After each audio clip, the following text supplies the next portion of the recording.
Good evening, everyone. I now call to order the regular meeting of the City Council and Housing Authority for Tuesday, June 16th, 2026. Now, please stand and we can join singing together the national anthem and remain standing for the Pledge of Allegiance.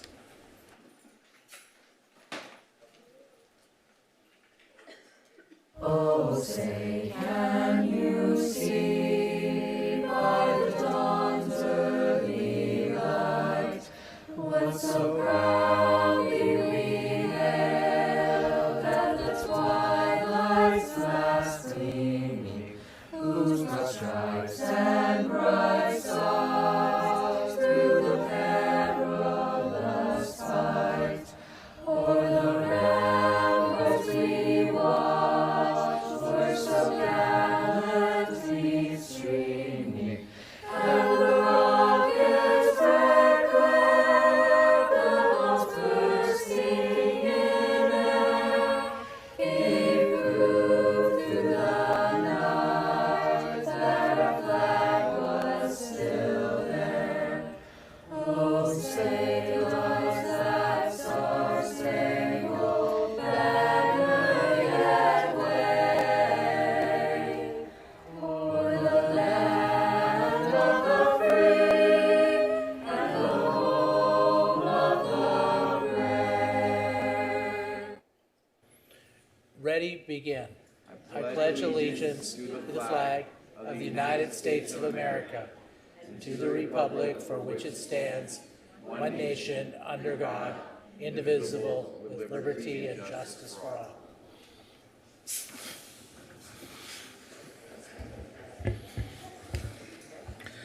All right, thank you. Now we're going to have our moment of solemn expression. We're in for a big treat tonight.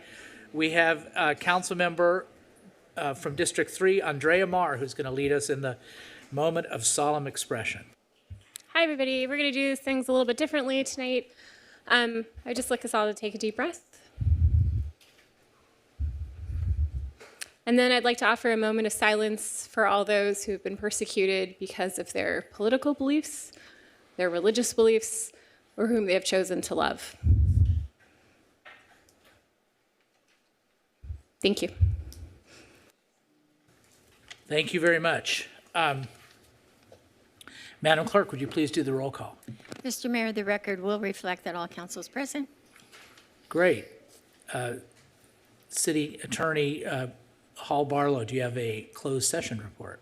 Mr. Mayor, there was no reportable action taken in closed session.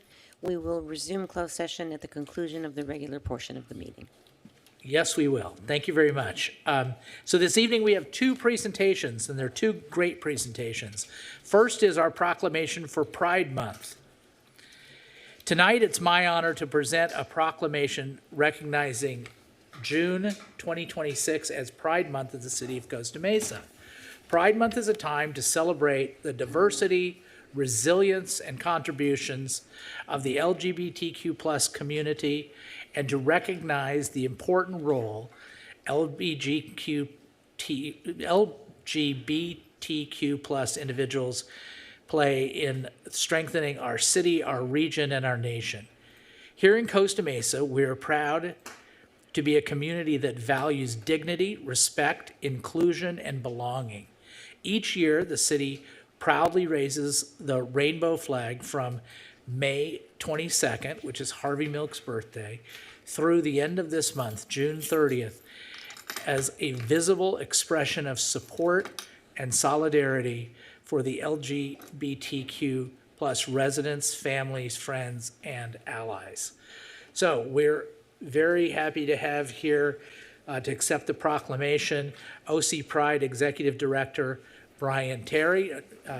He's right there. And before we give you the floor, I'm going to read some excerpts from the proclamation that we're going to present to you.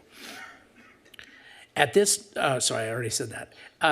Pride Month is observed each June in recognition of the 1969 Stonewall Uprising in New York City, a pivotal moment in the movement for LGBTQ rights and equality in the United States. Pride Month provides an opportunity to honor the courage of those who have advocated for equal rights, acknowledge the challenges that LGBTQ plus individuals continue to face, and celebrate the progress achieved toward a more just and inclusive society. The LGBTQ plus community is an integral part of Costa Mesa's vibrant culture, civic, and economic life, contributing to the creativity, diversity, and spirit that make our city a welcoming place for all.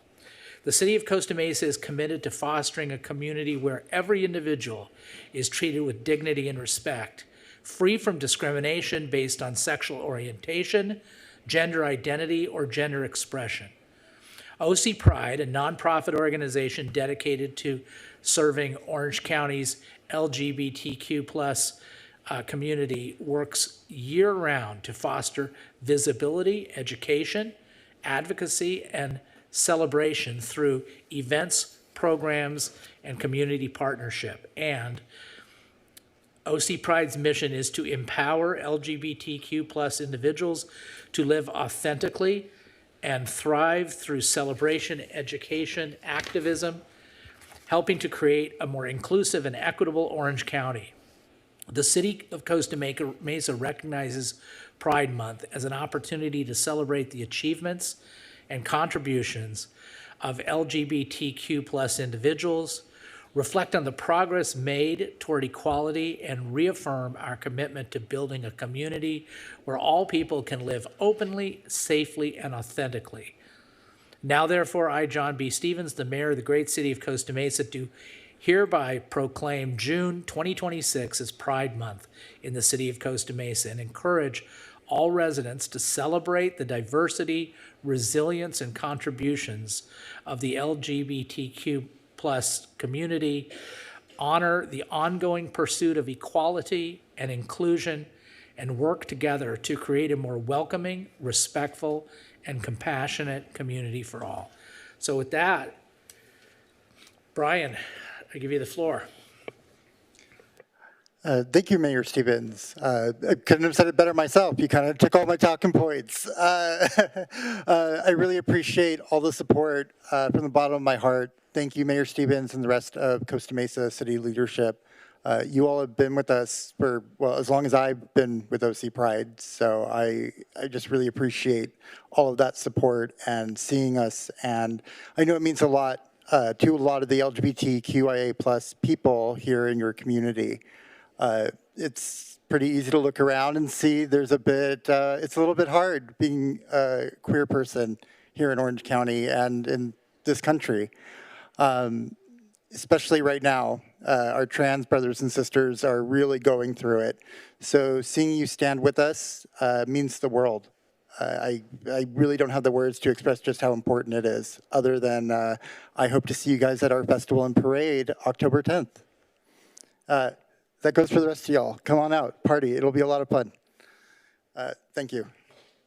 To the fairgrounds again this year?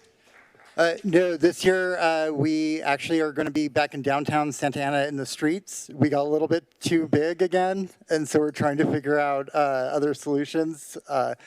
I probably shouldn't say this because she hasn't signed on the dotted line just yet, but I have just gotten approval from her team. We will be having Charo as our headliner this year. Charo, all right. Coochie Coochie, all right, Yeah, all right, Coochie good Coochie, stuff. come on out. All It'll be right. a lot of fun. Let's take a photo.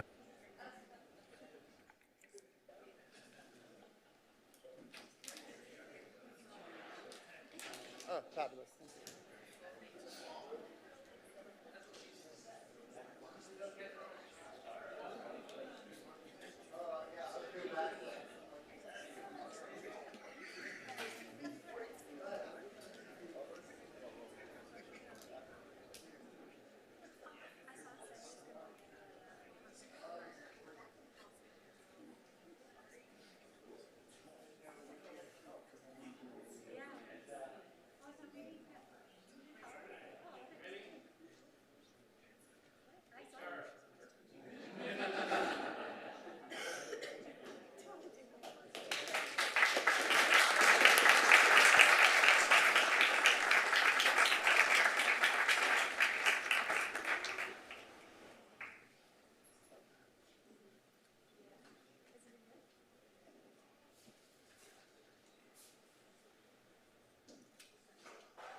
All right. So the second presentation is recognition of the Network of Homeless Solutions team for housing 500 plus individuals since 2019. Nobody's going to clap for that?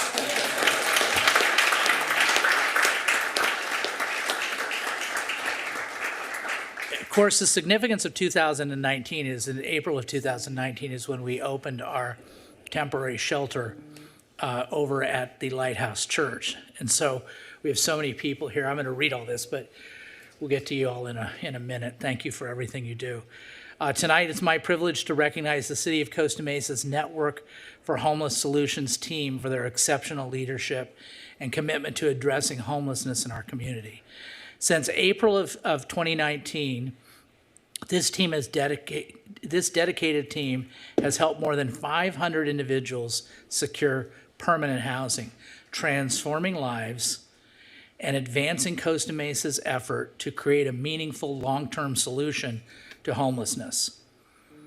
Over the past several years, the team has achieved a number of significant milestones that have strengthened our local homelessness response system and expanded services for some of the community's most vulnerable residents. At the Costa Mesa Bridge Shelter, the team successfully expanded capacity from 72 beds to 100 beds, allowing the city to serve more individuals in need of safe, temporary housing and supportive services, recognizing the importance of individualized support. They also brought case management services in-house, ensuring residents receive more direct and coordinated assistance on their path to permanent housing. The team also secured critical external funding to expand behavioral health services at the Bridge Shelter. Through their efforts, the city has received a $5.2 million grant from the Orange County Healthcare Agency to establish 15 behavioral health beds. Additionally, the city was awarded $750,000 through Assemblywoman Cotty Petrie Norris to support 15 additional behavioral health beds, further enhancing Costa Mesa's ability to serve individuals experiencing both homelessness and behavioral health challenges. In another major achievement, Costa Mesa became the second city in Orange County to receive CalOptima Health's street medicine program, bringing medical care directly to individuals experiencing homelessness and helping connect them to housing and supportive services. The Network for Homeless Solutions team also played a leading role in securing 2 home key projects that will transform underutilized motels into permanent housing opportunities. These projects will create 116 units of permanent supportive housing for individuals experiencing chronic homelessness, along with 46 affordable units for very low-income Costa Mesa seniors. Recognizing that homelessness can impact families as well as individuals, the team administered a motel voucher program that helped place 35 Costa Mesa families with minor children into permanent housing, providing stability and hope during difficult challenges. Perhaps most notably, these collective efforts have contributed to a remarkable outcome: a 54% reduction in homelessness in Costa Mesa between 2024 and 2026. This achievement reflects years of strategic planning, collaboration, innovation, and unwavering dedication to helping people move from crisis to stability. While the Bridge Shelter remains a vital component of our homelessness response system, tonight's recognition is about much more than one program or one facility. It's about a team that has built a comprehensive approach to homelessness, one that combines outreach, housing, healthcare, behavioral health services, partnerships, and compassion to create lasting change. On behalf of the City Council and the residents of Costa Mesa, thank you to the Network for Homeless Solutions team for your outstanding service, your dedication to our community, and the profound impact you have made in the lives of hundreds of individuals and families. At this time, I'd like to invite Neighborhood Improvement Manager Nate Robbins, the great Nate Robbins, to the podium to say a few words. Nate, can you do it in a few words? You can just take your time. Take your time. Thank you, Mr. Mayor. It's definitely different being up here rather than down there speaking, but such an honor. I've been with the city for 4 years now, and all that stuff that you talked about started long before I got here. But since I've got here, I've just felt so blessed and honored to be part of this amazing city of Costa Mesa that made the tough decisions so many years ago to help the people that are most in need. I'm honored to execute the will and policies of such an awesome city council that, again, makes the tough decisions to allocate funding to things that not a lot of cities choose to do so. So extremely honored for that. I'm honored to work for such an awesome city manager that trusts me and gives me the autonomy to do the things that I believe we need to do to help our most vulnerable people. It's an honor to work with our partners from the community. I know that two of the most important ones, I hope I see Mike over there. Is Linda here? Linda couldn't make it. Linda from Lighthouse Church, I invited her as well. Just the partnerships that we have in the community is unlike any other city in Orange County. We have such a supportive community, nonprofit organizations, businesses. Everybody in the city of Costa Mesa really rallies behind the work that we do, and it's such an honor. But the most important part, the thing that I'm most proud of and I feel most blessed for is to have this amazing team that I have doing all the real work. I say that I sit up in my ivory tower on the 5th floor of City Hall while they put their blood, sweat, and tears into the work that they do on a daily basis. Some of them start at 6 a.m., some of them don't go home until later in the evening, and they pour themselves into their clients on a daily basis. And to see that is just so inspiring and so motivating, and I couldn't ask for a better team. I appreciate you guys very much. And so with that, I believe we have some certificates that I'm going to call out some names, and you guys could come up, and then please stay up here, and we'll take a picture with the council and go from there. So this first person couldn't come. He's one of the full-time outreach workers. He's on vacation, well-deserved vacation, Jimmy Moon. Again, full-time outreach worker for the city of Costa Mesa. The other full-time outreach worker, Tiana Terry, she's, yeah.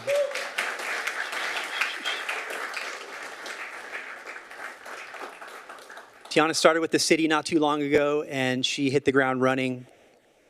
She makes an amazing impact on a daily basis out there, connecting people to shelter. Thank you, Tiana. Next up, Molly Minnicky. The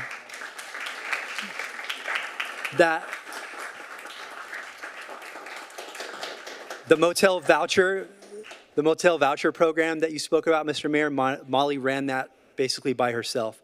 She assisted 35 families with minor children in Costa Mesa who were experiencing homelessness to secure permanent housing. Such an awesome worker for the city.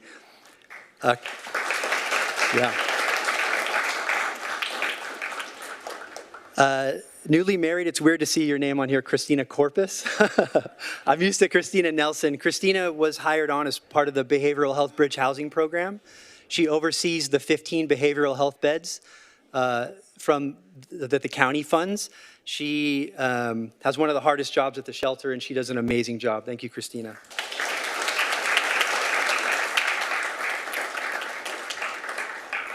Another person that was recently married, Diana Jelani. Did I say that right? I know her as Diana Bustamante, but Diana Jelani.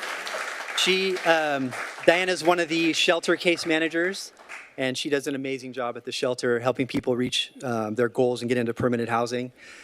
Another one of the shelter case managers is Ramon Guzman.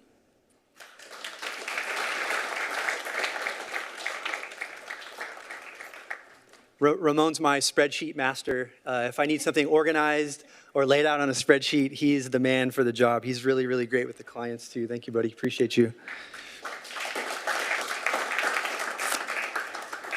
Carlos Reyna. Carlos is also Carlos is another one of the shelter case managers that we brought on to do that work in-house. Carlos is an amazing asset to the team. Thank you, sir. Appreciate you.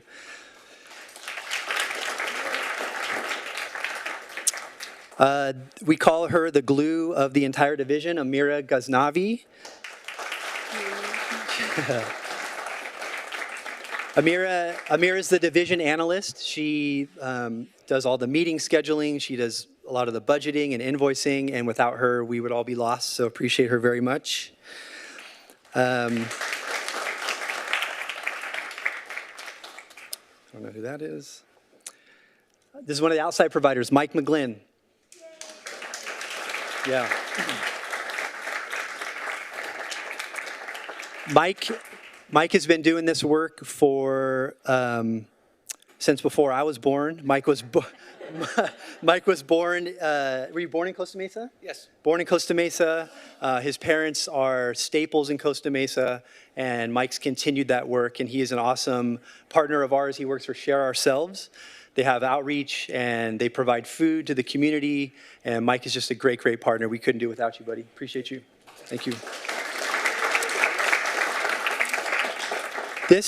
This gentleman is, I think he might be on Zoom, but he's not here because he's in Texas, Mr. John Began. Yeah. I don't know if he's really there. But John was with the city before I got here, and he was the greatest right-hand man that I could have ever asked for.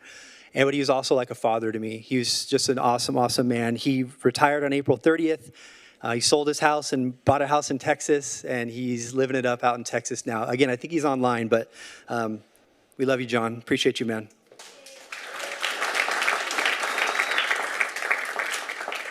And then last, but certainly not least, it's his birthday, which is why he can't be here, but Mike Brumbaugh. Yeah, Mike... It's funny, Mike, I said, hey, Mike, can you come to the council meeting on June 16th? He goes, yeah, it's my birthday, but I'll be there.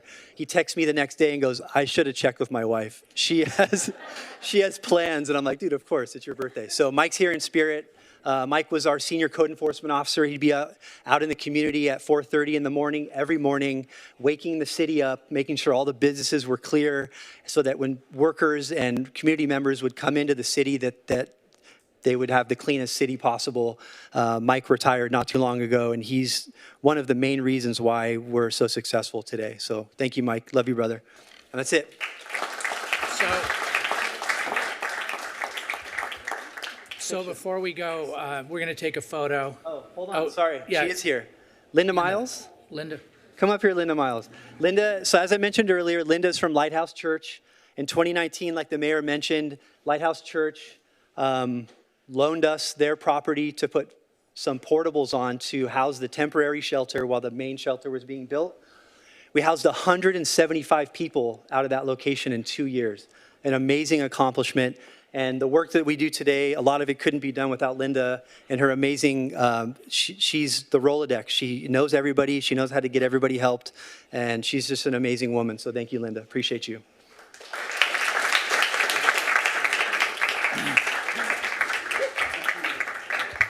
Picture time, right? Thank you. Yeah. Or you didn't want anything? You got anything That's more what to say? Sergio said. Yes. Oh, you want? I'm good. So I just want to say, since I've been elected, of course, homelessness has been an issue. Elected in 2016, we didn't have any of this.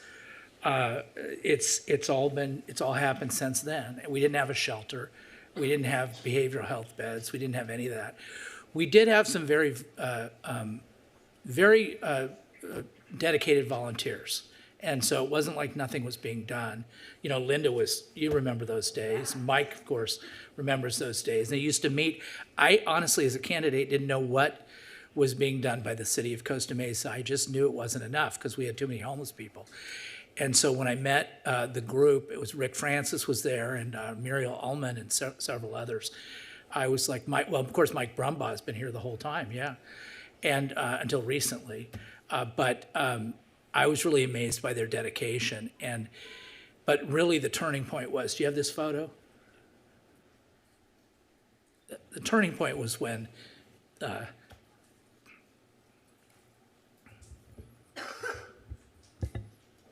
we voted on the shelter.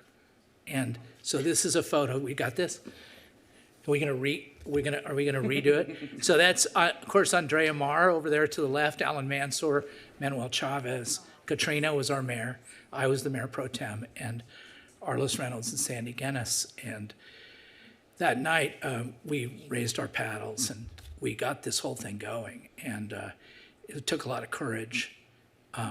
But we wouldn't have been unanimous if we weren't supported by the community. And now to see this, and to think from that time until now, 500 people have been housed. It's pretty amazing. So thank you.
So I meant to say an extra thank you to Councilmember Reynolds, who, after we took that vote, had the presence of mind to get us all posed for that photo. So we wouldn't have that photo without her. So on behalf of the Costa Mesa Historical Society, I thank Councilmember Reynolds for that.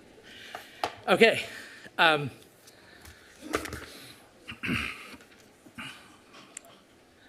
So now we're going to do public comments. Everybody gets 3 minutes for public comments. You can speak about anything other than what's on the agenda. If something's on the agenda you want to speak to, you have to wait till that comes up during our meeting. But other than that, come up. You have 3 minutes. If you're doing English to Spanish translation, you get 5 minutes. And at 2 minutes, you're going to hear a tone. And then you should wrap it up because the mic cuts off at 3 minutes. We'll go to the people in the chambers first, then we're going to go to Zoom, and then we'll move on. So, Jay, you want to get us started? Our leadoff hitter, Jay Humphrey. Good evening, Council. Jay Humphrey, Costa Mesa resident. I just want to thank the Council for the effort to get the EIRs and the specific plans on Fairview Developmental Center and our neighborhoods. It's interesting. Anybody out there who's planning to make comment, you need to get started because it's 3,586 pages of document just for the Fairview Developmental Center plan. And it's 1,500 pages for the EIR for our neighborhoods. So just for information, not all those pages are absolute, they're appendices and what have you. But the reality is that it noted in the process, to figure out what they actually say, you have to go find it someplace else. So everybody needs to get out there and pump on that because, quite honestly, there's areas that people need to make comment on. One of my big concerns to the developmental center is that there's nothing in the document that talks about who's going to be in control of the open space with public access. And under normal circumstances, that wouldn't be a big deal. Because it's, you know, it's the area around tables and what have you at restaurants and places out in, you know, commercial areas and some neighborhood medians and what have you. But in this case, we're talking about sports fields. And just like at the Jack Hammett Field, when there's stuff going on there, I dare anybody to go there and park easily. So you're going to have to figure out how to park all those cars that are going to go if they're going to use, and you need some control over that. I would not like to see that be just in the capricious hand of the landowner. I would like it to be for the city to use that land as actual public access, generally not being excluded because of where it is. And then on the neighborhood, my biggest concern, of course, is the increasing density. And really the fact that we are now shifting everything that we've all talked about before, home ownership, further and further and further away. We're adding more bodies to the process, but no more parkland. So our park standard of 4.26 acres per thousand is now down around 3, and it's going to go further down as we meet that without taking some action, and we're not taking that action. I would love to see that action being taken because we need it. Otherwise, we find ourselves in rat warrens. So thank you very much for your time. Thank you, Jay. Good evening. My name is Rachel. I am a Costa Mesa resident, and I should have something for the overhead screen that I submitted earlier. Thank you. I believe the council had public safety in mind, or, sorry, I'm here to ask you to get the flock cameras out of Costa Mesa.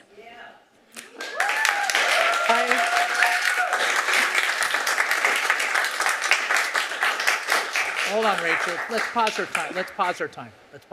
Thank you. Okay, Joe, hold on. Pause in your time. Just a matter of order. You can clap. I don't have a problem with it. Wait till she's done, because then we don't want to interrupt the speakers. Please. Thank you. I believe you had public safety in mind when you voted to approve the flock license plate camera contract, but unfortunately, the reality is that this warrantless 24/7 surveillance system is a serious risk to our community's privacy and safety. What you see on screen right now are a few flock searches made by Costa Mesa Police. Costa Mesa has refused to provide flock audit logs in response to a public records request.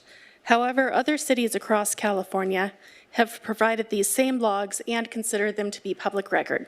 That is where we got this information. These entries were found in logs provided by Bakersfield and Arcadia. When a police department searches for a license plate and includes, say, Bakersfield's flock network, that search will show up in their logs. As a reminder, under California law SB 34, it is illegal to share ALPR information with out-of-state or federal agencies. You will see here that there are 10 searches performed explicitly on behalf of ATF. We have searches for Homeland Security, and others where the reason listed is just an out-of-state agency. We don't know exactly what those are because Costa Mesa, again, has not provided their own audit logs. In addition, Costa Mesa is currently sharing data, flock access, with El Cajon. El Cajon is being sued by State Attorney General Rob Bonta because the city refuses to stop providing flock data to out-of-state agencies. Was the council aware of this? Is the police chief aware of this? Why are we still sharing data with El Cajon? Flock likes to tell cities that the city owns the data. But let me be clear, Costa Mesa does not control who has access to its flock records or how they are used. The moment a flock camera captures a passing car, the city loses control of that data. It goes directly to a private company's servers, where it is processed by Flock, stored by Flock, and managed by Flock. Once the data exists, it is out of your hands. That control is gone. You have no real control over what another agency or an officer or Flock does with that data. And we can see this happening right here, right now. Please get Flock out of Costa Mesa. Thank you.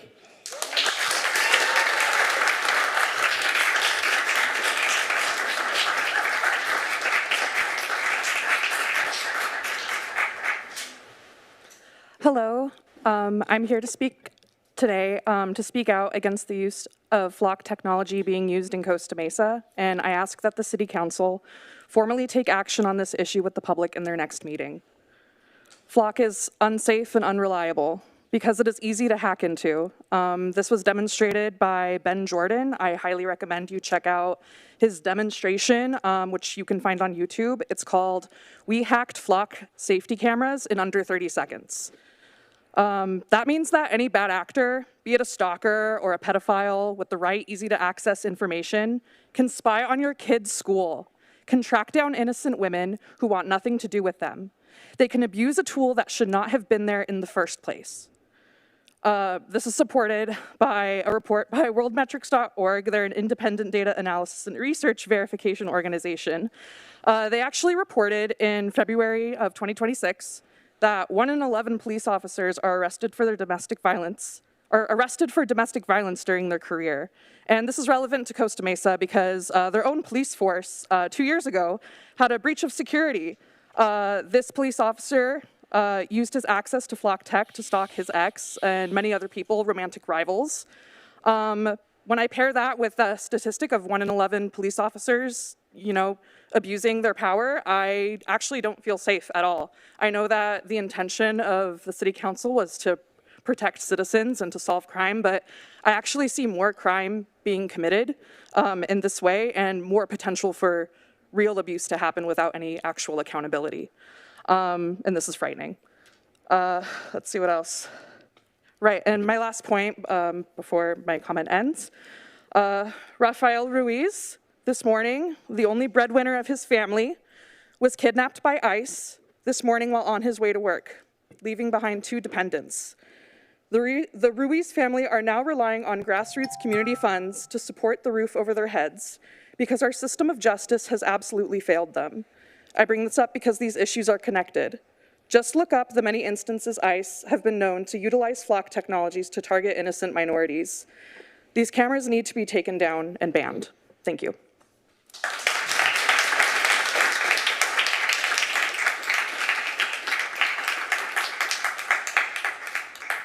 I have some slides under my name, Allison Lynn, PowerPoint slides. Is there a way for me to switch between the slides as I'm speaking, or can you go to the second? You can start with the second slide. Thank you. Okay, so today I'm going to talk about Costa Mesa's use of flock and how it might violate SB 34. So as you know, SB 34 prohibits local law enforcement agencies from sharing that data with federal and out-of-state agencies. So as a previous commenter stated, even though Costa Mesa PD has not produced the legally required audit logs, the flock search records are available in other cities' network audits, which reveal searches made for federal agencies like ATF and HSI. That's a violation of SB 34. Next slide, please. Also, Costa Mesa's use of flock may violate SB 34 due to a lack of administrative safeguards, and I quote that directly from the statute. And I'm referring specifically to Costa Mesa's June 2022 flock contract, specifically the confidentiality provision, which fails to restrict flock from sharing the city's data with federal and out-of-state agencies. If you look at the language there, it allows flock to share with law enforcement authorities, government officials, and/or third parties. None of that is defined. Or if flock has a good faith belief. So we're going to rely on flock's good faith belief when it hasn't shown a record of acting in good faith and in fact has a track record of repeatedly engaging in unauthorized sharing of data by deceiving cities and the public.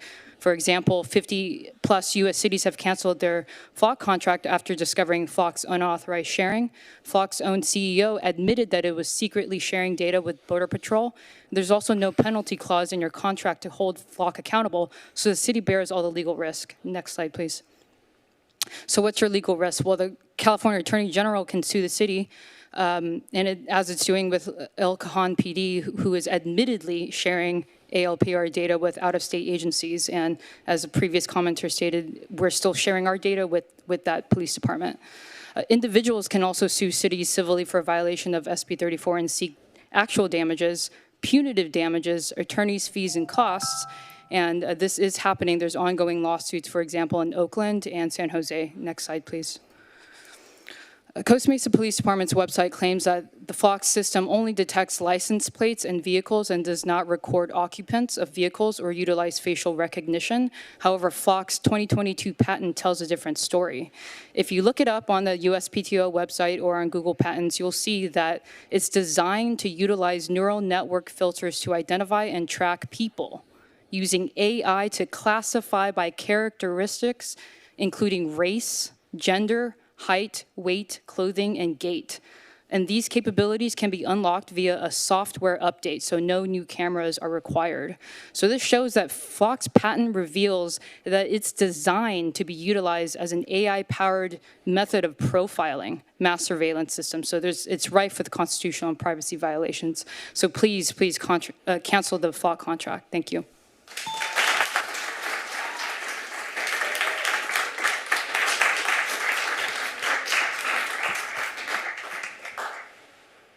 Hello, my name is Danielle. I'm a resident of Costa Mesa. Yesterday, I had the privilege of attending Santa Ana PD's military equipment meeting where we discussed Flock and all of the technology that we have. And I made a point of highlighting how Costa Mesa PD had an incident where a police officer used Flock surveillance to track his mistress and all of that. And I'm just so tired of the lying.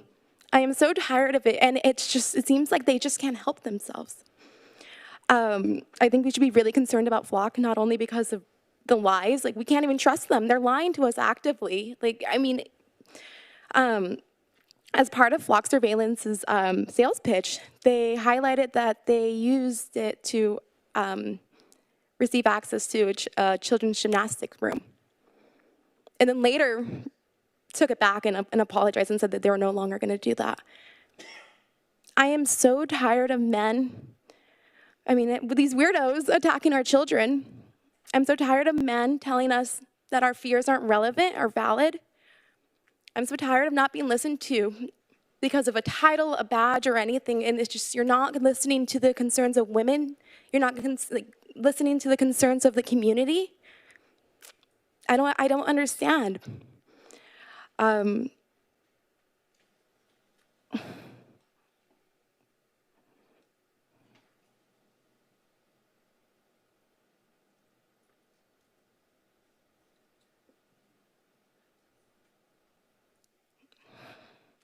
I want you guys to sit with your shame. Because last meeting, when we found out that this officer had accessed it in a way that wasn't what it was intended for, these police officers didn't even look me in the eye or own it. They lied to us.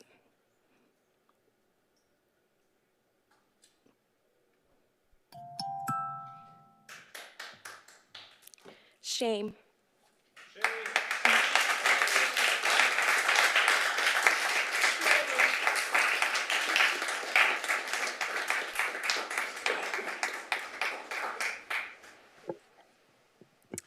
Hi, we have a presentation we sent in.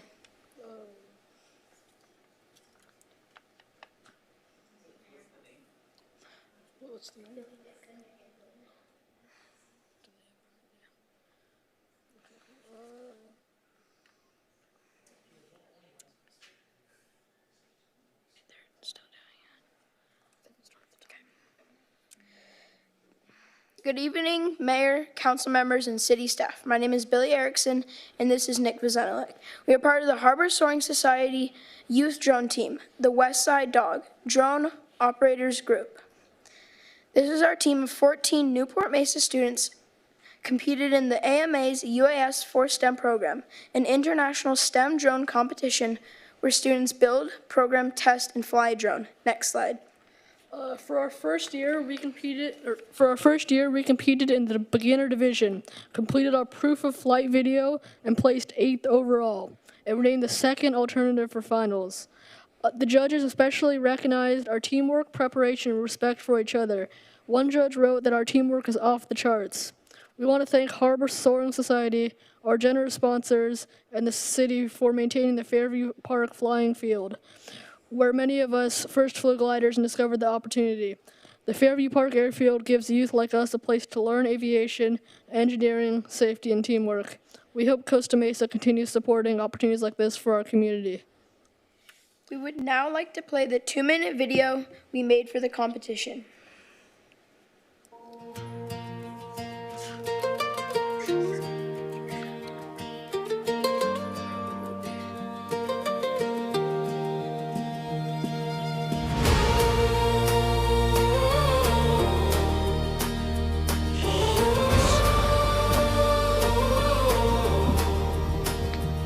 On the West Mesa, where the sea breeze. Hi, my name's Eleni Meeks. And I'm Annie Erickson. Here today we're with Harbor Soaring Society's drone team, the West Side Dog. We will be interviewing the team members to see what they do and how they do it. This is an amazing program. UAS for STEM is so fun. I'm here with Vita Underwood. Hi. She's our flight director, and I have a question. What is one unique skill you've learned with UAS for STEM? In one of our meetings, we learned how to solder, which I really enjoyed. That's so cool. This is Nick Bozanek, our drone pilot. Hello. Nick, what skills have you learned in UAS for STEM? I learned how to program and fly. I'm here with Annie Vizenelich, our ground control safety officer. Hello. I have a question for you. Would you join UAS for STEM next year? Yes, I love building the drone with all my friends. Great.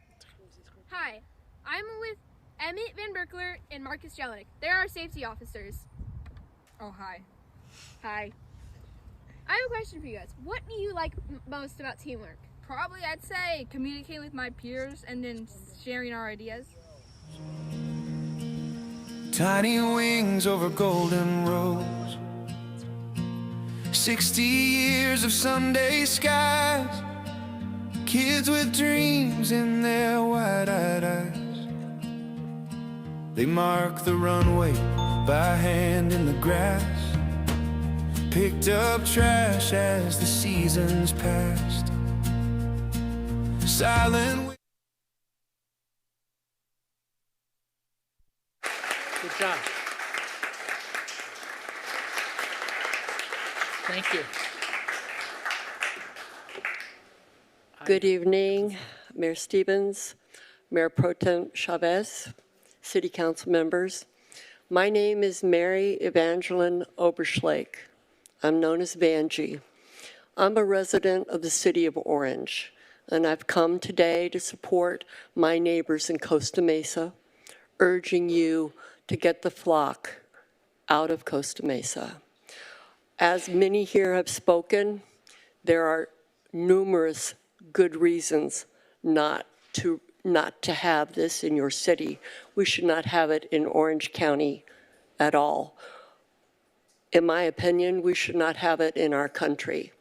I stand before you wearing my veteran's hat. It shouldn't matter that I'm a veteran. It shouldn't matter that I'm a homeowner. It shouldn't matter that I've been gainfully employed for over 30 years as an intensive care nurse. It should only matter that I'm a person here supporting my neighbors saying, this is bad government. Stop it, please. You have the power to make this happen. Stand up. Stand up for Orange County. Thank you.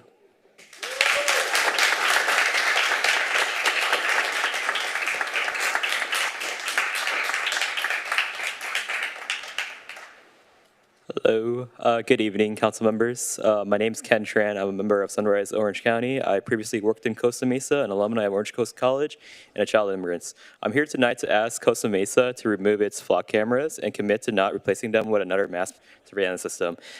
So I support public safety. I support holding people accountable when they commit crimes, but I also believe that public safety should never come at expense of fundamental freedoms that make people feel safe participating in their own communities.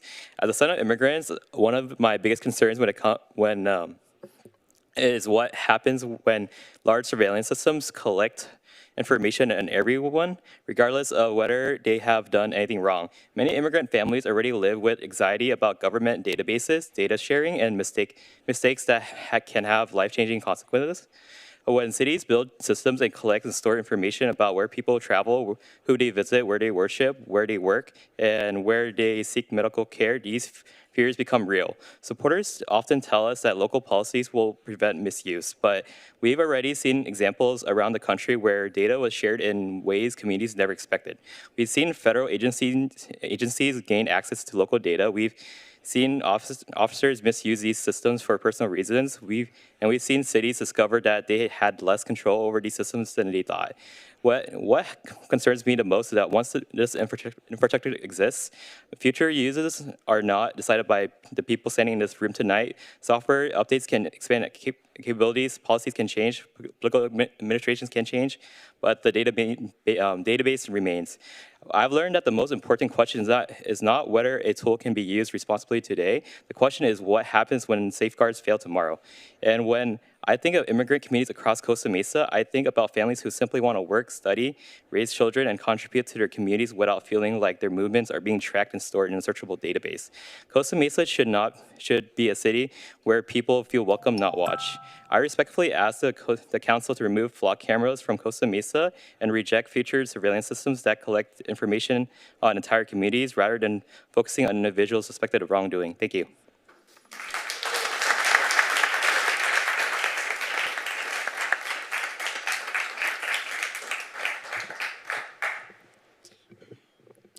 Hi, my name is Eric Crane. I'm also here with Sunrise Orange County. I just wanted to reiterate, or just wanted to state my support for removing flock cameras from Costa Mesa. I think it's still very early in the technology sort of evolution of cameras with AI and the liability issues to the city as well as the infringements on personal and civil liberties are just unexplored, and there's too many ways it has already gone wrong and can go wrong. I mean, the investors behind Flock, Peter Thiel, Mark Anderson, Ben Horowitz, there's some Silicon Valley's venture capital firms that, they're well known to have aspirations to be authoritarian technocrats, and these cameras just sort of build a network of, corporate surveillance that they share with the government. And I think I am not alone in thinking that I don't want the government or corporations knowing where I was on June 16th at 4 p.m. or May 1st at whatever time. Like, that's an invasion of privacy, I feel, and having that data stored in servers that can be accessed illegally and inappropriately, just it crosses a line. And at what point are we living in 1984? I think that was sort of Apple's big pitch for Apple computers. Oh, freeing us from the, Big Brother and so forth, but well, here we have these flock cameras that AI powered. I think that's what they've created. So I would just like to reiterate my support for removing flock cameras from Costa Mesa and not renewing any contracts. Thank you.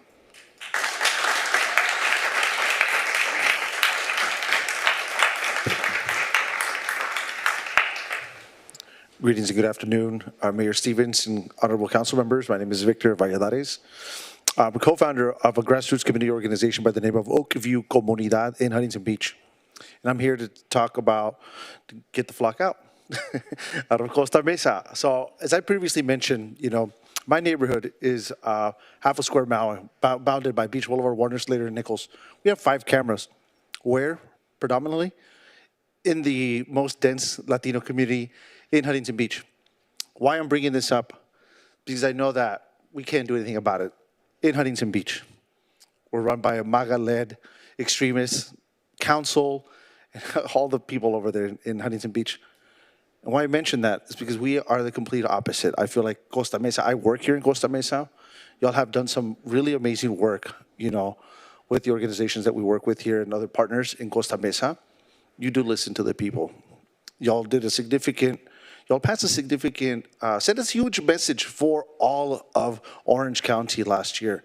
The first legal defense fund was in Santana, followed by Costa Mesa, followed by Irvine, followed by Anaheim. And why? Why did we do that? We saw public outcry, a need of support for legal defense for the immigrant community. These cameras, do you know who they're targeting? Whether they want to accept it or not tell you the truth, is our immigrant brothers and sisters, hermanos, hermanas, abuelos, abuelas. So this would be a huge blow to the community that y'all have been advocating for and listening to add or get more funding for these cameras or installing more of these cameras in Costa Mesa. We don't want ICE in Costa Mesa. We've seen some of these actions and targeted arrests and some of the collateral damage that have been done. Who knows? And I'm sure that this company has been selling this information to DHS as a public, data, right? Because they have to have subpoenas to gather this information. But sharing this information with ICE is not in the best interest of community. And I wholeheartedly would request for you all to seriously think hard about this. And we've known that Costa Mesa hasn't had its, brightest past in the past, and y'all have made amends with some of the attacks that this city in itself has done to the Latino community in the past. And I feel like y'all could be going in the good direction to make sure that y'all are representing the community and just get the flock out, Costa Mesa. Thank you.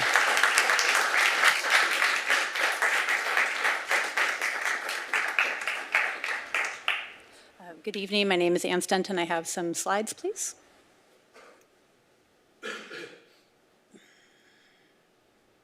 Thank you. Good evening, Mayor, council members, and staff. My name is Ann. I've been a Costa Mesa resident for over 15 years.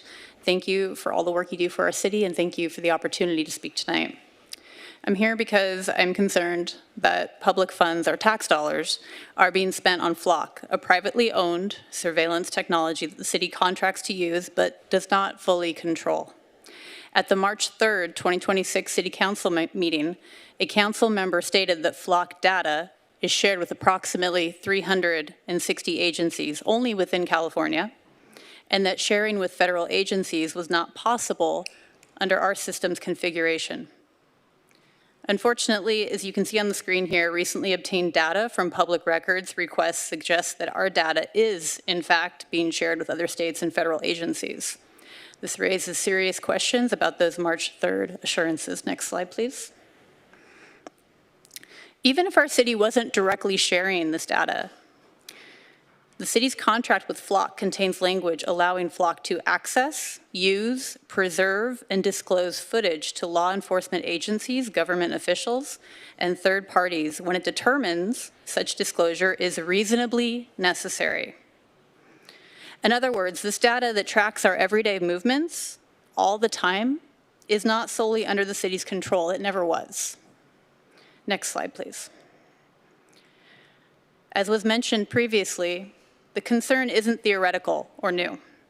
In October of 2025, California Attorney General Rob Bonta sued the city of El Cajon for illegally sharing automated license plate reader data with numerous outside agencies, including more than 24 states such as Texas, Florida, Virginia, Washington, Pennsylvania, and many others.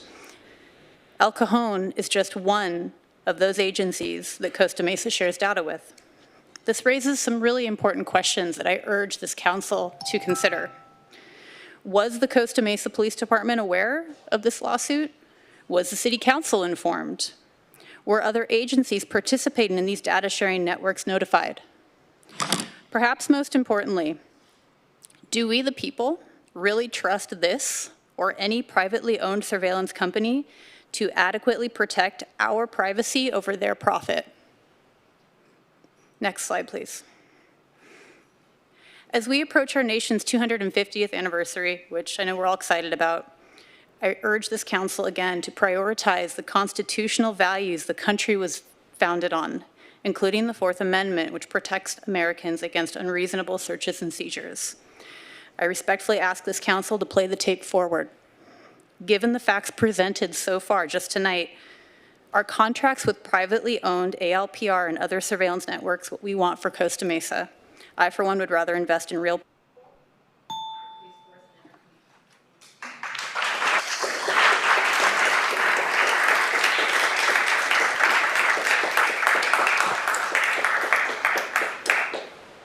Juana, you have the floor.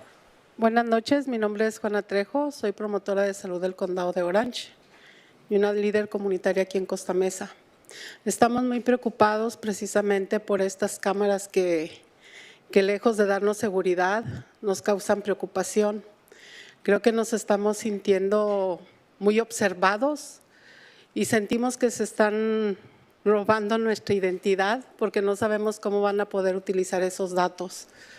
Nuestra comunidad se siente insegura por todo lo que está sucediendo ahorita, por estas actividades que ha habido de diferentes migración, hay otros que dicen que son cazarrecompensas, pero nuestra comunidad ahora está más insegura que nunca. Hi, good evening. My name is Juana Trejo, and I'm a promotora for health in Orange County, as also a volunteer here in Costa Mesa. And the community are really worried because of these cameras that are coming up. Far from feeling safe, we're actually feeling really worried. We're feeling really watched. We're feeling like our identity is being robbed from us. We don't really know how they're going to be using this data. And the community right now is just feeling really unsafe, given all the activity that's been going on with immigration, bounty hunters. We're actually feeling a lot more unsafe right now. Hemos tenido reportes en la comunidad de que ha habido drones que están circulando por la comunidad, pero no sabemos quién está haciendo eso. No sabemos si esta agencia puede estar haciendo eso o quién está haciendo eso, porque no hay privacidad para nadie. Entonces les pedimos a ustedes que por favor protejan a nuestra comunidad porque cada día que pasa sentimos que estamos más inseguros. Ya sabemos que no podemos evitar que migración no esté en las comunidades, pero sí queremos sentirnos seguros de que podemos estar protegidos precisamente por ustedes. Creo que nosotros como contribuyentes de aquí de Costa Mesa merecemos vivir tranquilos, aunque eso suena como un sueño muy lejano, pero creo que nuestra gente merece estar un poco tranquilos ya que estamos viendo tanta injusticia últimamente. Entonces, por favor, les pedimos que tomen en cuenta y que saquen esa compañía de aquí de Costa Mesa. Gracias. Dios les bendiga.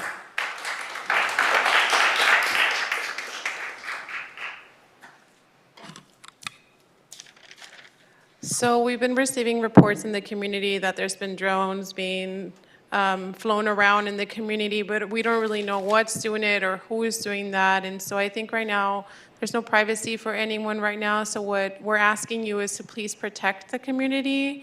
Every day we're feeling more and more unsafe. I know that we cannot avoid immigration being in the community, but we want to be able to feel safe, and the way that we can do that is by being protected by you all.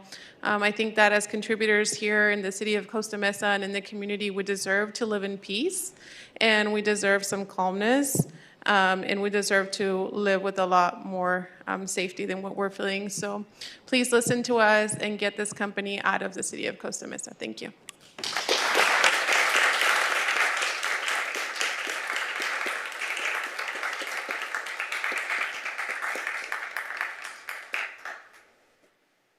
Good evening, council members and staff. My name is Olivia, and I am a Costa Mesa community member here with Sunrise Orange County to urge you to keep this city safe by terminating flock contracts, removing flock cameras, and keeping all types of automated license plate readers out of our city.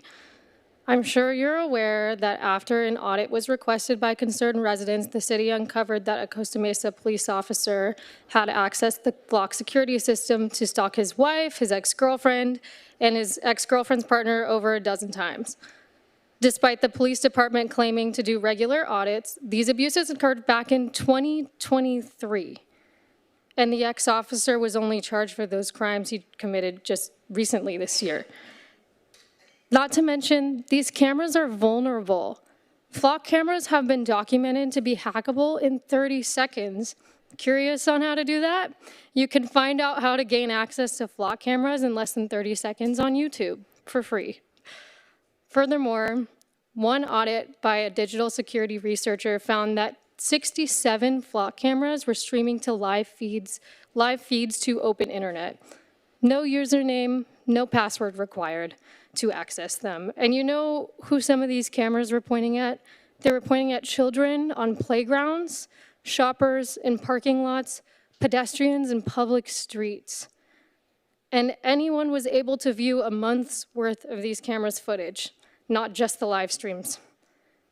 As a young woman, I feel these cameras endanger rather than protect me here because the intended purpose of stopping crime by installing these cameras has not prevented them from being accessed by abusers to commit crimes. Please protect us from further abuses by terminating flock contracts, removing flock cameras, and keeping all automated license plate readers out of Costa Mesa. Thank you for your time.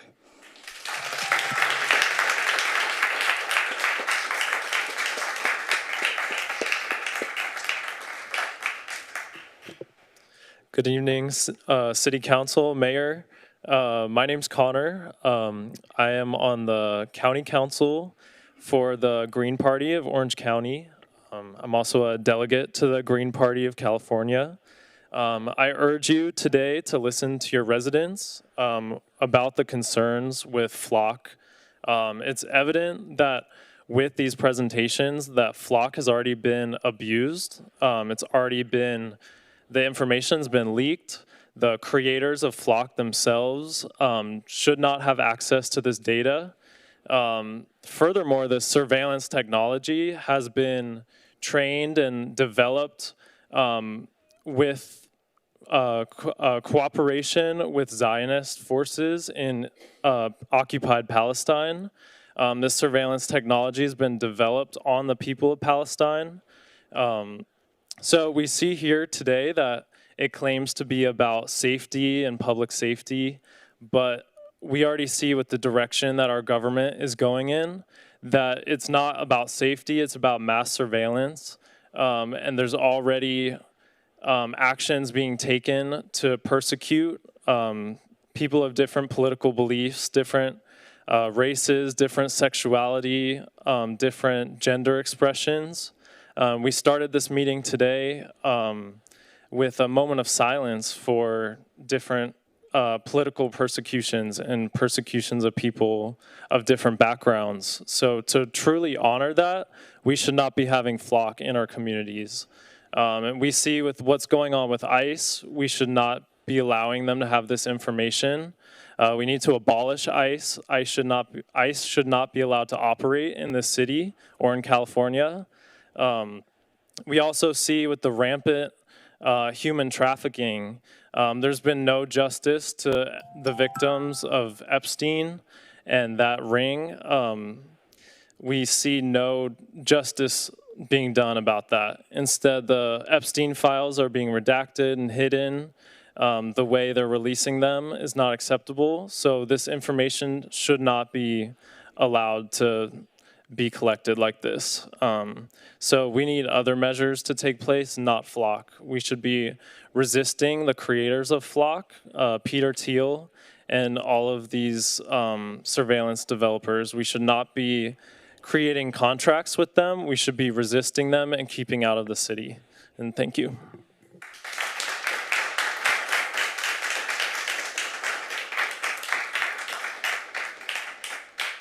I came here actually to speak on something else, but after hearing some of these comments, I'm really concerned that this is going to leave the city. Who the flock is flock? Where is this information going? Who are they?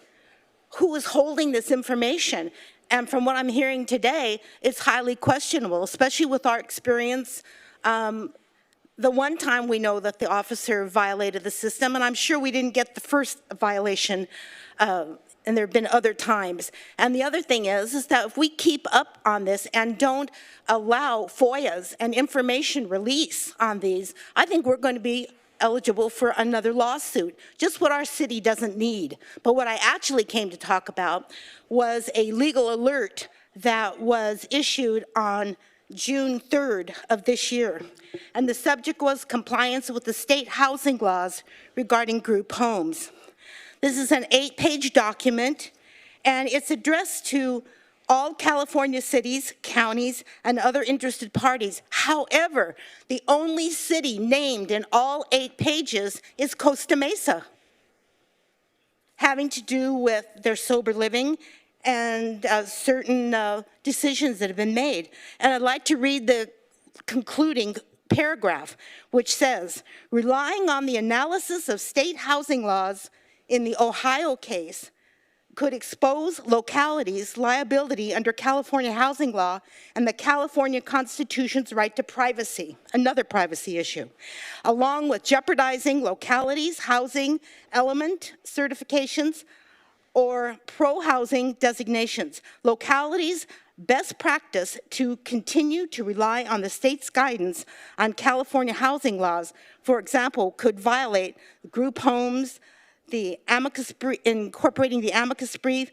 the HCD's issues and regulations. I talked to someone who has filed a complaint with HCD regarding the sober living home and how Costa Mesa is handling the issues. You know, I think our city has been led to believe that we've won all of these issues and there is no more issue. Everything has been resolved, but evidently this is intertwined with our housing element that has not been approved by the state. And this individual was told by HCD that Bonta is considering filing a lawsuit against Costa Mesa, and they see Costa Mesa on the same level as Huntington Beach, just kicking the can down the road and not doing what they're supposed to be doing to get their element in line. So again, another lawsuit on the horizon. So I think we need to seriously look at our transparency of what's going on, the information that's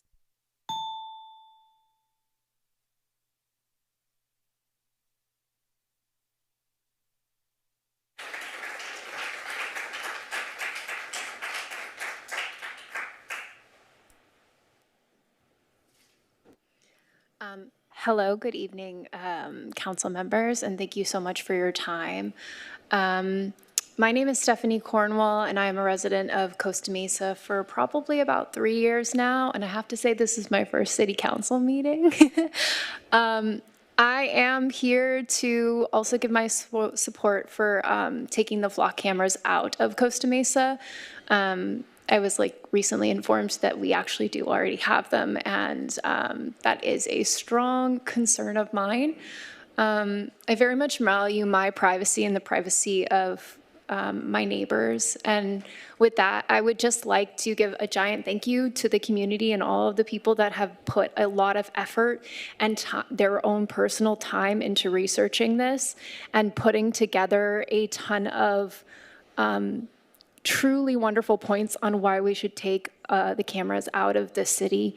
I personally don't think any surveillance should be around here. I am very much in the vein of feeling that the more services that we provide to our community, the less crime there will be, particularly with, for example, the housing initiatives that we've seen this evening. And so I wanted to throw up one little point that when we go to the airport, we are able to opt out of TSA and we are able to decide for ourselves whether we want to be tracked, but this does not allow us to do so. These cameras have been put up in multiple cities throughout California. I know the city next to my parents down in the San Gabriel Valley has also, there's an initiative to get flock out of them as well because we've had so many abuses. But all of that to say, thank you so much to the community. Thank you for pointing out particularly the legal exposure here, because I think that that is a major point and concern. But also just I feel so deeply for my neighbors that are scared and struggling, and particularly our immigrant population. All right, thank you for your time.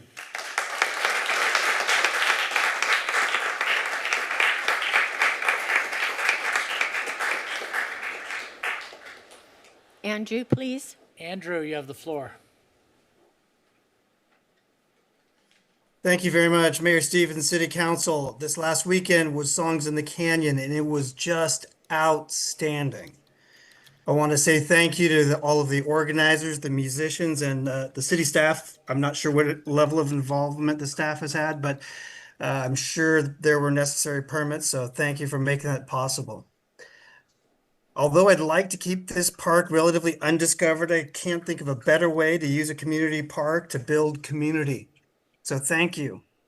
On normal days when we walk our dog through the park, we see a backdrop for families taking family photos, wedding photos, and in fact, outdoor classrooms for homeschooled children. The myriad uses of this park reflect its diverse landscapes and amenities. However, one amenity lacking is a restroom facility. Perhaps the city can implement a program to stage a porta potty for holiday weekends like Memorial Day or Labor Day, during which extended families typically barbecue and enjoy the park. And I just think it'd be great to provide women and girls with a safe, hygienic, and dignified amenity in the park. Thanks again for an outstanding musical event. My wife and I went to Stagecoach this year, and Songs in the Canyon was way better. Good job. Thank you. Bonnie, please. Bonnie, you have the floor. Hi there, can y'all hear me? Yes. Honorable Mayor and City Council members and also fellow citizens. My name is Bonnie. I'm actually not a resident of Costa Mesa, but I shop there. I have friends that live there. I go to a gym there. And because of those reasons and my concern for our democracy, that I thought I would speak out. So I'm about the same thing too. Get the flock cameras out of Costa Mesa and don't replace it with another surveillance system by another vendor. And the things new that I want to add are that Flock's own product page shows that talks about searching for people by physical description, not vehicles, not license plates, but actually people. And also the operating system that powers those cameras ties together plate readers, video, audio, and AI into a single searchable platform. That's more than just looking for criminals. And it seems that other people have highlighted that it's used for bad purposes, to hurt people, not to help others. And the other thing I wanted to point out that others didn't is that there's been proof that the flock cameras are used to track individuals crossing state lines for an abortion or to surveil protesters. The First Amendment, which we're trying to support our democracy here for 250 years, guarantees people the right for a peaceful protest. They don't need to be searched and found and therefore something done against them just by following their First Amendment rights. Thank you for the other people who spoke up. Thank you all for listening.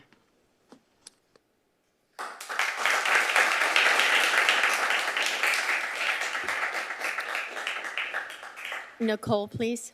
Nicole, you have the floor. Hi there, can you guys hear me? Yes. Great. My name is Nicole Pearson. I am a constitutional and civil rights attorney. I work, eat, shop, and travel through Costa Mesa every single day, and I do not consent to the city of Costa Mesa having flock cameras or truly any form of digital surveillance system, and ask that the city cancel all existing and any potential future contracts and remove the cameras immediately. Hopefully, everybody knows by now, certainly you, our elected representatives, that every citizen is presumed innocent until proven guilty. And these flock system cameras and cameras in the same vein completely flip that fundamental principle on its head.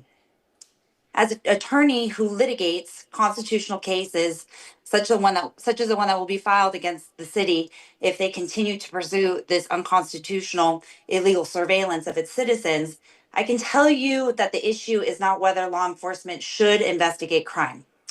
The issue is whether the government should be collecting information about everyone first and asking questions later. Flock cameras don't just identify suspects. You've heard anecdotal evidence already so far. They create a searchable database, a digital database of innocent people's movements. Then they allow the government to determine where you have been, where you routinely go, who you associate with, and what activities you engage in, all without a warrant, probable cause, or reasonable suspicion. Again, in violation of amendments and constitutional laws such as the Fourth Amendment, which was specifically written to prevent this type of generalized surveillance. The government is not supposed to monitor the public at large in hopes that some information may become useful someday. You are telling us that there are safeguards. Again, anecdotal evidence that's been testified to today confirms that this is not the case. These systems are routinely expanded, shared, accessed by agencies and wrongdoers who have nothing to do with the city or the camera system. And once that surveillance infrastructure exists, it rarely shrinks and it certainly will grow. So the question is not whether Flock might occasionally help solve some crime at some point in the future. The question is whether the benefit justifies treating every person in Costa Mesa as a data point to be collected, stored, and searched. In my professional opinion, I will drop a $500,000 plus litigation bomb on this, or gift, I should say, on this council. It does not. And I will tell you from my experience suing cities and counties and states and federal agencies, when the shoe drops, because the shoe will drop, this city and its residents will be left holding the bag. It will not matter what data you pretend to have relied.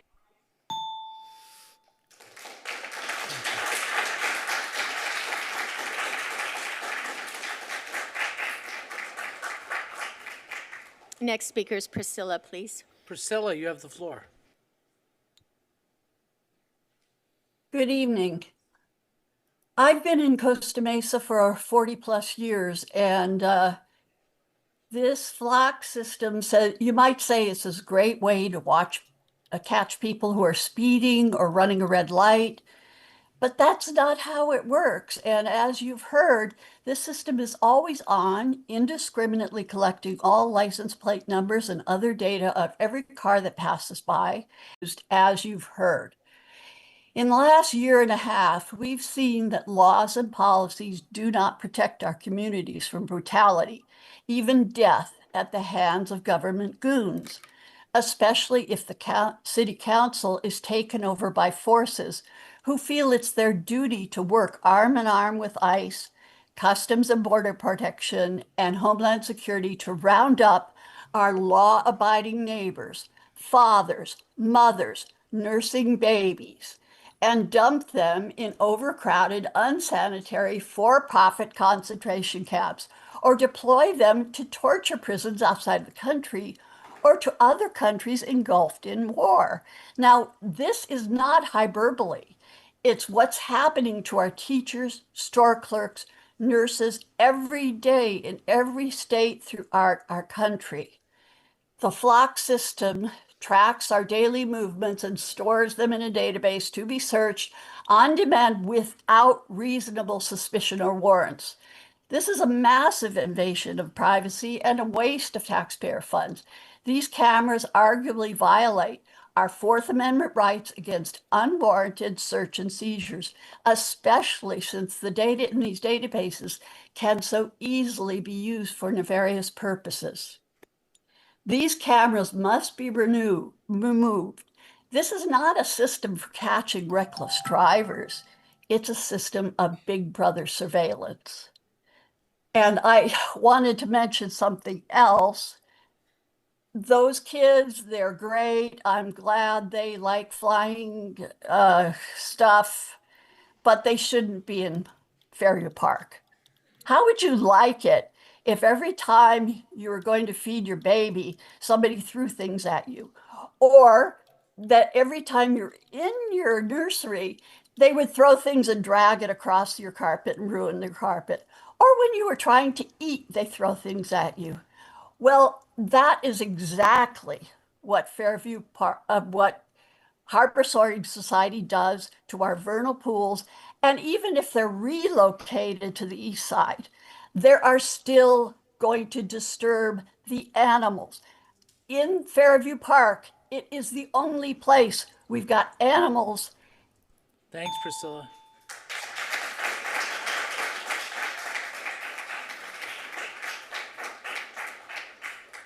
Wendy, please. Wendy, you have the floor.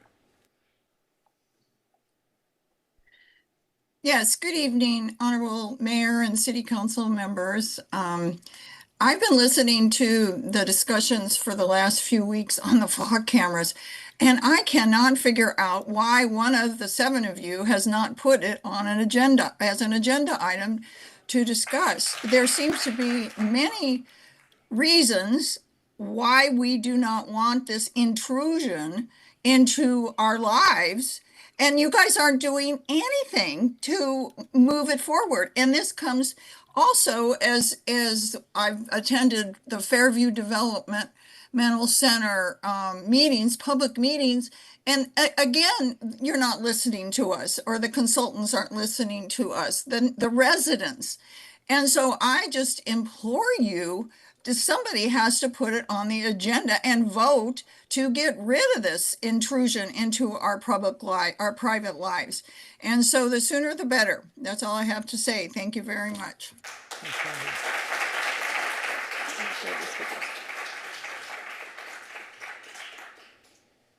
All right, there's no further public comments, so we're going to close public comments and go to council member committee reports, comments, and suggestions. First up from District 2, Lauren Gameros.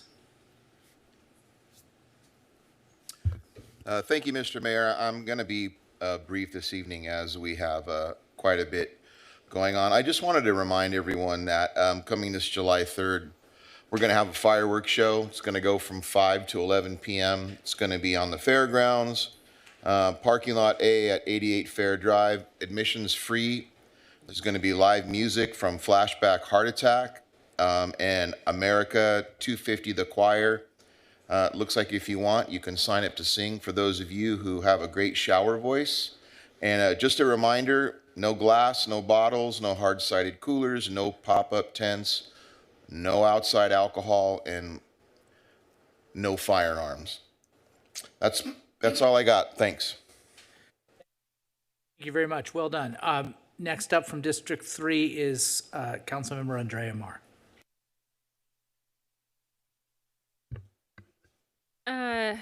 Yeah. I actually had a prepared statement that had been provided by the Immigrant Defenders Group.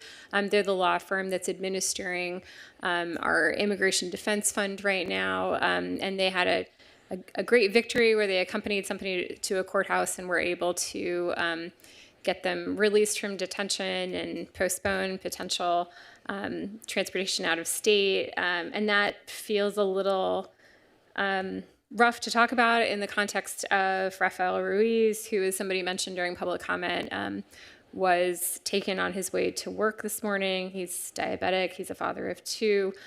Immigrant Defenders did jump into action in an attempt to at least get deportation proceedings stopped or slowed. And he was actually deported later that same day. So they didn't, our legal defenders didn't even have an opportunity to do what they do best. And so that's part of the challenge that I just want to make sure folks are aware of is, even with the city doing everything we can to support people, it is incredibly challenging at this point to stay ahead of some of the actions that ICE is taking. So wanted to make sure I talked about that. My heart goes out to his family. Like I said, he was literally on his way to work today. With regard to all of the comments about ICE, look, I talked to my husband even before coming here, and I was like, this is going to be a subject of a lot of discussion. Like, can we talk it out? And I think I really appreciate all of the comments from public commenters. I do think the appropriate thing is to agendize a discussion. I'll be meeting with the police chief before then. I think one of the hard things for us to communicate as a city council is some of the crime that has been impacted where we have been able to catch people very quickly. But I also read the contract this weekend as well and caught that same paragraph that a number of you pointed out, which seems to me like a giant gaping loophole in terms of who's able to get access to that data. So let's agendize it for discussion. I'm not saying how I would vote either way. Very rarely do I engage my husband in decisions about how I'm going to vote on something. So that just gives you a little bit of context about how torn I feel on this issue. But let's talk about it as a council, and if we need to meet with our attorneys in advance of that discussion to make sure that we're airing some of those things in private, let's do that as well. Thank you. Thank you. Next up is Councilmember Arliss Reynolds from District 5. Yeah, thank you. Agree with the last request to agendize this item. I thought we actually did in our April meeting. We requested a in-depth audit in response to the clear breach of access when a police officer on leave accessed the system to use it illegally to track people in our city. We also requested a study of alternatives, so alternative options for license plate readers, alternative to Flock, given some of the challenges. During public comment, I've been also looking at the user agreements and our own data retention policy, and I do have some concerns in both, including some redacted sections in our public copy of our ALPR operations manual. So I'll send those questions, and I'll ask the city manager, because this has been on the list of things to do in your report, if you can tell us when you plan to have that back to us. I think it's supposed to be pretty soon. So thank you all for all of the comment and pressure on that. It is very concerning. It looks like from the online portal, there's 20 hits a day on average, or searches, and I wonder who those searches are by. Our data retention is for an entire year, and I wonder if that's necessary if we do decide to keep it for sort of the immediate tracking of people moving through our city. I don't know why we need to keep data for 365 days, and we're paying more for that. So lots of questions. A few, I guess, happy shout outs on activities that are happening throughout the city. Brenda, did you get my email? Oh, okay. Is that something that you can find now? I sent you a couple of flyers. If not, I'll just say it out loud. No? Okay. I missed the deadline for sharing a flyer. Okay, you already heard in public comment someone talking about the Songs in the Canyon event. If you have attended, you know what an amazing event that is. This is an event where in Canyon Park, musicians are invited to play music throughout the day. Vendors are selling food and crafts and artists. It's really become a wonderful showcase run by Costa Mesa residents and really supporting Costa Mesa musicians and businesses. It's a fantastic event. I know for staff, it's been sort of a journey to explore this new kind of event in Canyon Park, and I appreciate all of the work done to help make the event possible. I have only heard in the 3 years of this event in my district, I've only heard positive feedback. And so I really want to encourage staff to continue to find ways to support these types of locally run events. Shout out to all the staff who are part of the SBDC EATS program. I got to go to the graduation. This was a program where we worked with the Small Business Development Council, is that right? On local businesses, I think half of them were from Costa Mesa, who are working on startup food businesses. And it was really fun to be at their graduation where they were selling the food that they were making and doing sort of a whole presentation. And I'm really excited that Costa Mesa was a major partner hosting a lot of the events. I'm anticipating a few of those maybe getting a Michelin star in the future. But again, another kind of program I'm really proud to see happening in Costa Mesa, and I hope we continue to support. And the flyer that I'm not able to share, so I'll just verbalize, is that there's a summer soccer camp opportunity for, I think it's 6th, 7th, and 8th graders, $25 for a week-long soccer camp. That's being hosted by Tewinkle and Estancia grads who are now coaches at UC Irvine. So very, very low cost opportunity to participate in a summer camp that starts, I think, next week, June 22nd. I'll do my best to push information about that out on the various social medias. But if you know a 6th, 7th, or 8th grader looking for something to do next week, follow up with me somehow and we'll get those flyers out. Thank you. Thank you. Next is Councilmember Jeff Pettis from District 6. Thank you, Mayor Stevens. Hey, I always love seeing the public come out and having a full house and engaging with us up here. You know, vigorous public debate is what makes a strong democracy, and agree or disagree, I think it's a great thing. I also understand that not everybody can come to the city council meetings or choose not to come to the council meetings or don't feel comfortable speaking on Zoom. It has been my plight from the first day I was up here to get more public engagement. And my solution to that has been what I have developed now is the East Side Exchange in District 6, which is a pop-up thing I do once a month. And it's turning out to be a little popular, which is great. So this coming Saturday from 11 to 1 on the East Side will be myself and the East Side Exchange from at Jordan Park, which is over there by the Boys Club. So the idea is I have no agenda other than listening to the public. You might even see Mike Bewley come by. Who knows? You might see Jason Kamala from the Parks Commission Committee come out. I don't know. Sergio might even come say hi. Because he even put the Easy Up in my truck, Mayor. You'll be glad to hear that. That we should make a debut of an actual Easy Up. So please come out to Jordan Park with any of your concerns, comments.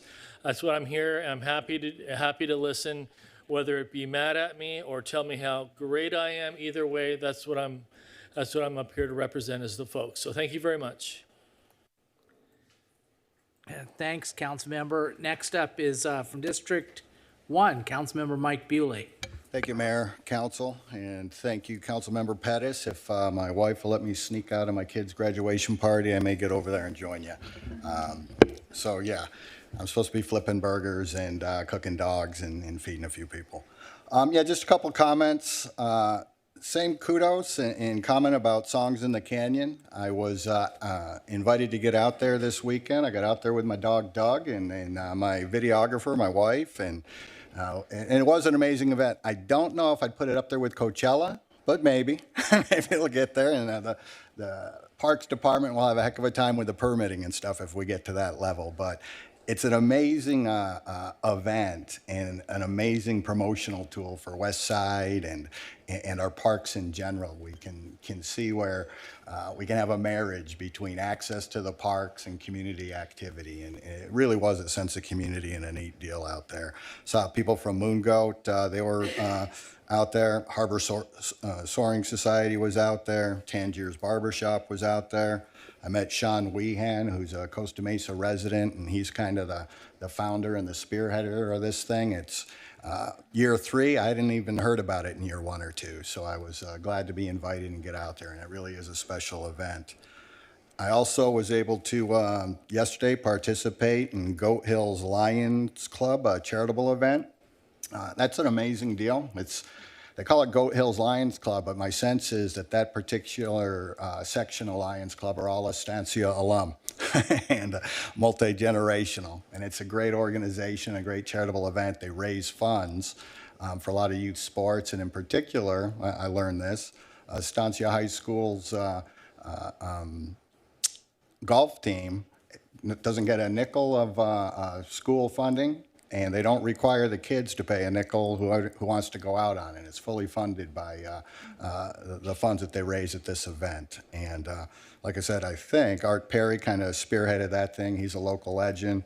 Mike Schaefer, who's another great resident of the city, and he puts his time on various committees and sanitation department, and they really spearhead that thing. Final comment, now that I got the easy stuff out of the way. You would think if you tuned in tonight that Flock doesn't have a single redeeming quality. I mean, it's nothing but horrific.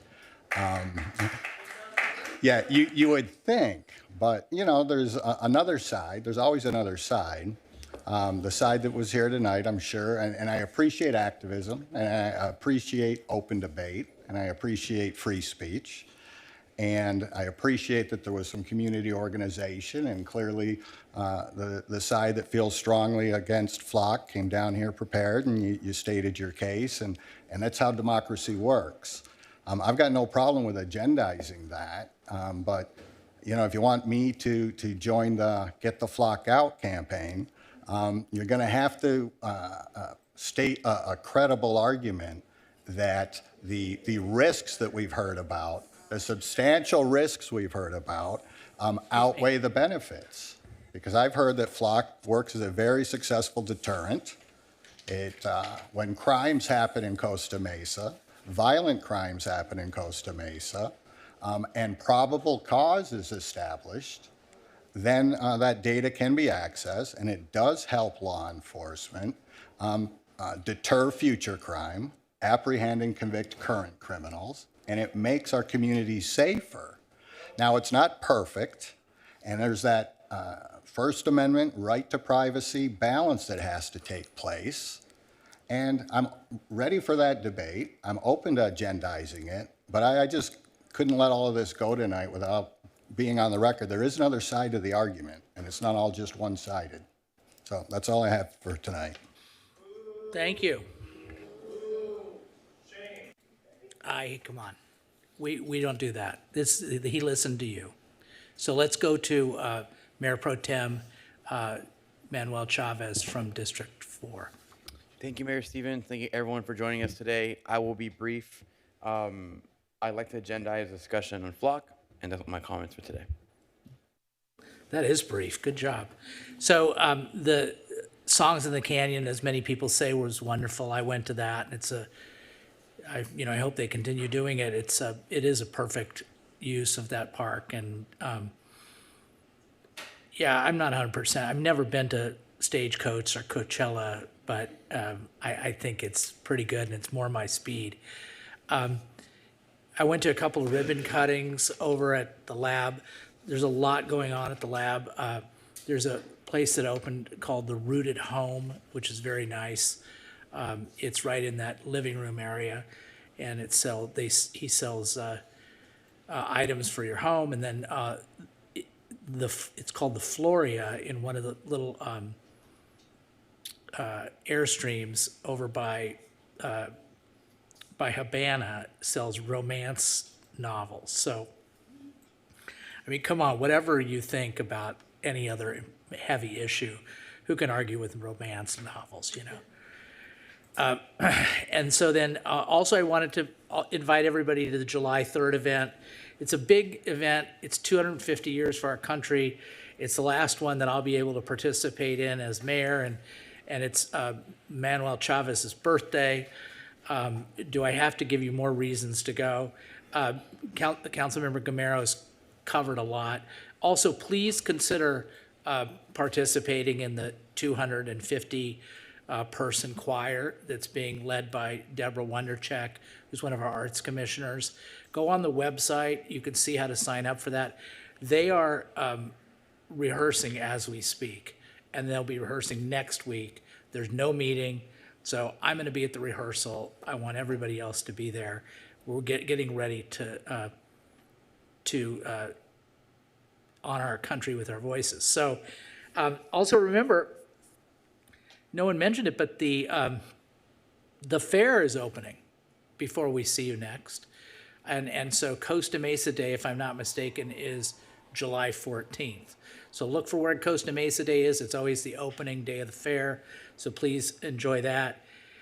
And finally, I'll take a twofer for finally, good luck to Jake Knapp, who's over his injury, and he's playing in the U.S. Open at Shinnecock this week.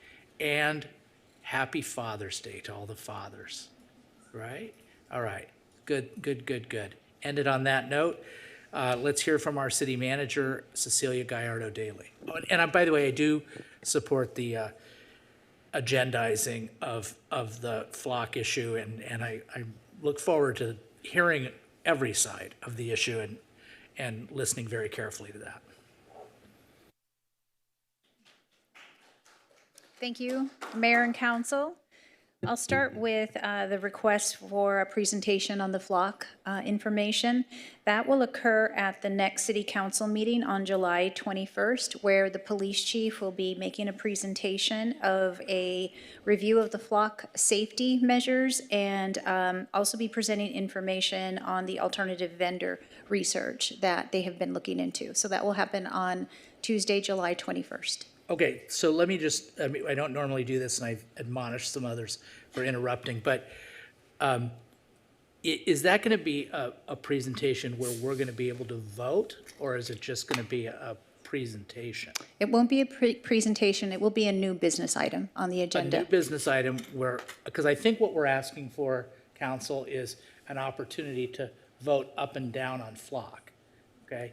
So That, I believe that's what we want. Yeah, specifically, we should agendize potential cancellation of the contract, not, excuse me, an educational event or not a review. I did see with the police chief put together a comparison of Flock to some of the other systems. I think what I'd like specifically is the opportunity to vote up or down on whether we're canceling the Flock contract.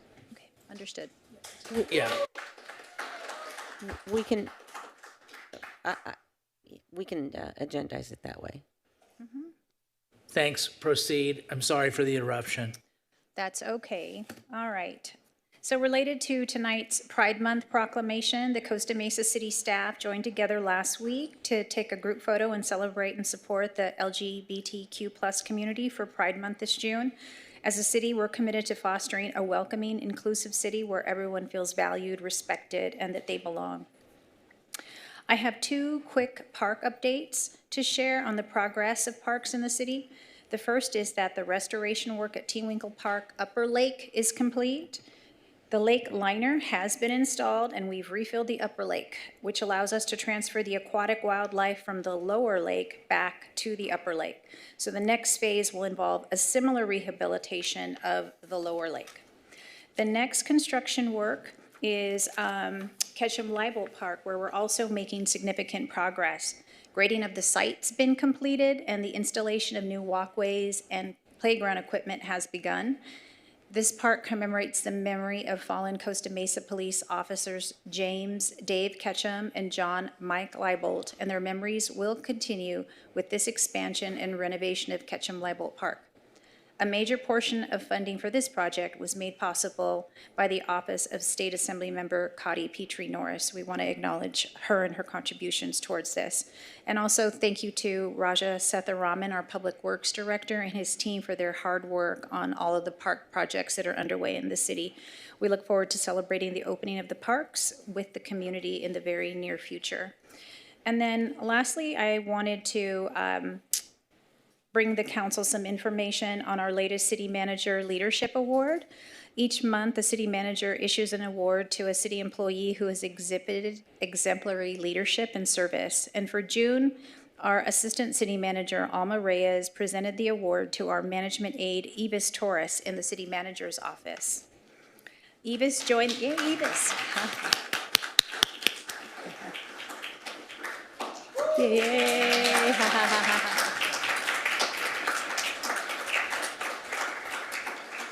So I'm just going to read a little bit about Evis and her extraordinary contributions. She joined the city in 2019 as part of the then newly established City Council Aid Group, or as we know it today, Constituent Services Team. As a member of the inaugural team, she supported the mayor and council in their efforts to increase responsiveness to resident concerns and to have a pulse on the community's needs. She played a key role in communicating the critical public health information during the COVID-19 pandemic to residents while helping city staff understand and address evolving community needs. Her multilingual efforts contribute to successful public engagement initiatives for major city projects, and community improvements, including Ketchum-Leibold Park, Shalimar Park, and various housing initiatives. In 2023, as Costa Mesa experienced an unprecedented number of evictions, Evis played an important role by providing housing navigation services and helping affected families connect with temporary housing resources. Her work helped with the city's response to this housing crisis and contributed to the development and eventual adoption and implementation of the city's tenant protection ordinance. These accomplishments represent only a small portion of the invaluable support and dedication that Evis brings to her role beyond her day-to-day responsibilities. I'm proud to have her on the city manager's team and honored to recognize her years of service, commitment, and heartfelt dedication to the organization and community that she lives in. So join me in congratulating Evis for this well-deserved recognition.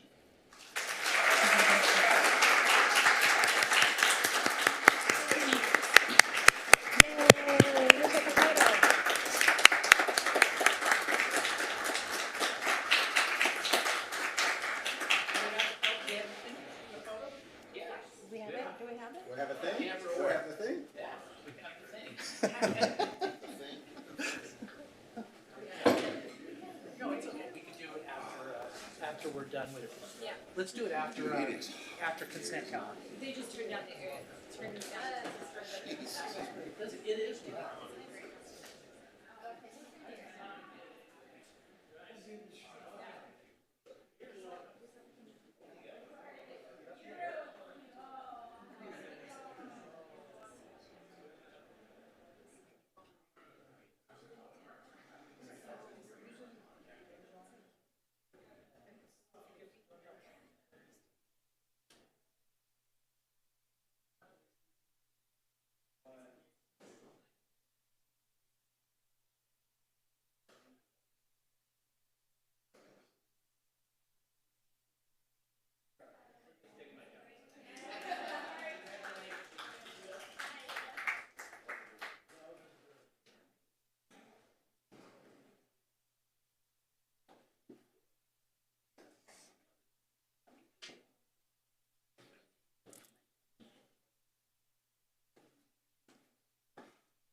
Okay, next up is our city attorney, Kimberly Hall Barlow, who has a report.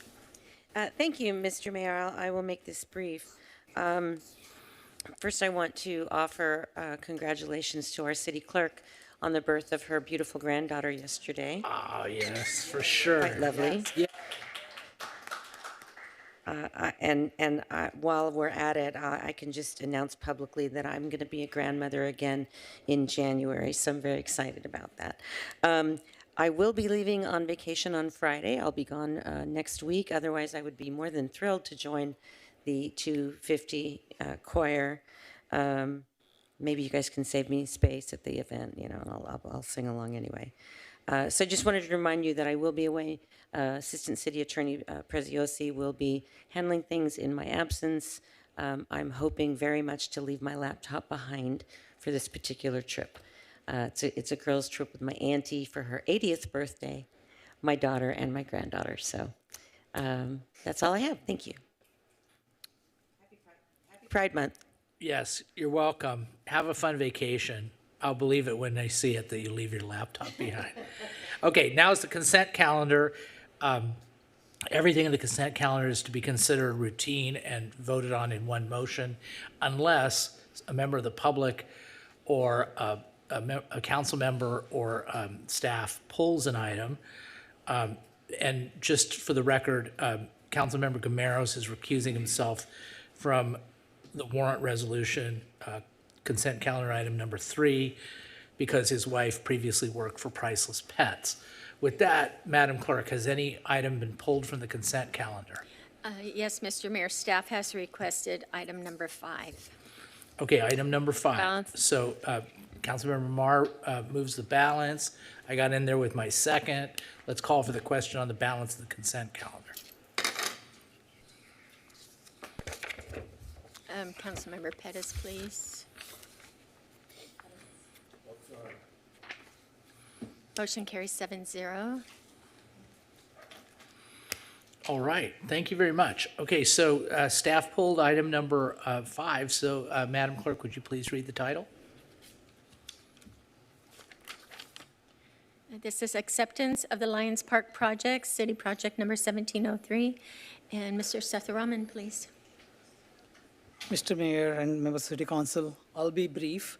I want to take some time to talk about this very large capital improvement project, probably the largest one in Costa Mesa history. So the Lions Park projects, it began more than 10 years ago. And the City Council on March 28, 2017, we had actually a joint City Council, Planning Commission, and Parks Commission meeting where this project was unanimously approved, and it was to demolish our old neighborhood community center to make room for a relocated library and develop almost an acre of green space. The old library space was then repurposed as Norma Herzog Community Center. In addition, we reconstructed the Lions Park playground, and most recently, the cafe at Lions Park. I want to quickly share some pictures. You can see here the groundbreaking that happened on July 28, 2017,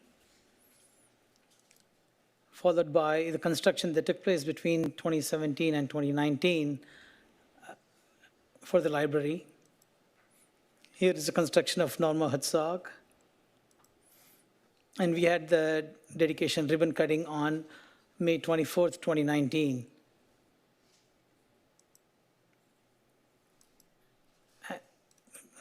Okay. Yeah, here is the pictures of inside the library after it on that day. Here is the ribbon cutting for Norma Herzog Community Center on July 17th of 2021. We cheated a little bit. If you see the picture on the bottom left, that roof is actually the newest roof that got installed. So it looks shiny and new, but it's the newest project that we completed, and we'll bring to you on that later. Here is a playground that we opened on the same day as the Norma Herzog Community Center. Go back one, Raja. Can you go back to 7? Oh yeah, I want to point out in the bottom picture. Yeah, I was going to say talk about the bottom one. Yes, the bottom picture is actually our former mayor, Norma Herzog. You know, she participated by video conference for this dedication.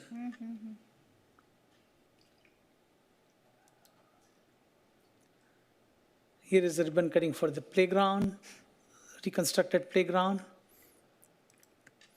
And here is a cafe groundbreaking that happened on December of 2024, followed by its construction. And we'll have this ribbon cutting coming up pretty soon. So I also want to recognize a couple of people for their extensive involvement. First is Alma Reyes. Alma has been involved in this project from its very inception through various design, construction, donor meetings we had. It's a tremendous effort, and we thank Alma for her involvement in this project.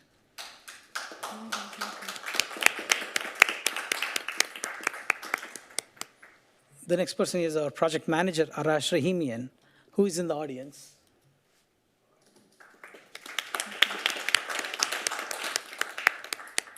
So Arash is a senior engineer with Public Works and was our main point of contact for this project. Arash worked tirelessly on this complex project, dealing with our contractor and numerous subcontractors. There are so many of them in this one. His dedication ensured successful completion of this project, which has changed this area for the betterment of our community. So thank you very much, Mayor, and we request your approval of the recommended action. Well, wait a minute. Don't we have to recognize the great director, Raja Setharaman, who's put it all together? Let's give it up for Raja.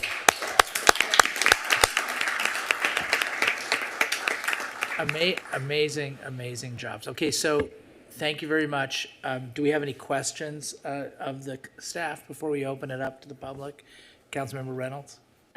Yeah, this question is for Alma. We're not quite done yet, right? There's a couple more pieces to add to this project. Yes, Councilmember Reynolds, are we talking about the pavers? And the plaques. And the The new plaques. plaques and the We pavers. actually do have the certificates, so we will be working on making sure that they're visible at both Norma Herzog and also the Donald Dungan Library. Good. Thank you. Want You're to make sure welcome. those get in there. Okay, thank you. Yeah, Mr. Mayor, I forgot the last slide of my presentation, which is Yeah. our lead certifications that we have for both the library and the Norma Herzog Community Center. Both are lead gold. That's great. Thank you. Any other council member questions? Open it up for the public. Nobody? Anybody on Zoom? No, Mr. Mayor. Closed public comment? Okay. Oh, I got in there. I'm going to make a motion to approve the item. Second. Seconded by Manuel Chavez. So thank you very much for that presentation. The slideshow brings back a lot of great memories. And I told this story one time, I think at the groundbreaking of the cafe, but it just goes to show you, and thank you to all the council members that you saw there, from Righeimer to Mansour to Guinness, all the way through, to us, everybody who voted on this, because any council can kill a long-term project. And I just remember how nervous Tammy Letourneau was when we first met, and you were in the room, Alma, and she presented the project to me, and she didn't know what I thought about it. And, you know, a couple of votes, and we don't have that. So we do matter. Elections matter. It's important that you guys, thank you for everything you've done to support the project, all the council members, and obviously, Roger, you're the best. Okay, you seconded it. You wish to be heard? Thank you, Mayor Stevens. Yeah, well, staff, first of all, thank you for this good work. It's a long-term project, as Mayor said. I think I was running for city council. This was already getting underway in a lot of ways. And in a big part, this was kind of a culmination of a big effort to revitalize West Costa Mesa. It was an effort to show a part of town that did not have a lot of support, that we're going to invest in that portion of our community. And I think seeing the new library, seeing the new community center, seeing that open, seeing that brand new park, all these things are possible to those that came before us. So like the mayor said, I want to thank staff, I want to thank the prior councils, because without them and their efforts, this would have been done. So good work, staff. Kudos to everyone involved. Anybody else? Okay, let's call for the question. Motion carries 7-0. All right, great. We're going to take a break until, let's go until 8:15. Thanks.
Everybody, we're back on the record. It's exactly 8:15, so thank you all for coming back on the record so promptly. Madam Clerk, our first item is public hearing, item number 1. Can you please read the title? Thank you. This is continuation request and appeal of the Planning Commission's decision to uphold the Economic and Development Services Director's decision to deny a reasonable accommodation request to deviate from certain requirements of the zoning code to operate a sober living home at 115 East Wilson Street. Staff recommends the City Council continue the open public hearing to the September 1st, 2026 meeting pursuant to the applicant's request. Okay. Council, do you have any questions for staff on this? No? Okay, let's open it to the public. Open it to the public. Nobody's coming up. Anybody on Zoom? No, Mr. Mayor. Okay. I'll move to continue the item. Okay. Councilmember Chavez is seconding it. And so, do you have anything to say? No. Okay. Second? No? Let's call for the question.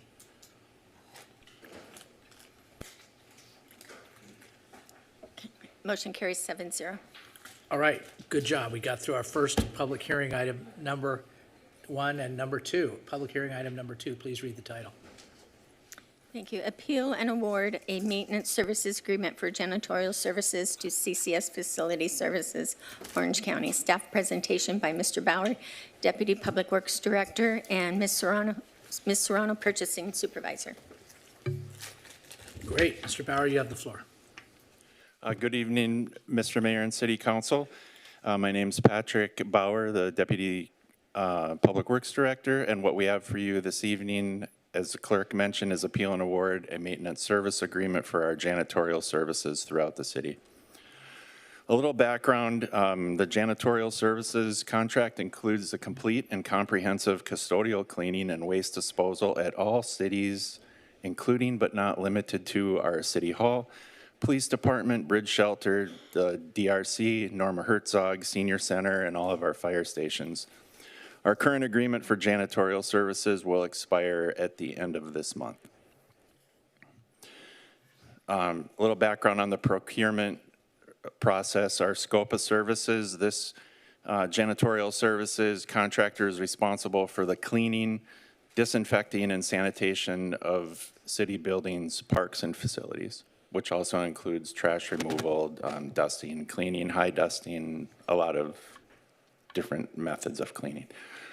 The city issued requests for proposals on Planet Bids on February 10th, 2026, and we received 11 submissions. 2 of the vendors did not meet the minimum requirements. 1 vendor did not attend the mandatory job walk, which left us with 8 vendors being evaluated in accordance with the city's purchasing policy by 3 raters from various departments. Of those 8, 3 vendors were then interviewed by the raters. CCS Facility Services in Orange County was determined to be the highest ranked based on the proposal and subsequent interviews. CCS Orange County has been providing janitorial services for over 15 public agencies in Southern California. Then an appeal came in summary on May 4th of this year. The city's current vendor and proposer on this RFP, Executive Facility Services, filed a bid protest against the notice of intent to award the contract to CCS. 11 separate issues and 1 issue with scoring discrepancies were identified by EFS. Formal response through the city manager acting as purchasing officer was provided to EFS on each of the 12 issues. Subsequently, EFS submitted appeal to the City Council citing CCS Orange County's failure to disclose immigrations and custom enforcement action on CCS Denver, repeating the scoring discrepancies issue, and a new issue related to CCS Washington, 2 different office locations. CCS Orange County provided response that issues related to CCS Denver and CCS Washington are not relevant as they are separate legal entities. Scoring discrepancies issued was addressed in the initial protest response. This is a table showing the scoring matrix.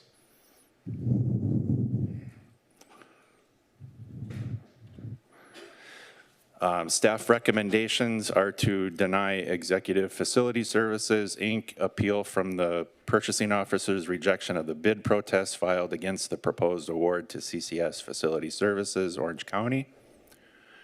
Award the maintenance service agreement to CCS Facility Services of Orange County for a period of 2 years with the option for 3 one-year renewal periods for janitorial services for city buildings, parks, and facilities in an annual amount not to exceed $577,973. Authorize a 10% contingency annually for emergency response, special events, and other unforeseen costs, and approval for a consumer price index escalation and de-escalation throughout the term of the contract. And finally, authorize the city manager or designee to execute the agreement and any future amendments to this agreement. And that concludes my presentation. Staff is available for any questions. Okay, so what we're going to do now, it's a little different than what we usually do. We're going to hear from the appellant, and then we're going to be able to ask questions. The council will ask questions to the appellant if the appellant wants to speak. Go ahead. And hold on one second, because we'll put you on a timer. Do you think, can you do it in 5 minutes? 5 minutes. I also have Mr. Jim Ferraro with Executive Facilities here, who would like the opportunity to address the council as well. Okay, can you? We'll keep it as brief as we can. Yeah, just go ahead. Just be mindful of time. Yes, of course. Thank you. Good evening, Honorable Mayor and members of the City Council. My name is Scott Cooper. I'm with Rutan and Tucker, and I represent Executive Facility Services. Just as an initial matter, we're not standing here today asking the council to award the contract outright to EFS. We're just asking the council to adopt staff's alternative of rejecting all bids and re-advertising the RFP so that the decision makers may make an informed decision with all of the information before them. Turning specifically to the RFP here, Section 3 of the city's RFP number 2613 sets out the minimum requirements for proposers. In Section 3C, the RFP provides that the proposer must disclose any pending or past claims, labor law violations, formal notices to cure, or et cetera, within the last 5 years. And that a failure to identify these may be grounds for the rejection of the proposal. Despite this requirement, CCS did not disclose any past or pending claims or labor law violations in its proposal for services submitted to the city. However, as we have presented in our appeal, there are at least 2 instances where CCS's Denver and Seattle offices have been cited for alleged violations of federal labor laws. In 2025, the U.S. Immigration and Customs Enforcement fined CCS's Denver office over $6 million for willful violations of federal labor laws. Additionally, in 2022, the United States Equal Opportunity Employment Commission found reasonable cause to believe that CCS's Seattle office had violated Title VII of the Civil Rights Act by failing to provide a workplace free of unlawful harassment and discrimination. Notably, in its response, CCS does not dispute that either of these violations occurred. Instead, CCS claims that those violations were committed by a separate legal entity and not the bidder before the city today. Frankly, CCS can't have its cake and eat it too. In support of the proposal, CCS points to its 40 years of experience servicing over 1,000 local government facilities nationwide. Similarly, CCS's proposal identifies its headquarters as 990 South Broadway, Suite 200, Denver, Colorado. And it identifies its CCS Orange County office as a regional office. It further identifies 3 corporate officers for the CCS Orange County entity, where only Mr. Hall is located in the Costa Mesa office. Mr. Coker and Mr. King both work out of CCS's Denver office. Additionally, if you look at page 15 of CCS's proposal, CCS identifies a number of similar entities throughout Southern California, or throughout California as a whole, that it provides janitorial services to. The majority of these government facilities are in Los Angeles or San Diego, as well as areas in Central and Northern California. I'm happy to be corrected, but I believe it is safe to assume that CCS's Orange County office is not servicing these locations. It is likely the San Diego, Los Angeles, Fresno, or San Jose office that service these locations that is included in its bid. If, as CCS contends, the Orange County office must be treated as a distinct entity, it would be entirely inappropriate to include these facilities serviced by its other offices in this proposal. Indeed, in the agenda report before you tonight, staff finds that it believes CCS is a qualified city partner based on the fact that CCS has been providing janitorial services for over 15 public agencies in Southern California, along with over 1,000 local government facilities nationwide for over 40 years. This finding is based in large part on the experience and the services provided by CCS offices other than its Orange County office. If CCS's Orange County office is treated as a distinct entity for the purpose of disclosing claims or violations, it would be arbitrary to allow CCS to include experience outside of its Orange County office to support the proposal. For these reasons, I would respectfully submit that the council reject all bids and re-advertise the RFP so that all relevant information may be considered by the decision makers. Thank you, and I will turn it over to Mr. Ferraro.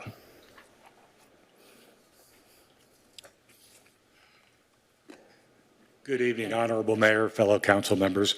My name is Jim Ferrara, founder and owner of Executive Services.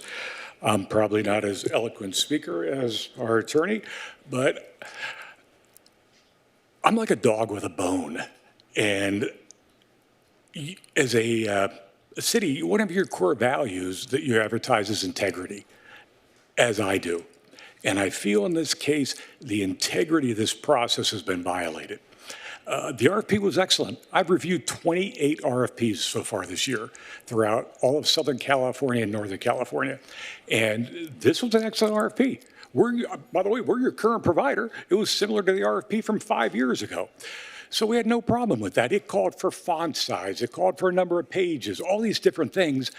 So when the scoring came out and we lost, of course, we came in third. I requested all of our competitors' proposals to review, and I found 15 violations of the RFP. And the response I got was, it's my sole discretion to make a decision. And I'll tell you what, that got to me. An RFP is written so all the players follow the same rules. It's not written so you can do this and I can decide this for you, or you can have these legal violations and I'll ignore that, or your font size. And that's how we were treated.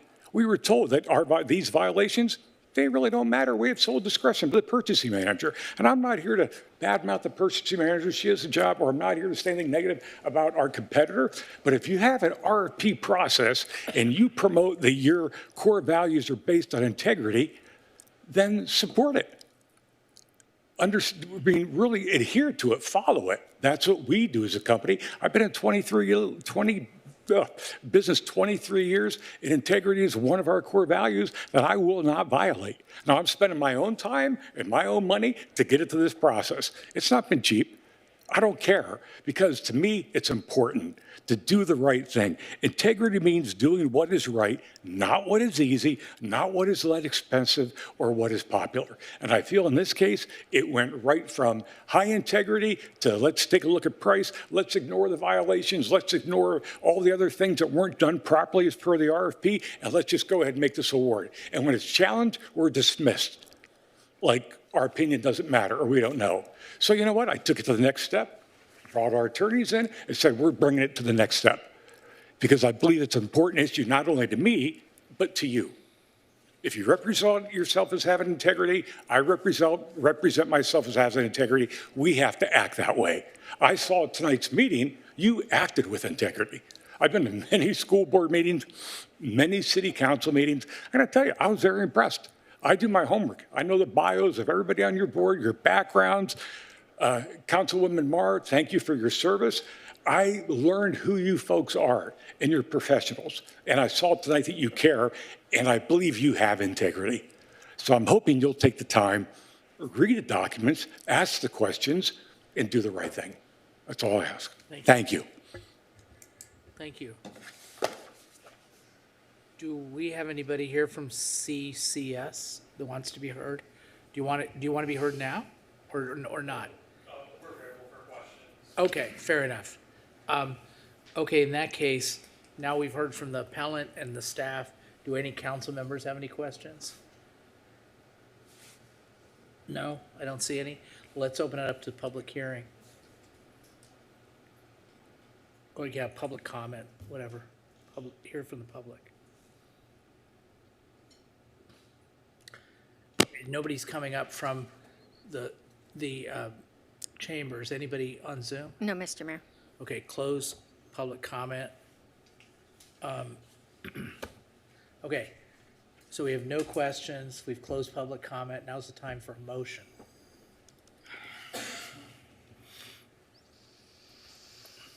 I'll move staff recommendation.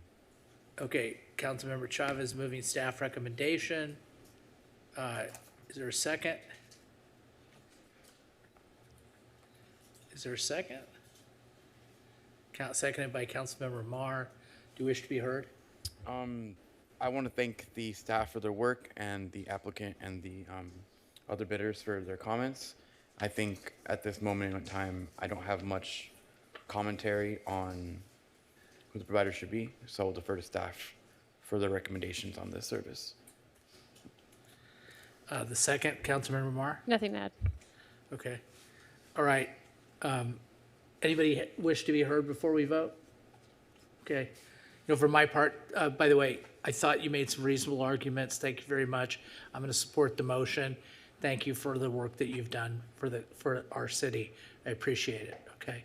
So with that, let's call for the question. Motion carries 7-0. All right. Next is our first new business item. Madam Clerk, would you please read the title? This is proposed first-time homebuyer pilot program funded by Measure Q. Staff presentation by Ms. Saw, Grant Administrator, and Ms. McGill, Planning Manager.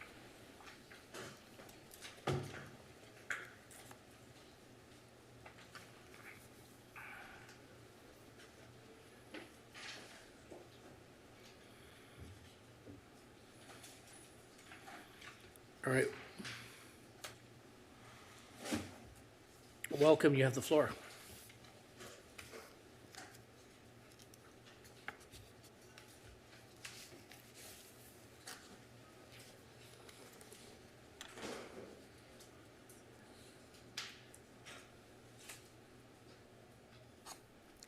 Okay. Good evening, Mayor, council members. Tonight, we are presenting a proposed first-time homebuyer pilot program funded by Measure Q. This proposal outlines key program elements for which we are requesting council decision. In 2020, voters approved the Costa Mesa Retail Cannabis Tax and Regulation Measure, known as Measure Q.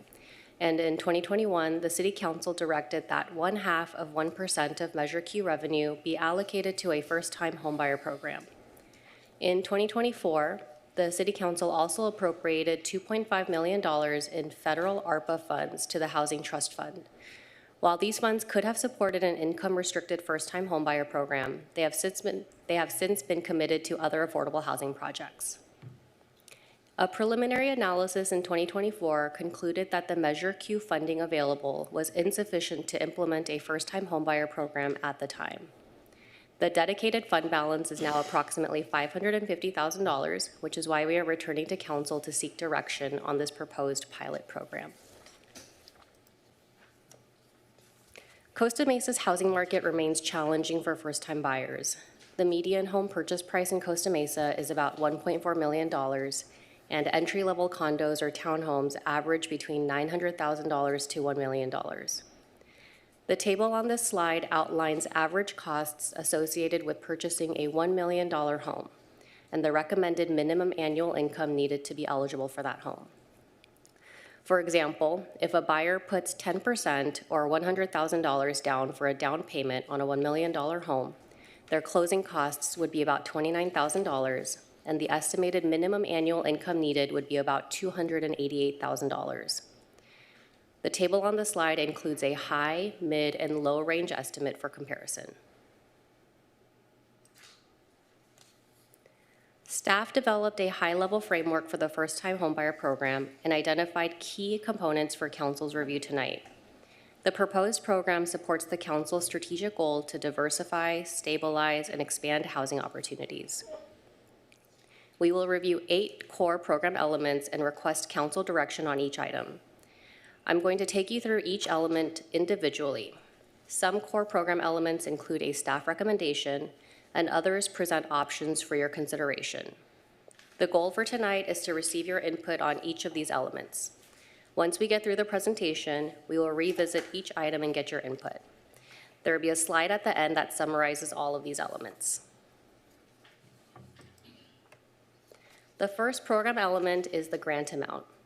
The current Measure Q dedicated fund balance for the program is about $550,000, and the anticipated annual revenue is about $242,000. With these figures in mind, staff is recommending structuring the assistance as a one-time grant to maximize the number of households served. The table on this slide illustrates about how many households we can serve at the different grant amounts listed. The Council may also consider structuring the assistance as a loan. Historically, the city structures homeowner loans as a 0% deferred loan that is repayable at the sale, transfer, or refinance of the property. A loan would require additional administration to set up and monitor. It would be about $6,000 per loan to administer each loan through a third-party contractor. And there is currently no additional staff capacity to directly administer loans. A part-time staff member at a minimum would be needed in addition to additional legal and finance staff time and resources. Another consideration is that a 0% interest loan would not keep pace with inflation and would reduce its value upon repayment, and subordination requirements can complicate the recapture of funds. Alternatively, Council could consider structuring the loan differently by including an interest rate or increasing the loan amount. The second program element is regarding the eligible use of grant funds. Applicants would be required to document their intended use of funds prior to the disbursement of the grant to ensure that the funds are used for an eligible expense. Eligible expenses would be anything related to the financing aspect of the home purchase, like down payment assistance and closing costs. Ineligible expenses would be items like renovations, home improvements, or furniture. This program element does include a staff recommendation, which is to approve the list of eligible expenses as listed on this slide. The third program element addresses household eligibility. The Measure Q ordinance requires that the program be for a current Costa Mesa resident, a former resident who was raised in the city, or a graduate of the Newport Mesa Unified School District.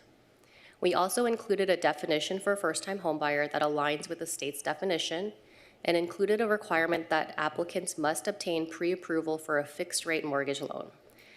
This is to prevent all cash buyers from being eligible for assistance to ensure that our assistance program reaches households that need it most. This program element also has a staff recommendation that applicants are eligible if they meet the requirements listed on this slide. The Measure Q ordinance does not impose income restrictions for this program. This program element is included for council consideration as a way to try to target assistance. The income limits shown on this slide are based on HUD's 2026 area median incomes. If council decided to impose an income limit, staff recommends setting a single income threshold regardless of household size. This would help ease administrative burden and make it easier for the members of the community to understand the program requirements. A prior analysis of the first-time homebuyer program recommended that no more than $100,000 in liquid assets remain after the close of escrow. However, staff recommends removing this requirement for administrative simplicity. Verifying an applicant's liquid assets may be administratively challenging and resource-intensive. An income limit provides a more manageable and effective method to determine financial need. The next program element is regarding eligible housing types. At a minimum, the purchased home must be located within the city of Costa Mesa. And staff also recommends approving the list of eligible and non-eligible housing types listed on this slide. This next element asks council to consider requiring a residency requirement. This safeguard helps ensure that program funds support long-term home ownership rather than short-term investments. For this one, staff recommends requiring a residency requirement for a minimum of 5 years. The final program element is regarding the application process. Staff recommends the process as it's described on the slide. The application period will be for 60 days, and once it closes, all complete applications will enter a randomized lottery. The selected households will have 12 months to secure and close on an eligible home. Staff will also maintain a waiting list for households in case they're unable to close or purchase on an eligible property. Staff also considered reviewing applications in the order that they're received, but rejected this process. A randomized lottery ensures that all households who apply within the application window have an equal opportunity to be selected, regardless of when their application is submitted. And these next two slides summarize all 8 program elements along with staff recommendations or considerations for council. We are requesting council direction on the grant assistance amount, the eligible uses of grant funds, household eligibility requirements, whether or not to impose an income limit, to remove the cash assets requirement, eligible housing types, whether or not to impose a residency requirement, and the application review process. Staff recommends that the City Council provide direction on a pilot first-time homebuyer program utilizing the dedicated Measure Q revenue to provide direction on the core elements of the program and to direct staff to return to council with an evaluation of the program following completion of the pilot period. And this concludes my presentation, and we are available for any questions. I question. I just want to ask a procedural question first. So we give direction tonight, and then are you coming back to have us look at it again, or once we give the direction, you can go out and implement the project? Thank you, Mayor Stevens, for that question. The intent would be that you give your direction tonight, and we will open up the program sometime in the fall. So we'll take your direction and we'll run with it. Got it. Thank you.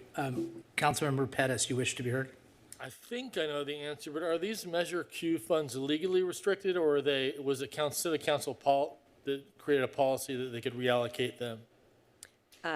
I can answer that, Councilmember Pettis. Mr. Mayor, members of the council, the implementing ordinance for Measure Q includes a specific provision setting the tax rate and restricting a percentage to this program.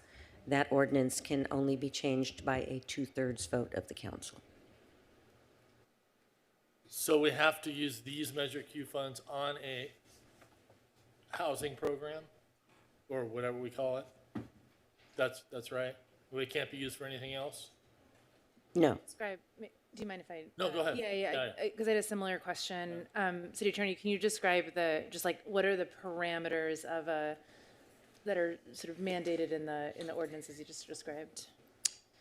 I'll read it to you, actually. 1/2% of the proceeds of the tax set forth in subsection C and D shall be directed toward the implementation of the Cultural and Arts Master Plan, and 1/2% shall be directed towards the implementation of a first-time homebuyer program for current residents of the city former residents who were raised in the city and/or who graduated from the Newport Mesa Unified School District. So I read that as being restricted to a first-time homebuyer program with those parameters. And are there definitions of, like parameters around what a first-time homebuyer program is? Well, it's a common term in the development in community planning. It's typically a program that provides loans or grants or some sort of assistance to individuals who are purchasing their first home. But the staff report had said it could be somebody that hasn't bought a home in the last 3 years. I read that somewhere in the staff report. That doesn't feel like a first-time home buyer to me. We defined first-time homebuyer using the state's definition of first-time homebuyer, so it's from the California state statute. And that's the definition that they use for their first-time homebuyer program. Wait, sorry, I just want to go back to the city attorney. It's not Measure Q that contains that language. It's the ordinance that the council passed, and that ordinance can be changed. It can be changed. It requires a 2/3 vote. Right. It's not like we have to go back to the voters. No. It's not like we gotta. No, we do not have to go back to the voters. Like we did this, and now we can change it if a majority of council agrees. Not a majority. It's a supermajority. A supermajority. Yes. Thank you for the correction. Yeah, it requires 5 votes. Okay. So I just want. I mean, Councilmember Pettis, like it's not written in stone. Yeah. Can we vote on that? That's not agendized, but I think it can be a recommendation. Okay. Yeah. Yeah, all right. I'd like to do that for the record. Can I have a shot? Hold on 1 second. Yeah, we're in the point right now where we're asking questions. Yeah. Yes. A couple questions on this topic of why we're here. It appears that we were asked in May of 21. We hadn't accumulated enough funds at that point. You believe we have enough funds, and so we're here to talk about it. And what I've heard from some of my colleagues up here is, do we have to do this? And I think what I've heard is, well, let me ask, I don't know if this is for legal or for staff, would appropriate action tonight, if this council was reluctant to proceed with this program, to our direction would be take no action and advise staff to come back with an appropriate motion. We can figure out what we would want to do with these funds and see if that passes our 2/3 vote. We'd be requesting a revision of the ordinance, and I think we need to figure out what we want to revise it to before we bring that back. And avoiding cross-talking, and that's not in a bad way, but so we take no action tonight, and then we schedule a study session to talk about what could potentially be a better use of these funds. And after that is decided upon, we give direction as we come out of that study session as to potentially what we'd want. Is that a scenario that would work? That scenario would work if the council wants to move in that direction. The item would be appropriately agendized at a future meeting for discussion and potential action by the council. Yeah. Okay. Now, a question, and this may be more of a question for mortgage experts and people who deal in the lending world, and I don't know if we've got those type of experts here, and I'm not casting aspersions, I don't know. I mean, you guys have looked into this. If what we're contemplating under the scenarios that you laid out tonight, and I'm not going to go back, but let's say 25, 50,000, 70,000 to assist to cover some of the closing costs, and it seems one of the recommendations contemplated that applicants have secured, I'm assuming a 30-year fixed. Is it general when you go in to qualify for a loan, they want to look at your ability to succeed and your ability to have the financial wherewithal and your ability to actually not just get you in the house, but you can then service it. It seems to me it would be a negative mark on their record if they couldn't qualify for this home independently and they're required to go out and get this assistance. Am I missing that if I was the lender and somebody came to me for under that scenario? Well, yeah, thank you, Councilmember Bewley. Just from a transactional standpoint for real estate sales, because the primary mortgage qualification would be a precursor or eligibility requirement for this proposed city first-time home buyer program, it really would be incumbent upon the buyer, to seek assistance from the city after they've secured the ability to not only purchase, but also, as in your words, service the property. They have to have sufficient income and stable income in order to remain in that property. And those are all criteria that mortgage underwriters would look at before they qualify that potential buyer for that mortgage. So in essence, because it's a precursor to our eligibility, it's not necessarily related to our proposed program. And so I couldn't speak to a negative mark, but I would say since our program comes after, the buyer's choice to seek assistance through the city would be something that assists them as their first-time homebuyer program in the city of Costa Mesa because we have the program, not necessarily a reflection of their ability or financial status in the eyes of the mortgage underwriter. So hope that helps. Yeah, I follow you, but that almost stands this on its head. They've qualified for the loan without this assistance, and now they've qualified, and now they say, hey, give me the 25, 50, 75 that you guys are giving me because I just won a lotto. I hate to be that blunt, but that's kind of what it sounds like. Yeah, and one of the goals is also it creates a differentiating quality between choosing to buy a property in Costa Mesa versus an adjacent city, which doesn't necessarily have a same kind of program or ones that potential buyer would qualify for. I don't think we have a problem attracting home buyers to Costa Mesa. Okay. And the other thing that kind of, I won't say leaped off the page at me, but I think you may have answered. They've already pre-qualified by the time they get to us. I was concerned that we were saying, we don't care if you've established you've got liquid assets to 100K. That again is setting a potential first-time home buyer up for failure. If they got to squeak to get in with this amount, they've got no reserves to service it, and that first roof repair that comes along, I mean, I won't get into the whole thing.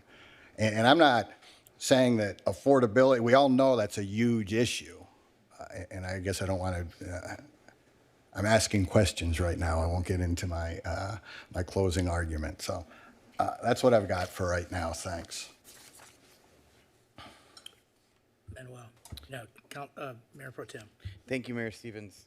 So going off of the comments made so far, can I perhaps make a motion that says... No. No. Yeah, it's a question. It's a question. Not now, yeah. I'm making a motion. When I make a motion, could I say that these funds only go to closing costs? Am I able as a council member to limit what this money is used for? Yeah, and you could make a motion to direct staff to develop the program with limits to what the uses of the grant is. Can we go back one slide? Because that's one of the options on here. Okay. So it would be under number 2, eligible uses of the grant. Got it. I just want to remind, or I guess just ask the question and confirm that we can in fact limit how the money is used. We can also, by chance, add additional requirements that say it has to be the first home a person buys, regardless of any state definition. Yep, correct. We could do that.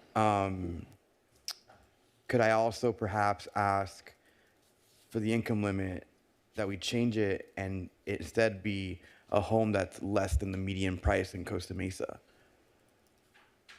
So instead of imposing an income limit, imposing like a purchase price ceiling? Correct. Okay. So the council could impose any number of restrictions that could make this program palpable for their concerns.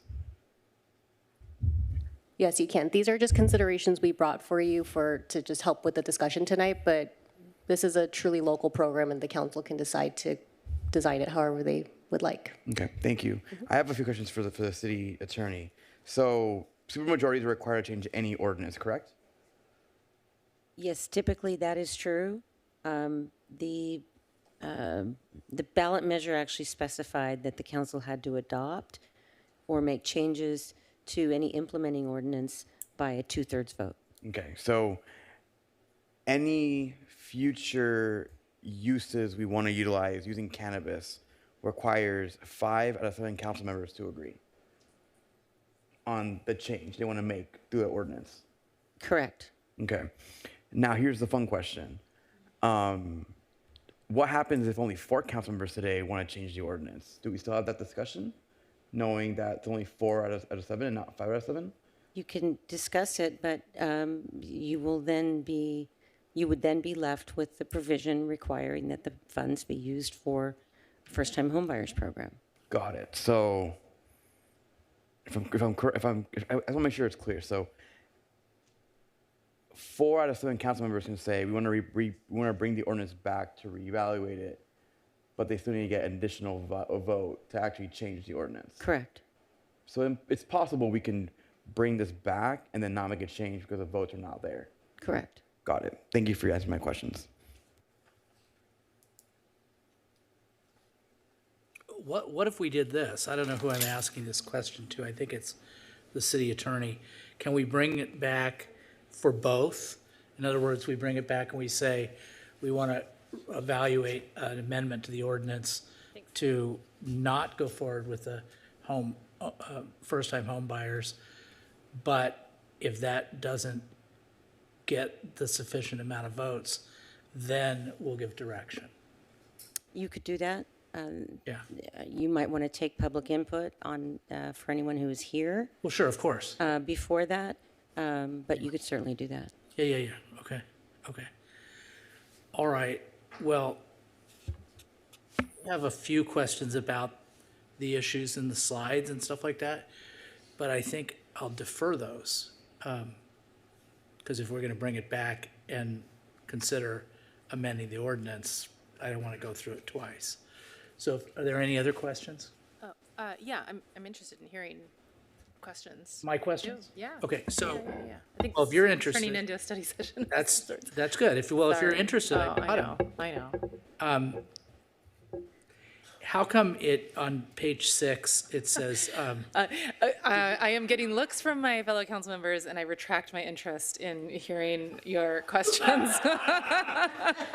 Retract, Mayor. Under the pressure. no, now you have to hear them. Now you have to hear them. I have the floor. I am genuinely interested. I was trying to help others. Okay. Okay, I'll make a deal. I won't ask any questions if no one else does. Oh, shoot. Okay? Sorry. How about 1 for 1? I have 1 question. Okay, make it a good one. Make it a good one. Okay, this is my sort of what if, and it sort of stems from a real interest in looking for home ownership opportunities for members of our community who may not even be able to reach it otherwise. And one of the programs that I know has been very successful in other areas is Habitat for Humanity. So my question, I don't know if this is the staff or the city attorney, is would that be considered an eligible first-time homebuyer program if we were to use these funds to purchase a piece of land or purchase a property for the management by Habitat for Humanity, who runs a program to give ownership opportunities for truly low-income residents? Would you consider, maybe you have to do some research, but I'm wondering if that would fall within the parameters of a first-time homebuyer program. I would certainly look into that and report back to you and when we bring this back. Okay, thank you.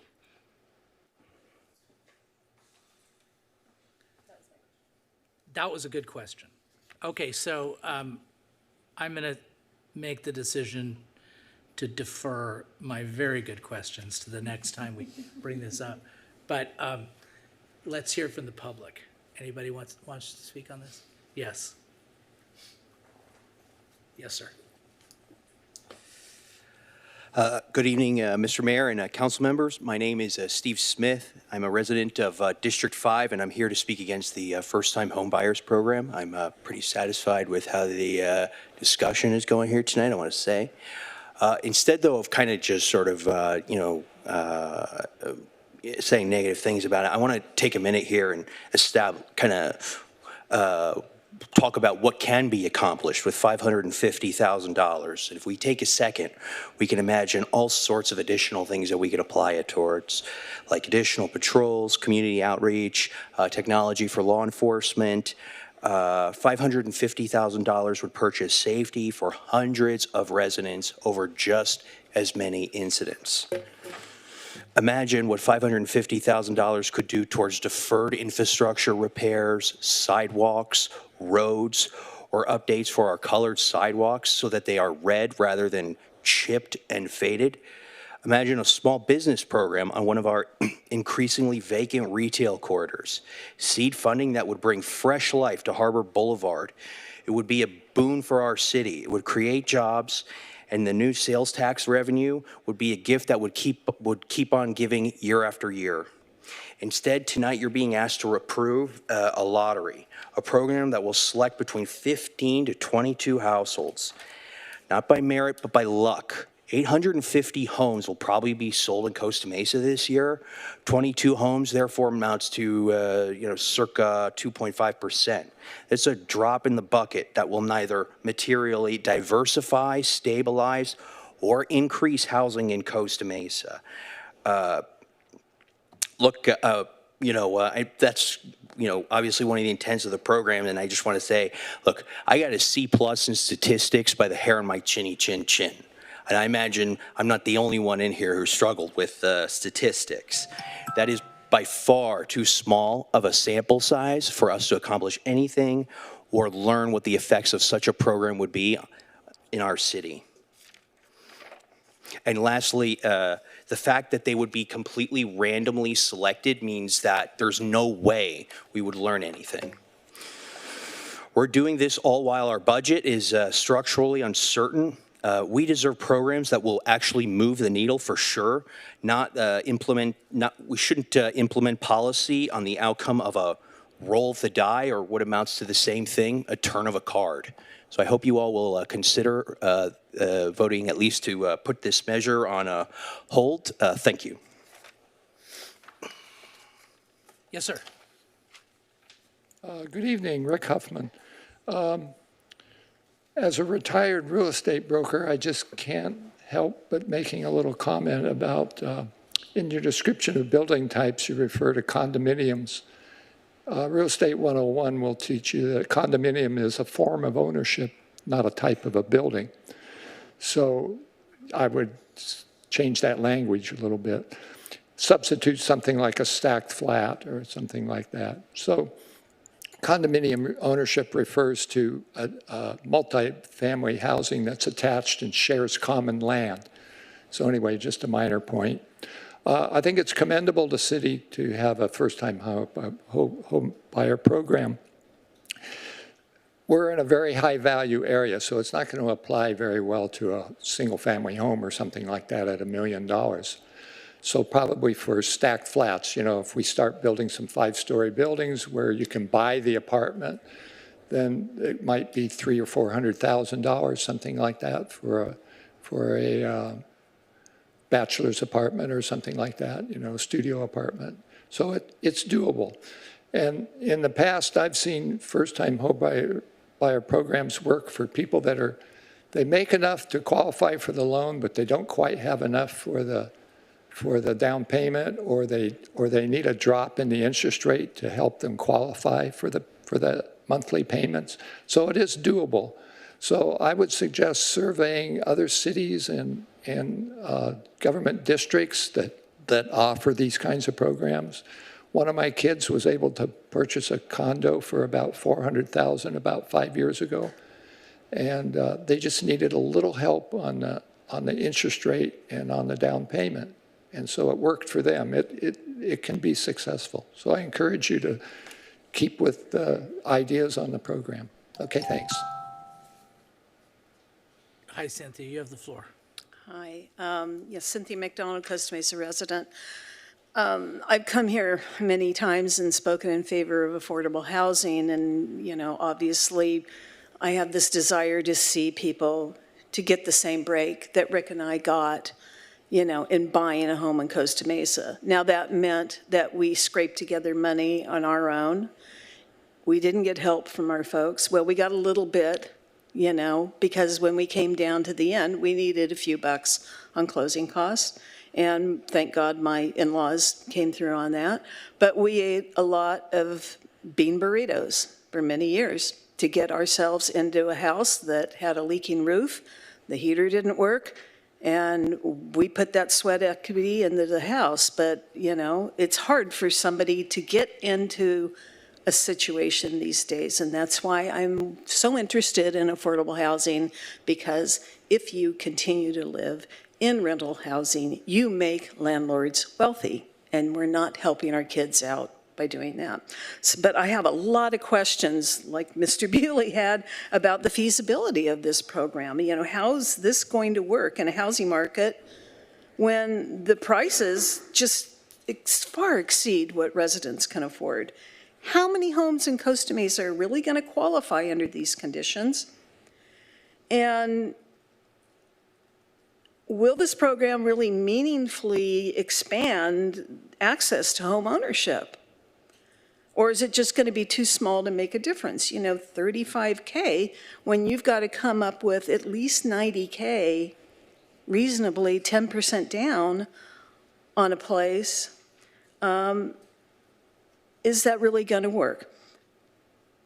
Applying it only to closing cost? Closing costs are negotiable, for one thing.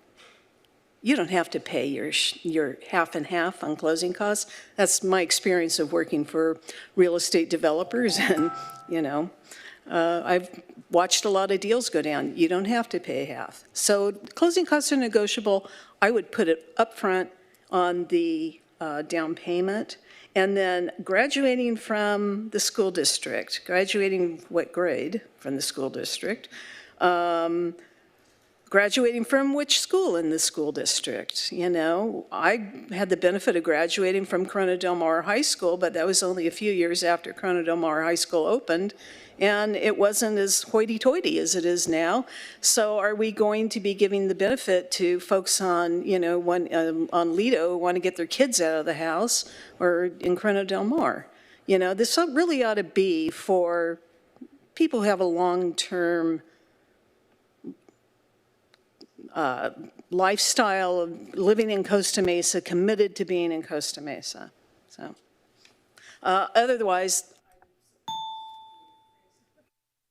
Thanks, Cynthia. Anybody on Zoom? Yes, Angeli, please. Angeli, you have the floor. Hello, good evening, Mayor and City Council. I'm a strong supporter of the proposed first-time homebuyer pilot program. Like many families in our city, I understand firsthand how difficult it is to achieve homeownership in Costa Mesa. And tonight's proposal recognizes an important reality that Costa Mesa's success depends on whether people who work here, were raised here, and contribute to our community can build their lives here. For many families, the challenge is not the monthly mortgage payment alone. The greatest barrier is saving enough for that first down payment and closing cost while also paying for rent, childcare, transportation. This program helps bridge that gap. While this pilot program will not solve our housing affordability challenge alone, it is an important first step in the right direction. As a West Side resident, we have met countless families who love the city but fear that they may never have the opportunity to own a home here. And this program would send a different message. We often talk about supporting teachers, nurses, nonprofit workers, city employees, vets, and young professionals, yet many of these individuals cannot afford to put down roots in the very community they serve. So as a first-time homebuyer, this first-time homebuyer program will help keep local talent in Costa Mesa and allow working families to build wealth instead of being permanently locked out of home ownership. Now, compared with programs in Santa Ana and Garden Grove and Anaheim, the proposed Costa Mesa pilot is actually fairly modest. If you check out those examples, some of them do deferred payments for $150K and more. So we definitely support this as a prudent first step. but allowing an opportunity to explore what the greater capacity could be. So I respectfully urge the council to move forward with a pilot program or a form of it to actually ensure that the dream of home ownership remains possible for the next generation of Costa Mesa residents. Thank you. No further speakers, Mr. Mayor. All right, close public comment. I'm going to make a motion. I move to continue this item and bring it back with an item about whether or not we should amend the ordinance, and depending on the vote, what direction we should give to the council to, the staff with respect to the pilot project. I got a second from Mayor Pro Tem Sorry, Chavez. I don't think I understood the motion. Can you say It's that to again? bring it, okay, I'll go through it. So it's to continue this item, we're not really continue the item, but bring it back, continue the part of the item that is here, but bring it back as well with a, agendize whether we amend the ordinance. Don't we need recommendations about what we should amend the ordinance to? Like, we need to have that conversation. Okay, we can have that, but that's Take my. a substitute motion? That's my motion, not till you hear about Okay. my basis. Then you can make a substitute motion. So anyway, I want everybody to have their say about whether or not we move forward with this. And so I think that's important before we do move forward with, which a couple things is, we brought this forward first in April of 2021. And then I think it was passed by a supermajority sometime in the summer of 2021.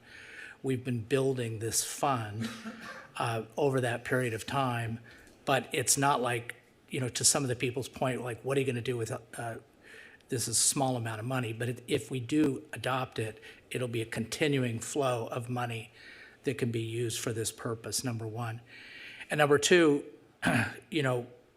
we may think that this is kind of a modest approach to addressing housing and home ownership, and maybe it is, but I just go back to when I bought my first home in Costa Mesa. I was on 2833 Monterey in District 3, and I can't remember what we put down, but we paid $262,000 for it in 1991. We really wanted to buy it in the early part of 1991 because we were sure that the price of housing was going to go up. And so we went to my parents and said, can you give us an $8,000 loan? And they did. And that was able to get us into our first home.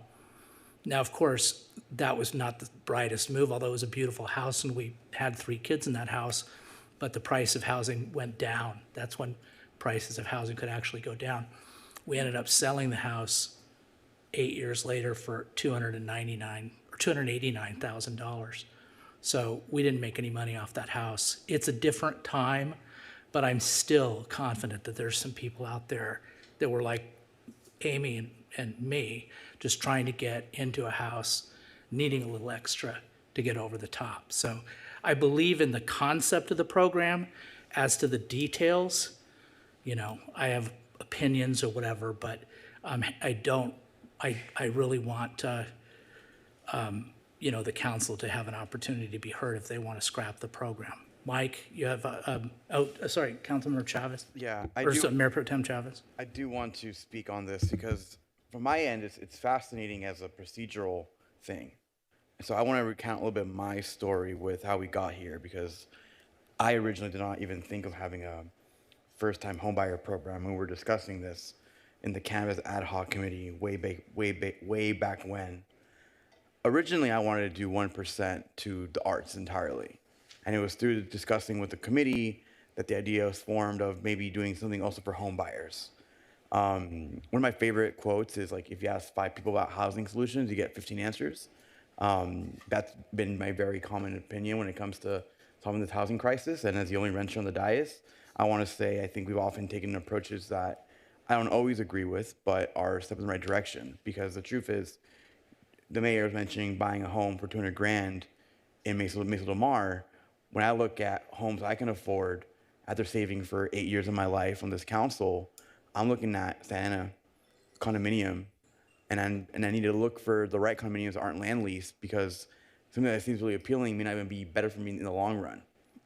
So in that regard, from that moral perspective, I think it's important we recognize that in a city of majority renters, we should probably be looking at ways to help them get into homeownership. Because oftentimes I heard a lot of people say that renters aren't good for the community and they don't care about the community. And I don't agree with that one bit, but we hear that a lot, and there's a way for us to try to remedy that. Now, on the procedural part, the fact that this is an ordinance makes it really, really annoying to change anything. And I'm in the opinion that if we do scrap it, we scrap everything. Scrap the 0.5% arts and the 0.5% for this program, and have it all go to the general fund, so that any future council can use the fund how they see fit without having to need 5 people agree in the same direction. So that's really where I'm gonna come when this comes back, is if we don't like having 0.5% go to arts and 0.5% go to this, that we just say, let's just remove that entirely, because it's very burdensome. And the way I look at this now, this is dead money. This is money we can't touch, we can't utilize, because it's not 5 votes on this council to move this program forward. So those are my general thoughts. Happy with what council has to say, but procedurally, just from a government standpoint, if you want to change it, I'd say let's go the full mile and add a general fund, because why limit ourselves to something we don't want? Mike, Councilmember Bewley, you wanted to be heard? Certainly, Mayor Stevens or John. Yeah, my substitute motion, and then if I get a second, I'll speak to it. I think that we continue this or take no action on it tonight. We agendize a study session so that we can have a robust discussion on a lot of things that were touched on tonight. And then what comes out of that study session potentially is direction to come back to council with potentially a risky 5-2 vote or potentially another fashioned modification of what's before us tonight. But to shorten that up, just take no action tonight, continue this, whatever is the appropriate legal terminology Receive there. and file. Okay, and receive and file, let's have a study session, and then depending on what comes out of that study session, then we come back and do something thoughtful after we've had a full panel, robust discussion on a path forward. I have a question for the maker of the motion. How is this different from the mayor's current motion? Talk about it.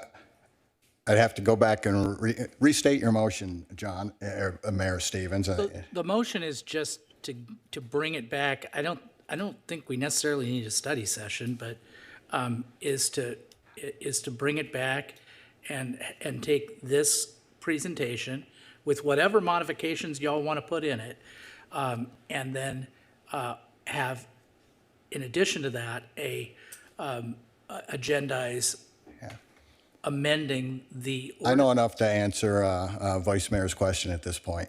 Yeah. Okay, and not to cut you off, Mayor. It's just for that exact reason. We're sitting here.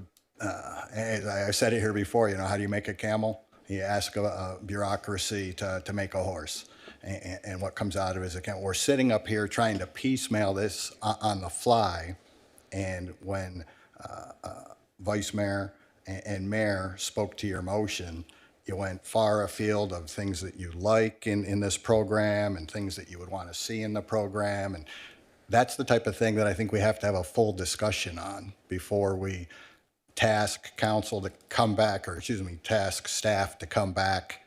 And we're going to piecemeal this thing again in a formal Brown Act sanctioned voting session. I think we need to have a discussion before we get into that voting session.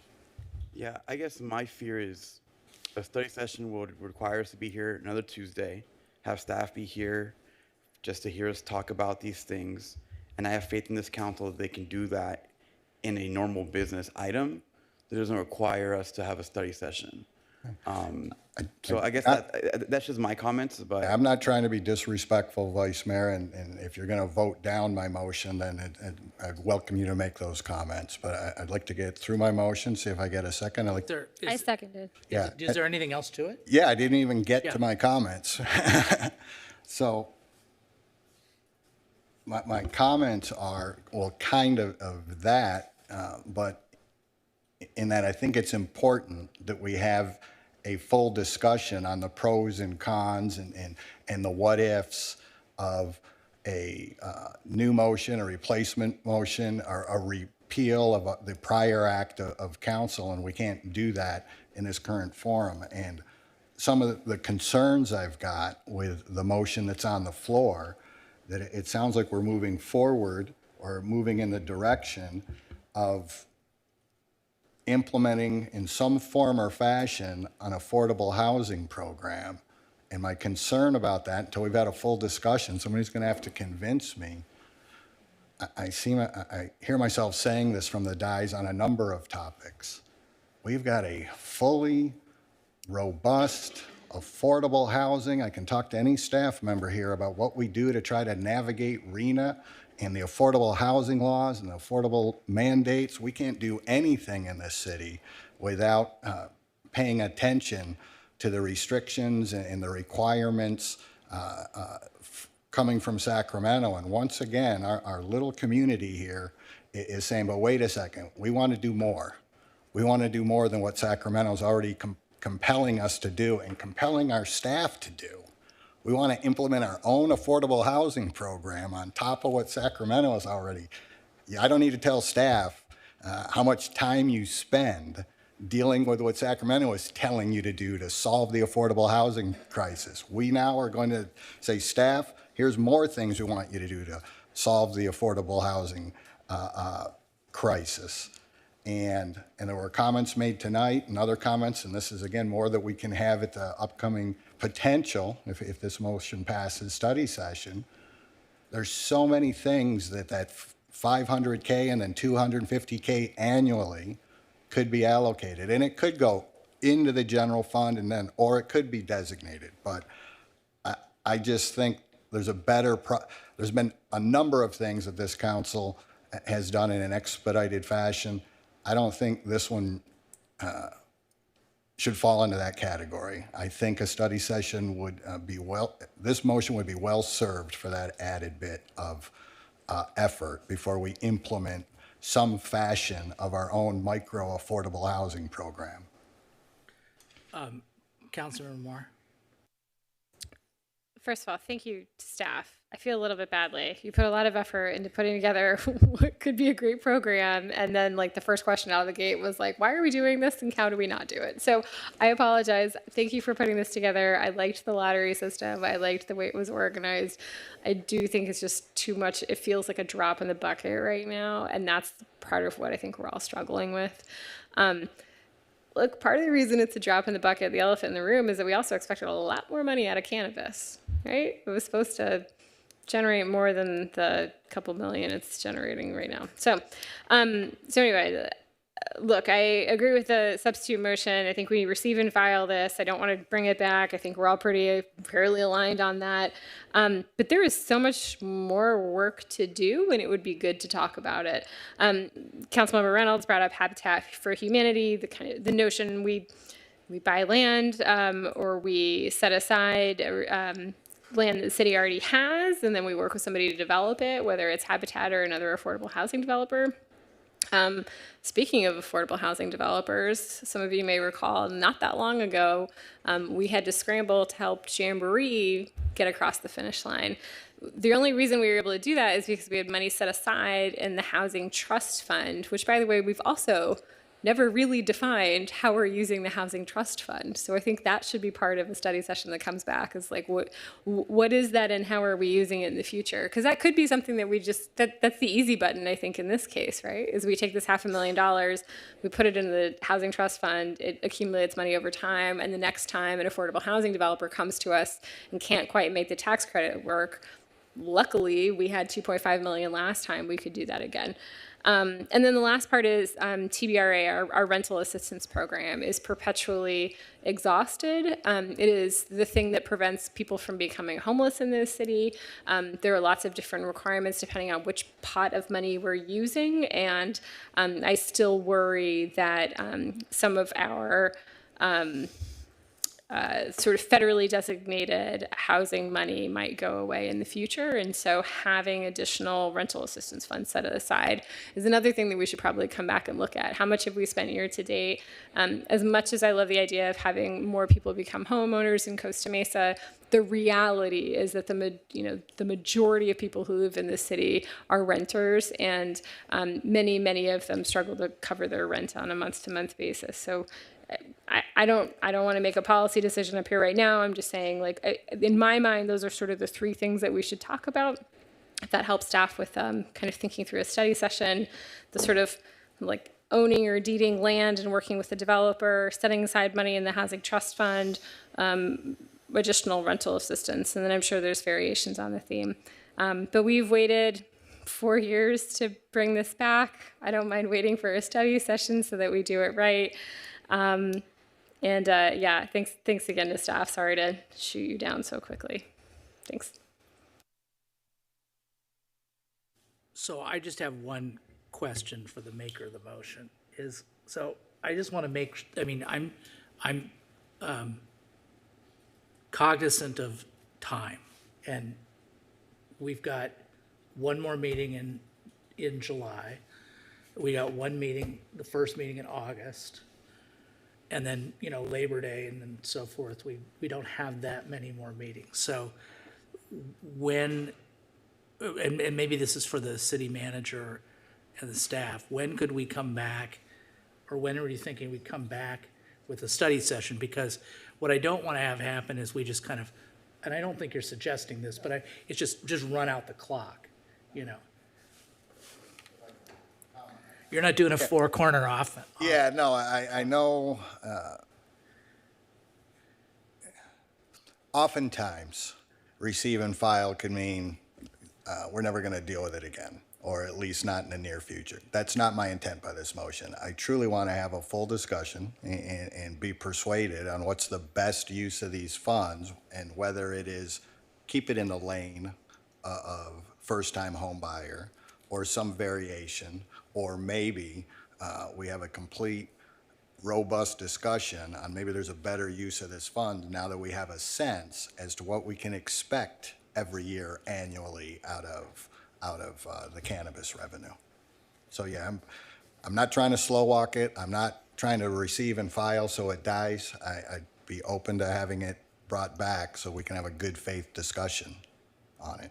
And quite frankly, I think we need to, because of these earmarked funds. And I know we don't have we do have finance here tonight. What's going on with that money that's been earmarked over here? And we've now been conserving it and storing it. So I think we need to have that done so that finance staff has direction, Mark. So you answered my question. Now, city manager, is that doable, you think, to get the study session done and get it back with whatever we come up with at the study session while we're all up here?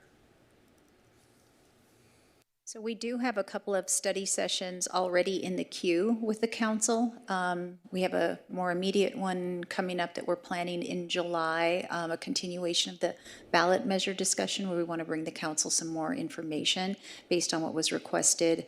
The ITSP is in the final stages of development. We want to come back to the council with that, but I'll work with the staff team to identify a future study session date with enough time to have a full discussion with the council about intended uses, and then bringing back an ordinance for the council to review, consider, and adopt. This council. Yes, thank you. Okay, does anybody else have any questions? Okay, I'm gonna go ahead and support your motion, council member. That's fine. I appreciate where you're coming from. Okay? Yeah, call for the question. Motion carries 6-1 with Mayor Pro Tem Chavez voting no. Okay. Next item is new business item number 2.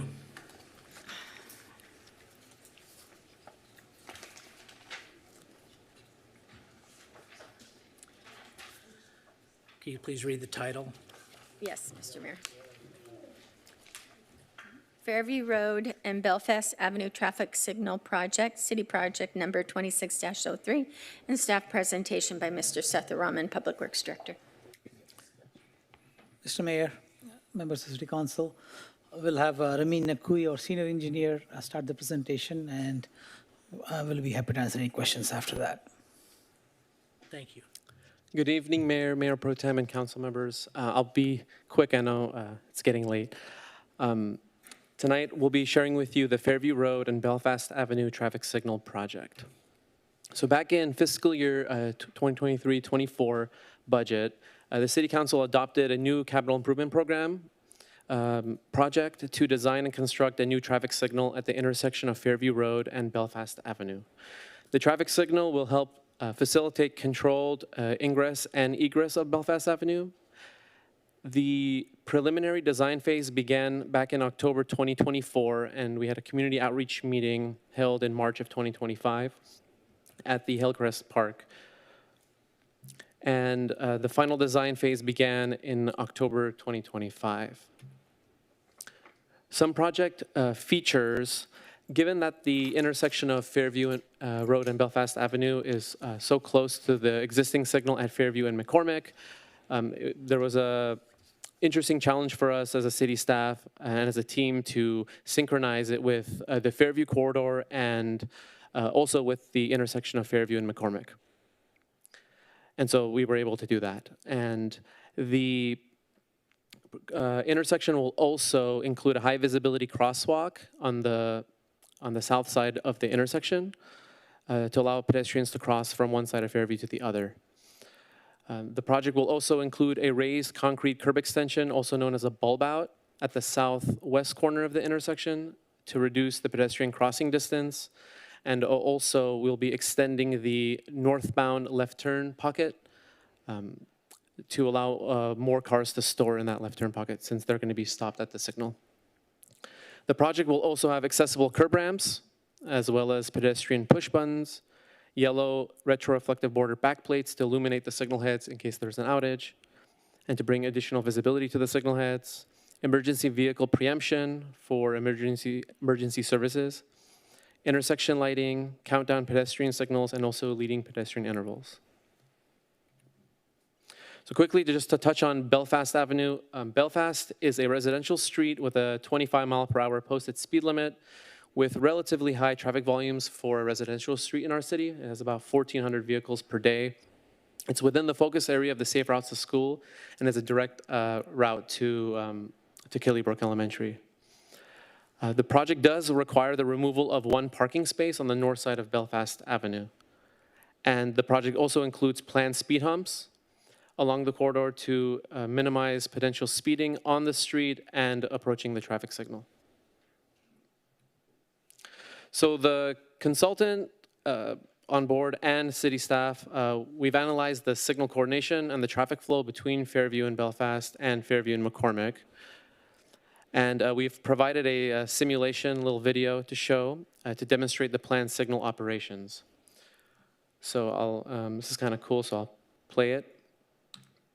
So as you can see here, right now, Fairview northbound and southbound is showing green. So this is being simulated in the PM rush hour.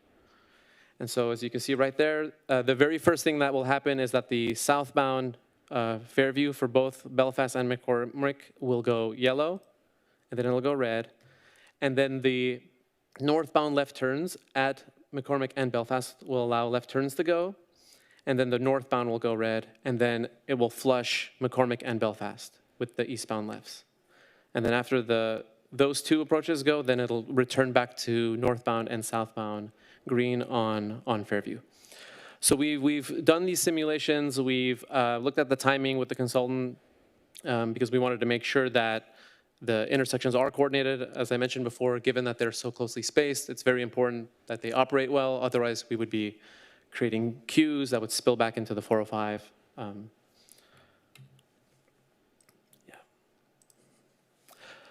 We had a bid opening on May 4th, 2026, and we received 7 bids. The lowest responsive bidder was Select Electric Incorporated with a bid amount of $683,584. About half of that amount is for the traffic signal, and the other half is for the associated civil work, like the bulb out and the extension of the northbound left turn pocket. We're anticipating that the completion of the project, the project will be completed in spring 2027. And the total project funding, including 10% contingency, is $751,943, and the funding sources are gas tax and OCTA's Measure M2 fair share. So in conclusion, staff recommends that the City Council approve the recommendations as outlined in the staff report. Thank you, and I'm here to answer any questions. Thank you.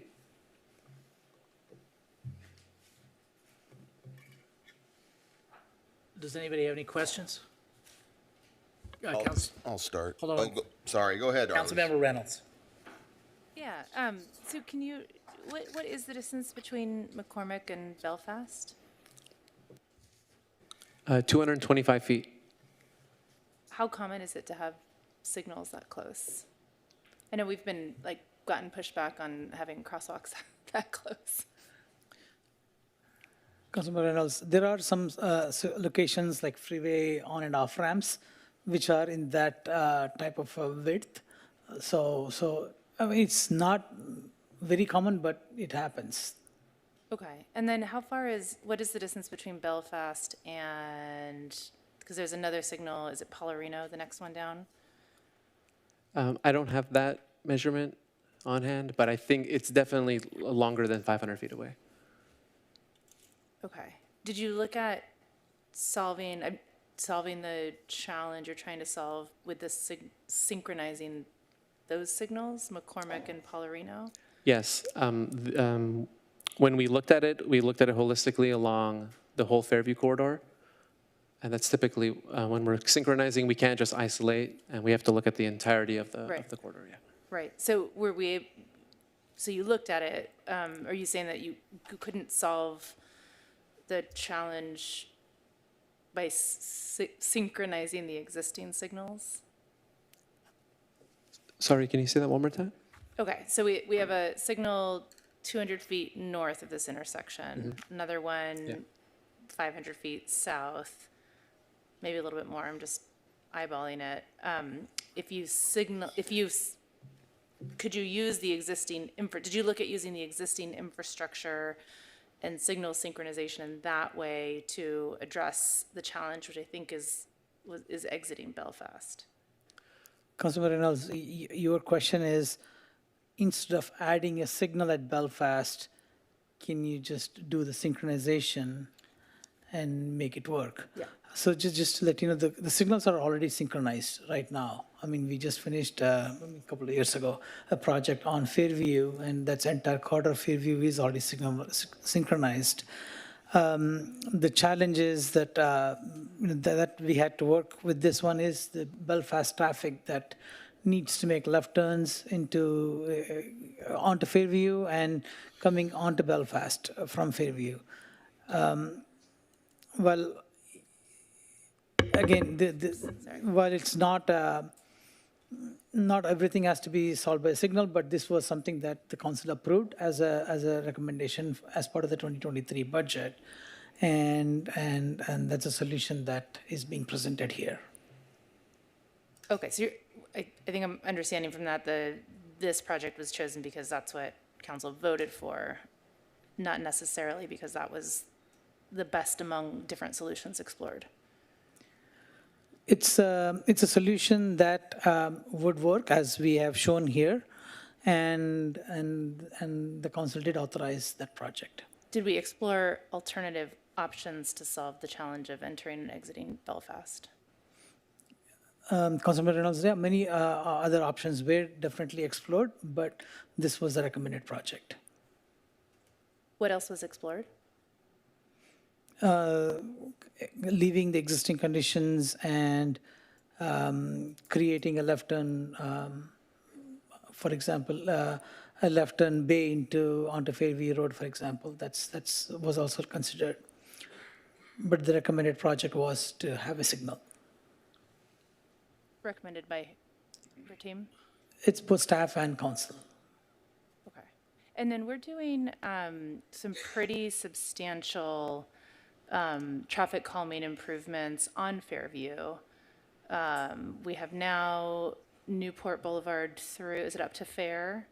And then in design, or maybe, I can't remember, we've already awarded construction from Fair up to, is it Baker? No, it's between Fair and Adams. And Adams, okay. And is there anything in process, I can't recall, to continue that type of multimodal improvement north of Adams on Fairview?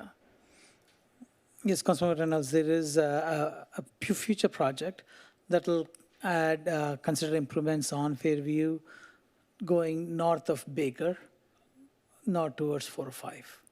Oh, so it'll cover the same region that this covers?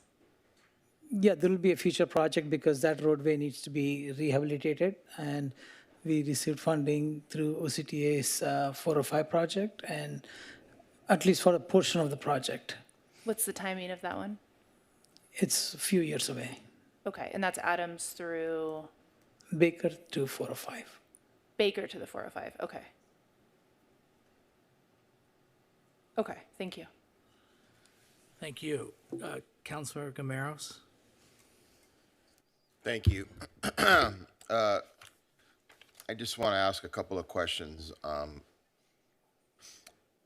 Is there a crosswalk at McCormick now? No. What's the nearest crosswalk from Belfast or McCormick? Paularino. Paularino, okay. How many lanes of traffic does one have to cross leaving Belfast if they want to make a left-hand turn going towards the 405 freeway? 3 southbound lanes, and then depending on what lane they turn into, in the northbound direction as well. So At four, least 3 on, yeah, four at on least- the other side, right? So Yeah. 7 lanes essentially. Yeah. Okay, so you have to cross 7 lanes to make a left turn. And then we adopted this in the 2023 budget, right? 23, 24. 23, 24. Okay. Was removing the light at McCormick and moving that to Belfast, since that is the safe route to school, an option? Is that something we could have done instead of having 2 lights so close to each other? Since there's 1,400 vehicles a day that go down Belfast, I mean, it seems like a busy street. Why wouldn't we have put it there to begin with, and why don't we just change it out? Councilmember, we did look at that option. I think it complicates a little bit more now that you're removing a feature that's already exists at one location and moving it to another location, and now the traffic that's on McCormick will have the challenges of turning left onto Fairview Road too. So this turned out to be a better solution, considering all that. Okay, I'm going to ask one last question, and I want your honest answer. Is putting a signal here going to make it more dangerous or safer there? Answer honestly. So, Councilmember Gamaros, when we design something, we won't make it any more dangerous. So it's going to be safer. Okay, thank you. That's all I have. Anybody else? Okay, let's hear from the public.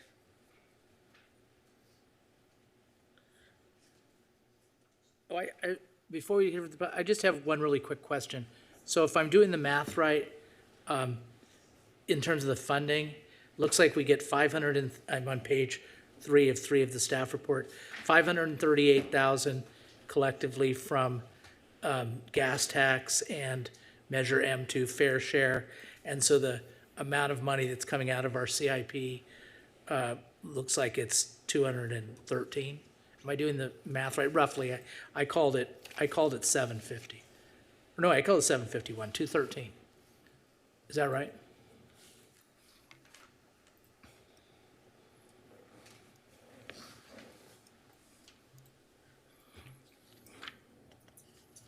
Mr. Mayor, are you talking about the additional funding that's needed? Yeah, I'm just looking at under fiscal review on page 3, as I'm reading this, it says 751,000 and change is the cost of the project.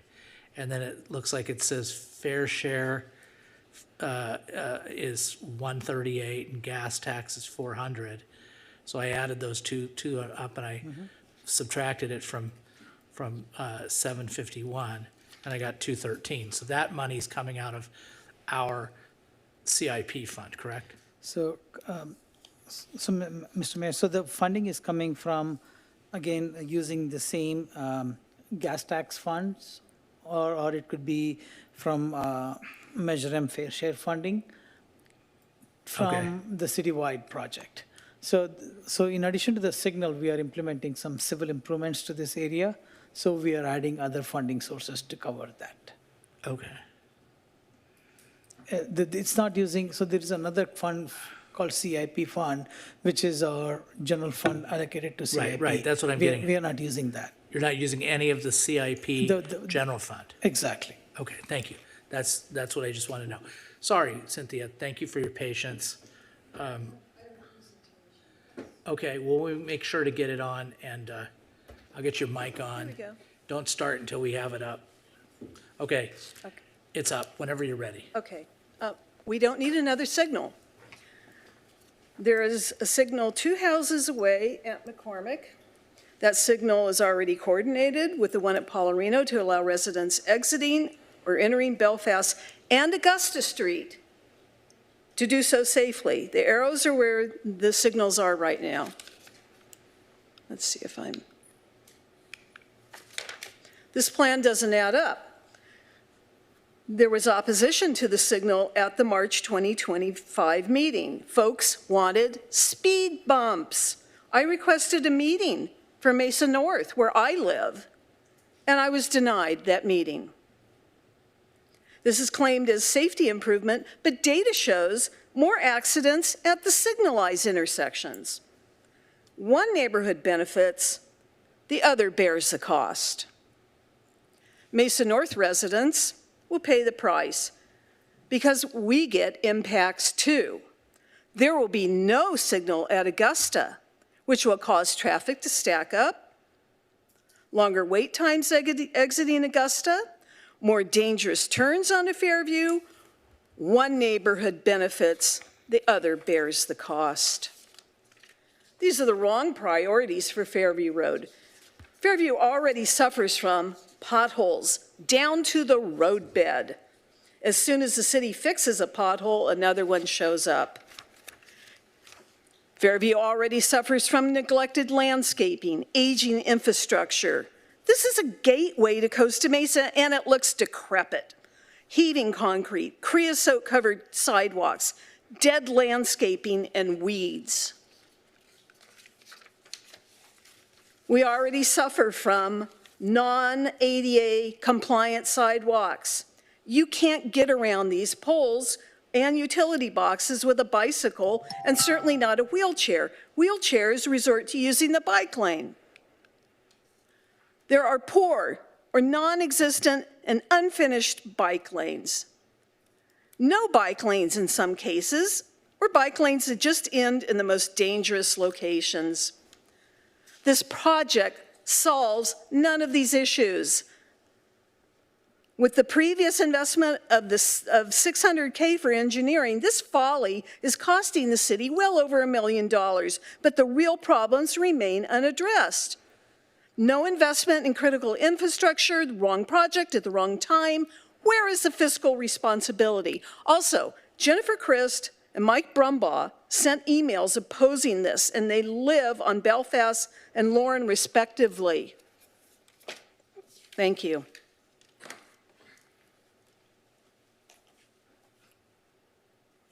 Jay, you have the floor. Good evening, Council. Jay Humphrey, Costa Mesa resident. This appears to me to be a $750 solution trying to find a problem. I don't see any data in here that talks about what the residents actually talked about at that meeting.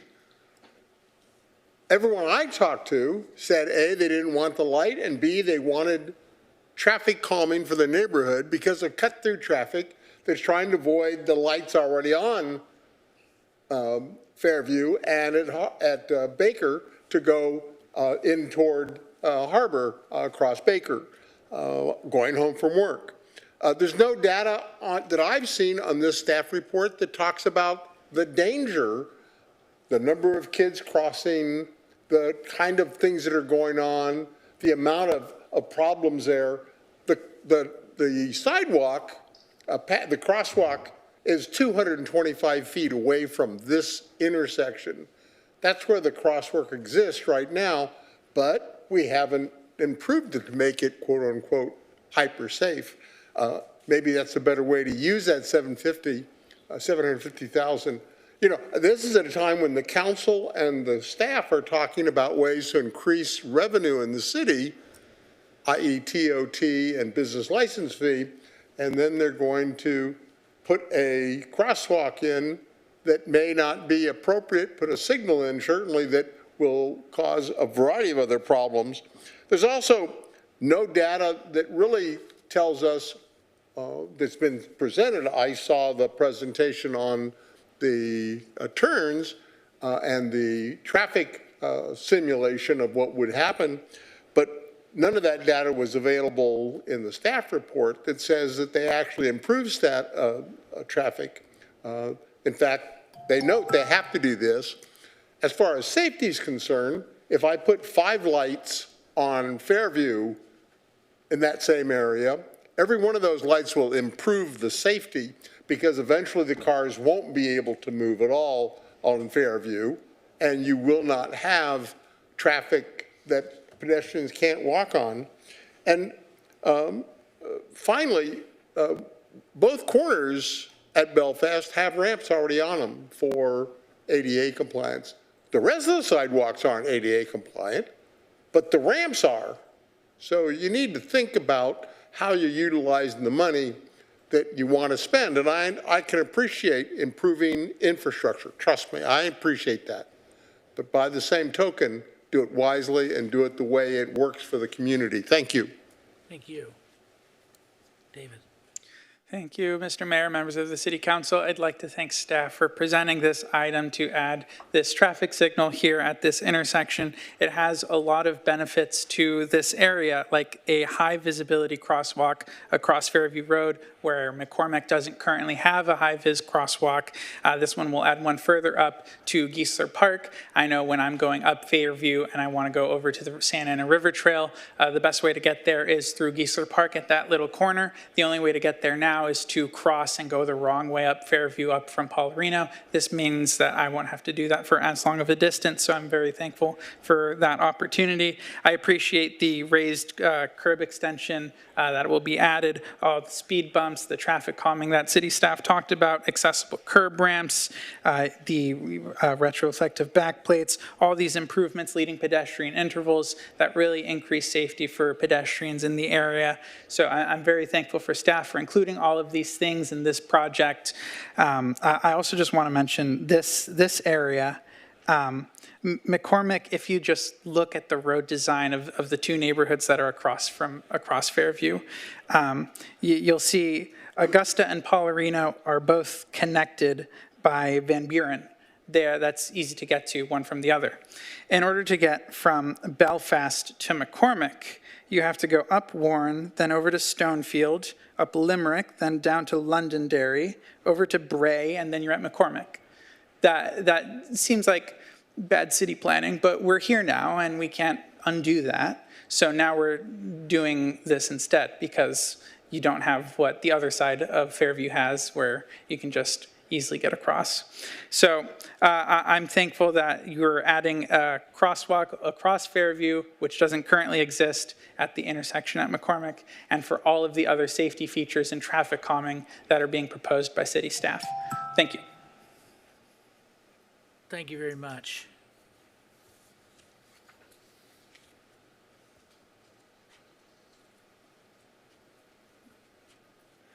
Good evening, Rick Huffman again. So Cynthia and I have lived in the neighborhood for 40 years. We know the traffic patterns intimately. I go out and watch. When this first got proposed, I went and stood at the intersection with Belfast for like a half hour watching the cars ingress and egress. And I also drove it myself with my car. So the traffic lights at Paularino, the bridge over the freeway, and at McCormick create gaps in the traffic, long gaps that allow cars to come out of Belfast and make a left turn to go north or make a right turn to go south. And by not depending on a signal, people are very careful. They wait for a break in the traffic and then they go, as opposed to assuming they got the green light and then they get broadsided by a red light runner, which happens on Paularino once in a while and at McCormick. So it's actually, in my opinion, a little safer to be watching for yourself for a break in the traffic to make a turn. Most of the time, when people come to that intersection at Belfast, they only have to wait maybe about 10, 15 seconds to make a turn. When you go to a traffic light at Paularino, you're going to wait 90 seconds to get a green light to turn out to get onto Fairview. So it's going to really slow things down, I think. There was no outreach to the neighborhood east of Fairview, the Paularino track, which is where we live. Nobody knows that this is happening. They did not get notice to attend the meeting back in 2025. So I'm in favor of a crosswalk at McCormick. That would be a good idea. We need to be able to have people get across Fairview to go to the park. It's not a safe routes to school thing that I can think of. Paularino has its own grammar school. No kids are crossing Fairview to go to Killybrick School and vice versa. So that's a non-issue, so I'm fine concerned. Thank you. Thanks, Rick. Anybody on Zoom? Chris, please. Chris, you got the floor. Hi, Chris Cox, 1238 Belfast Avenue. We've lived on Belfast for about 10 years. I have a daughter that just graduated first grade at Killybrick. I have a 16-year-old that just got his driver's permit. I turned left every morning from Belfast to Fairview. And I can tell you that there are gaps in the traffic if it's the middle of the day, but during rush hour traffic, sometimes you can wait a long time, and sometimes, and I like to consider myself a pretty safe driver, but sometimes I've made kind of some poor decisions because people come flying down there, and I personally, until a traffic light gets put in, if it gets put in, I'm not going to allow my 16-year-old to turn left out of there because it is dangerous. And I understand what the gentleman said that's been driving for some time, that you do need to wait for a gap in traffic. But I mean, we have a lot of people coming of age in that neighborhood that are just starting to get their driver's license. And when Councilmember Gomeros flat out asked the question, is it going to make it safer of staff, the answer was yes. I don't understand how you could be against this. I do have some, I know there's some varying opinions, but our street, and we live on kind of more towards the Fairview part of that street, has probably 10 kids under the age of 12 running up and down that street all the time. There's no crosswalk. People do come flying through there. Turning left there is a hazard. I would be inconvenienced by a light by maybe 90 seconds going to work. Maybe not. It just depends on what time I pull up, but I'm willing to forego that for safety reasons.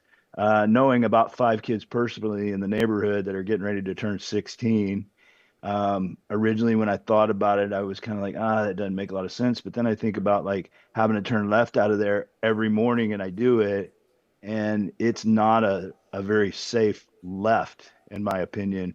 That street's way different than McCormick. A lot of people are turning right and turning left onto Belfast to get to Killybrick in the morning, and it is a well-traveled street. And I'm glad that we're starting to talk about ways to make it happen.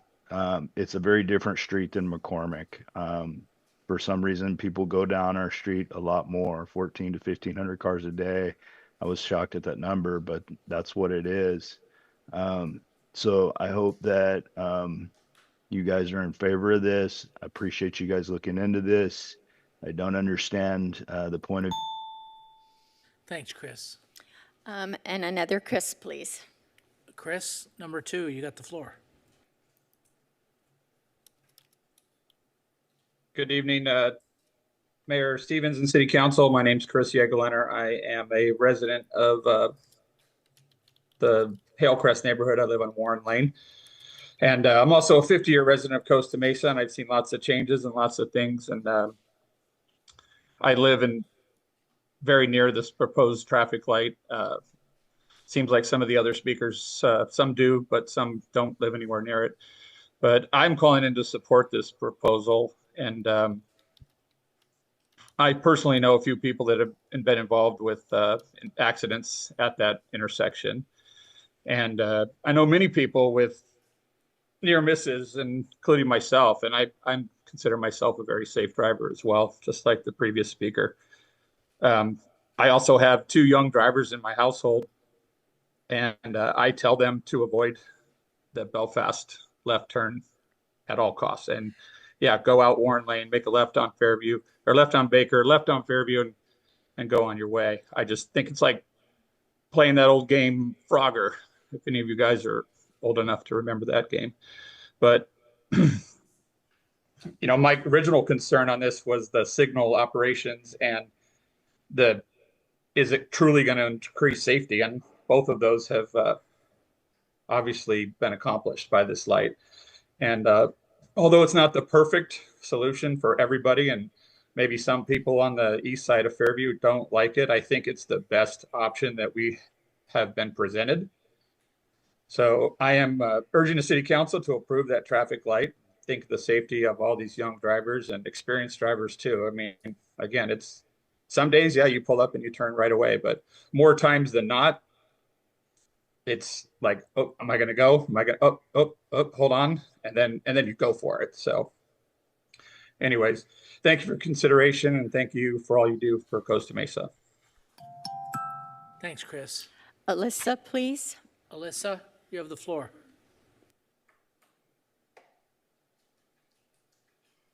Alyssa?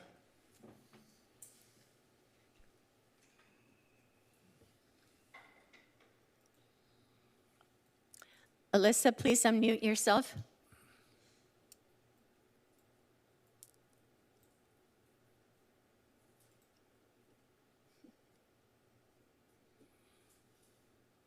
Okay, let's go on to the next one, and then we can. There's no further speakers. Oh, no further speakers? All right, Alyssa, try to unmute yourself. We'll give you some time.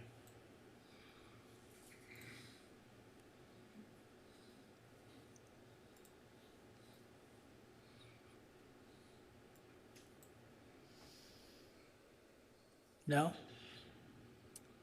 Sorry, Alyssa. Going once.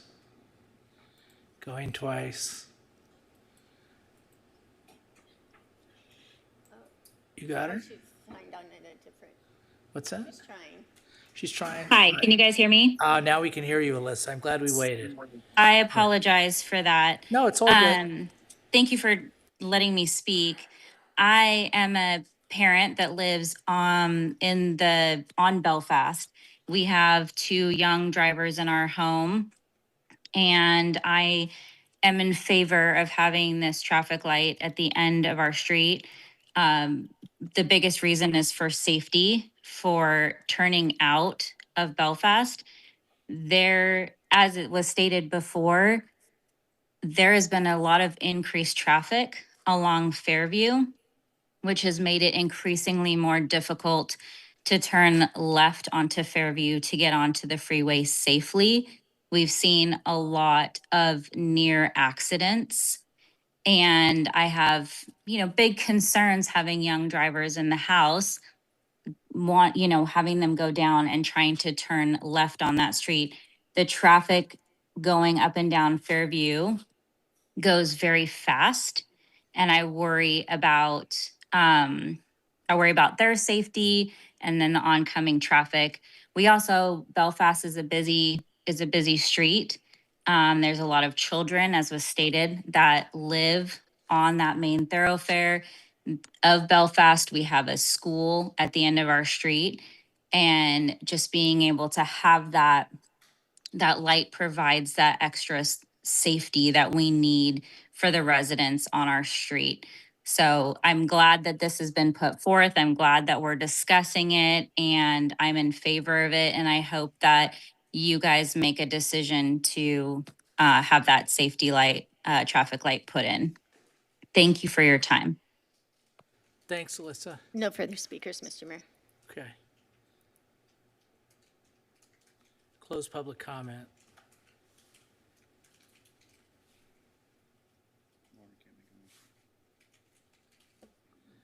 Well, look at, Councilmember Gomeros wants to make a motion. What's your motion? I make a motion that we approve the signal at Belfast. Second. Okay, do you want to be heard in support of your motion? Yeah, briefly. So I know there was a lot of contention back and forth on this, and you know, quite a few residents came out and spoke on this. I do truly believe that one thing in particular that was brought up that was definitely true is that the ones who are directly affected by this signal, and yep, I will say I'm one of them. There's no lying there. I live on Belfast, but there were quite a few constituents that live on Belfast that came and said they want to have this signal, and there's some that don't live on Belfast. But the bottom line is it's access to the freeway, and it's also the route that the school bus takes. So if you're trying to leave in the morning to make a left and even a right, if you're trying to make a left turn and a big truck comes on the right, now you can't see to the right anymore. So it's definitely a very dangerous intersection. If you're trying to get to work in the morning, drop your kids off, pick your kids up, get home from work, get out of there, whatever it is, it's just dangerous all the way around. And like I said, I'm not trying to ruin anyone's day by,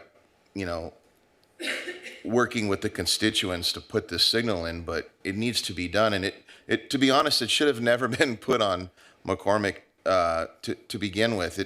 Nobody wants to go that route to get into the neighborhood. There's several turns you have to make, and if it was easy to get to, the school bus would use it too, and they don't. So that's all I have to say about it. Thanks. Yeah, I think it's a good motion. I have driven that numerous times in preparation for this hearing. Yeah, it's dangerous, and it's also kind of blind. When you are trying to make the left turn, you got to worry about the cars coming from your left and from the right going northbound. It's hard. And so many times, I'll just bail out and go right, and then I'm kind of in no man's land. So yeah, this is a safety measure. Doesn't cost us anything out of our general funds, and it's what the district council member is recommending. So it's, from my perspective, it's a no-brainer. Mr. Mayor, Yes. just a clarification, just to approve all staff recommendations. All staff recommendations, yeah. Okay. All right, any other comments? Oh, Councilmember Reynolds? Yeah, I've struggled with this project since we included it in the budget, and I'm not going to be supporting it, and I just want to explain why. Obviously, care a lot about road safety. I think we've learned a lot as a city, as a council, as a community about road safety, and we're doing a lot of really good work. What we've been doing in other projects is holistic looks at corridors, looking at a variety of solutions, and focusing on the primary change that we know results in the most safety, which is slowing down vehicles. And we heard in all the comments, whether before or for or against this project, the problem is vehicles are moving too fast. What we've learned from our local road safety plan is most of our collisions in our city do happen at intersections. So because of that, I don't think this is the right solution. I don't, I think we've got lots of areas in our city that have similar challenges to this, and putting in $500,000 plus signals to try to address the issue, I just don't think is the right answer. It's extremely expensive. We've had to increase our budget just to manage our signal system. I think our solution for road safety in Costa Mesa has to be the multimodal looks and strategies that slow down vehicle traffic. It's the most effective solution. It's by far the most cost-effective solution. I think adding signals is just not cost-effective, and in this case, it's not going to address other issues that I heard of even tonight on this street in terms of speeding. So just for that reason, sort of a philosophical different approach about how we address safety, I'll be voting no. But I'm eager and would support accelerating the corridor part of the project that will look at the whole region the whole road from Baker to the 405 and look at ways to improve the whole corridor for crossings and the ingresses and egresses. So just wanted to verbalize, because I'm sure I'm going to make some people pretty upset with my vote. Thanks. Okay, any other comments by council members? If not, let's call for the question. Motion carries 5-2 with council members Reynolds and Marr voting no. All right, we got through that. Now we're on to new business item number 3. Madam Clerk, would you please read the title? Thank you. This is award of professional services agreement for the Senior Transportation Program, and staff presentation by Mr. Gruner, Parks and Community Services Director.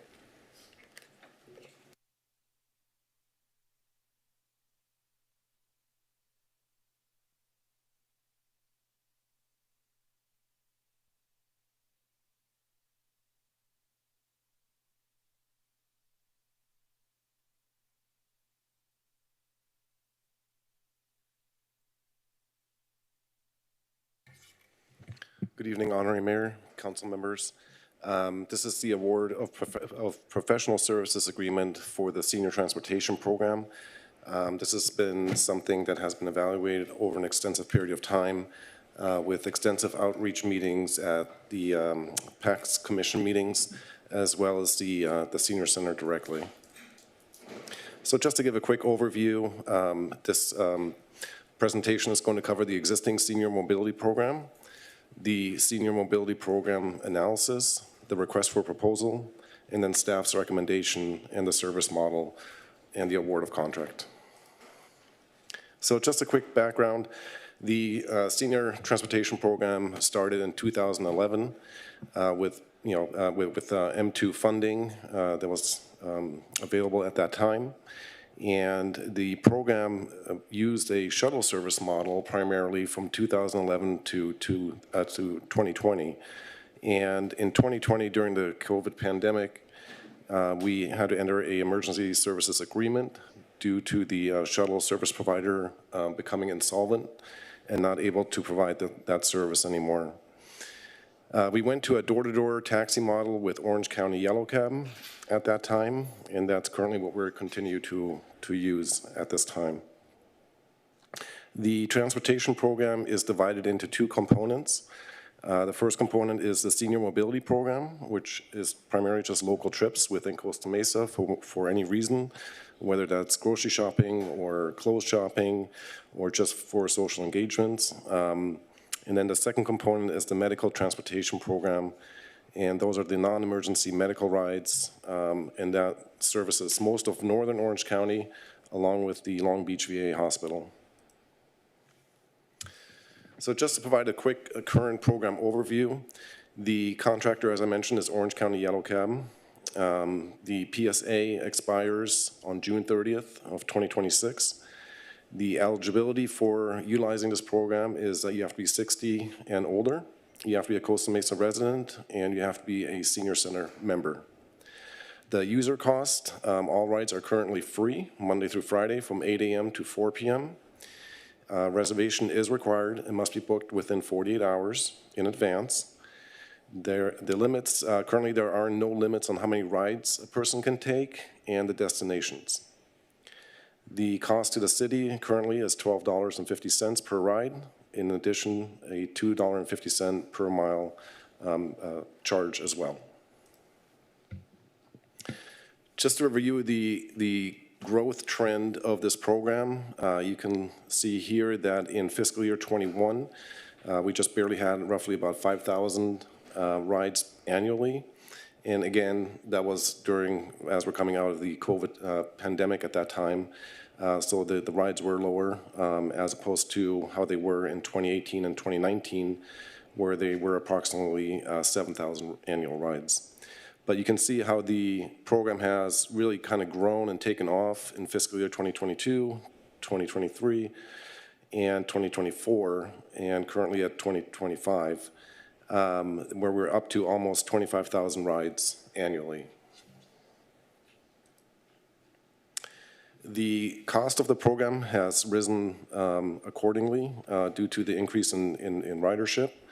In fiscal year 21, we were right around $140,000, $150,000 annually in paying for this program, and that has gone incrementally up as well. And we're close to about $450,000 at this time for this fiscal year. And just looking at some of the statistics, if you look at the quintile distribution chart here, the quintile 1 is the heaviest users of this program, and they do about 19,881 rides annually, and that is at a cost of $345,000. The second user group is quintile 2, and you can see it has dropped off dramatically, where we have about 4,400 rides at a cost of $92,000. And then quintile 3, you have, again, another drop, and you're looking at about 1,500 rides at a cost of about $35,000. And quintile 4, you have 426 rides at a cost of about $9,000.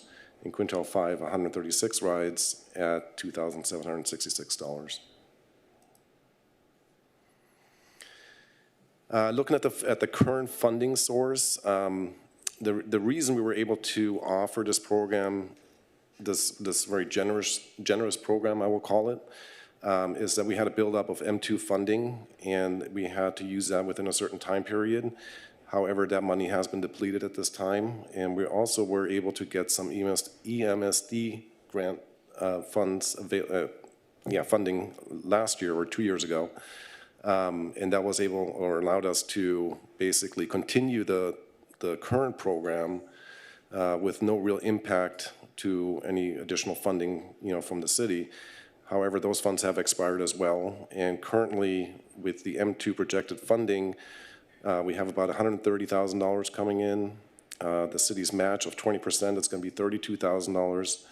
We do have a HOPE grant currently at $50,000, which provides us a total funding of approximately $213,000.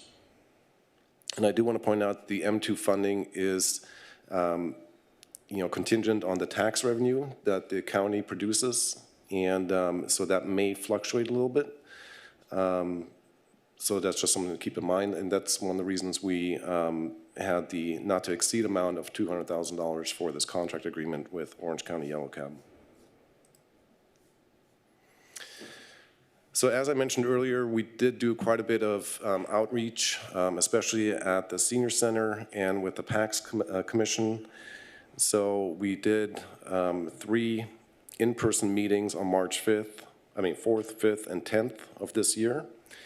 And we basically meant to receive some guidance on implementation of co-pays, boundaries, and ride limits, which is something that we have to, at this point in time, implement in order to make this program feasible with the available funds that we have. And we also send out surveys to all the participants of this program through regular mail as well as email. And the priorities that kind of came out of that was the highest priority for the seniors is the medical rides. And they weren't opposed to necessarily having a copay, and the dollar amount that kind of came out of that was $3.56 for the senior mobility program, which is the general program that you can utilize, throughout Costa Mesa to go grocery shopping or to do any type of other social engagements. And then the medical transportation program at $6.12.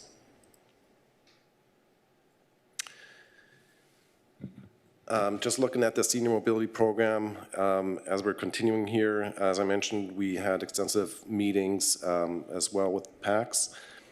The first one happened on February 12th, and that was followed up with a March 12th meeting where we were able to identify what the new model would look like based on the community feedback and the senior engagement that we had.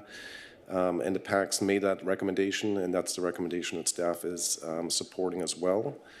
In addition, once we knew kind of what the model was going to be that we're presenting to the council tonight, we had additional in-person follow-up meetings in case there was questions or concerns, and just to let them know that we are presenting here tonight to you. And so we had additional in-person meetings on May 18th and the 28th, and also June 3rd and the 11th.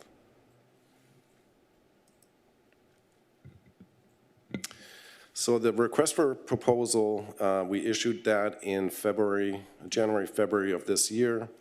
And the primary scope of service was for the service provider had to have the ability to be flexible. Flexible in the service area, flexible in the acceptance of copays, and limit rides per month per person. The reason for that is that we do want to monitor this program very extensively and continuously throughout the year.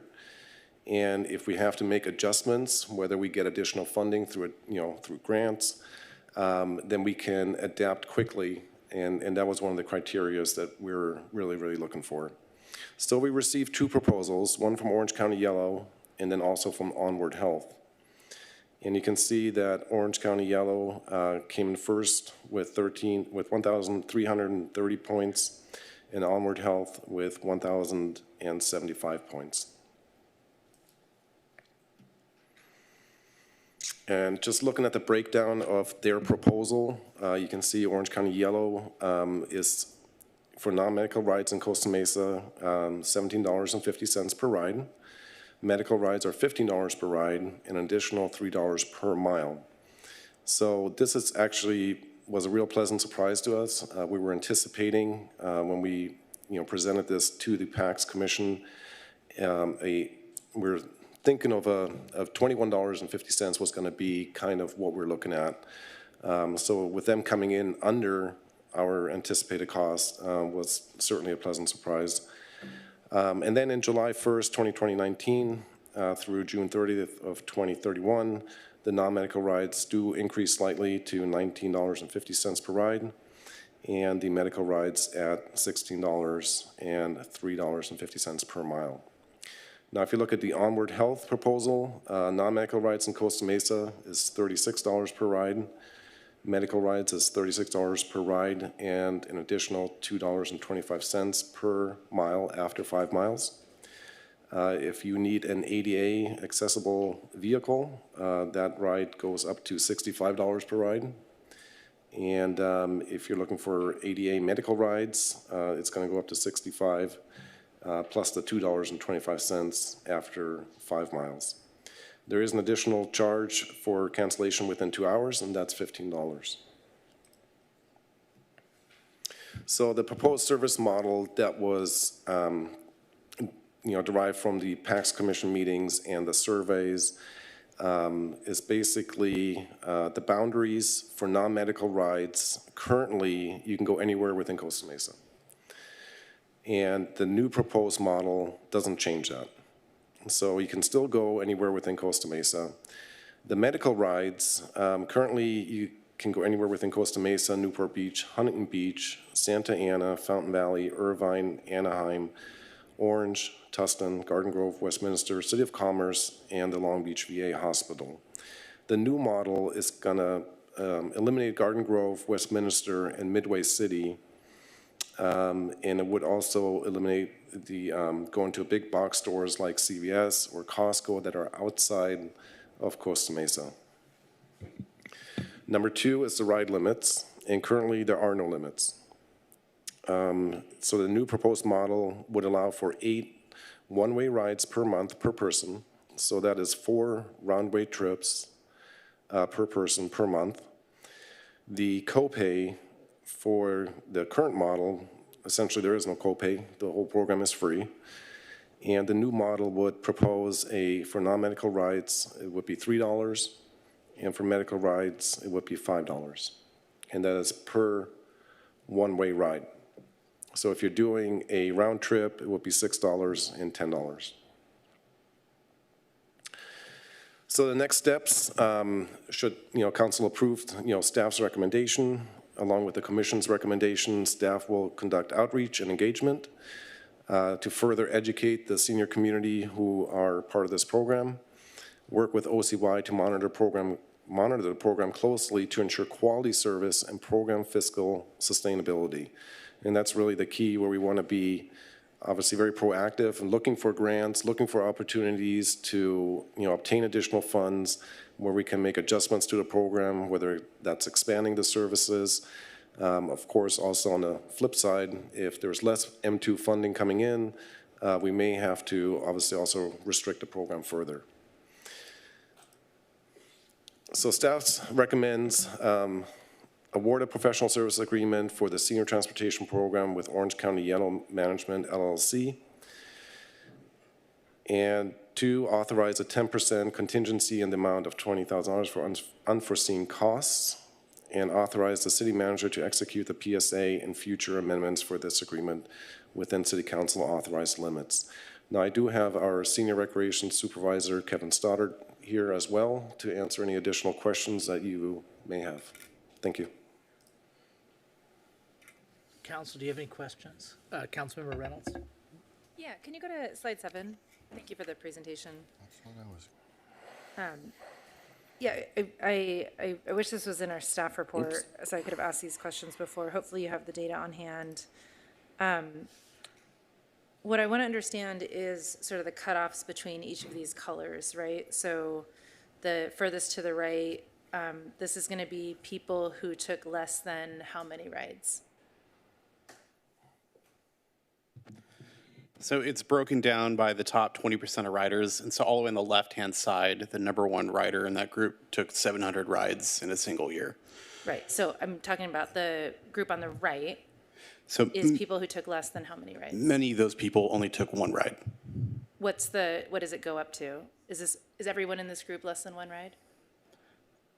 I don't know for sure, but I would say most of them are likely around 1 ride. What about the gray? Like this is gray would be like 20 to 50 rides.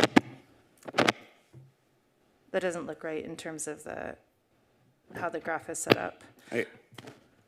So I don't have the data right in front of me right now, but it might be a little bit less than that, but it's about 80% of the rides are in that single blue group. Right. Okay. What I'm trying to understand is the way that people are using the program now. If we limit to 8 one-way rides, which is proposed, I just want to understand sort of where that cutoff fits off here. So how many people would have a reduced access, right, in terms of the ride limits compared to what they're doing now, right? So I understand that the quintile 5, probably everyone there is not going to hit the limit of the 8 rides. So that's what I'm trying to understand here. So it sounds like you don't know the numbers. What is the Y value, I guess, of the gray bar on the left? It looks like 25-ish or so, I would guess. I would say around there, yeah. Okay.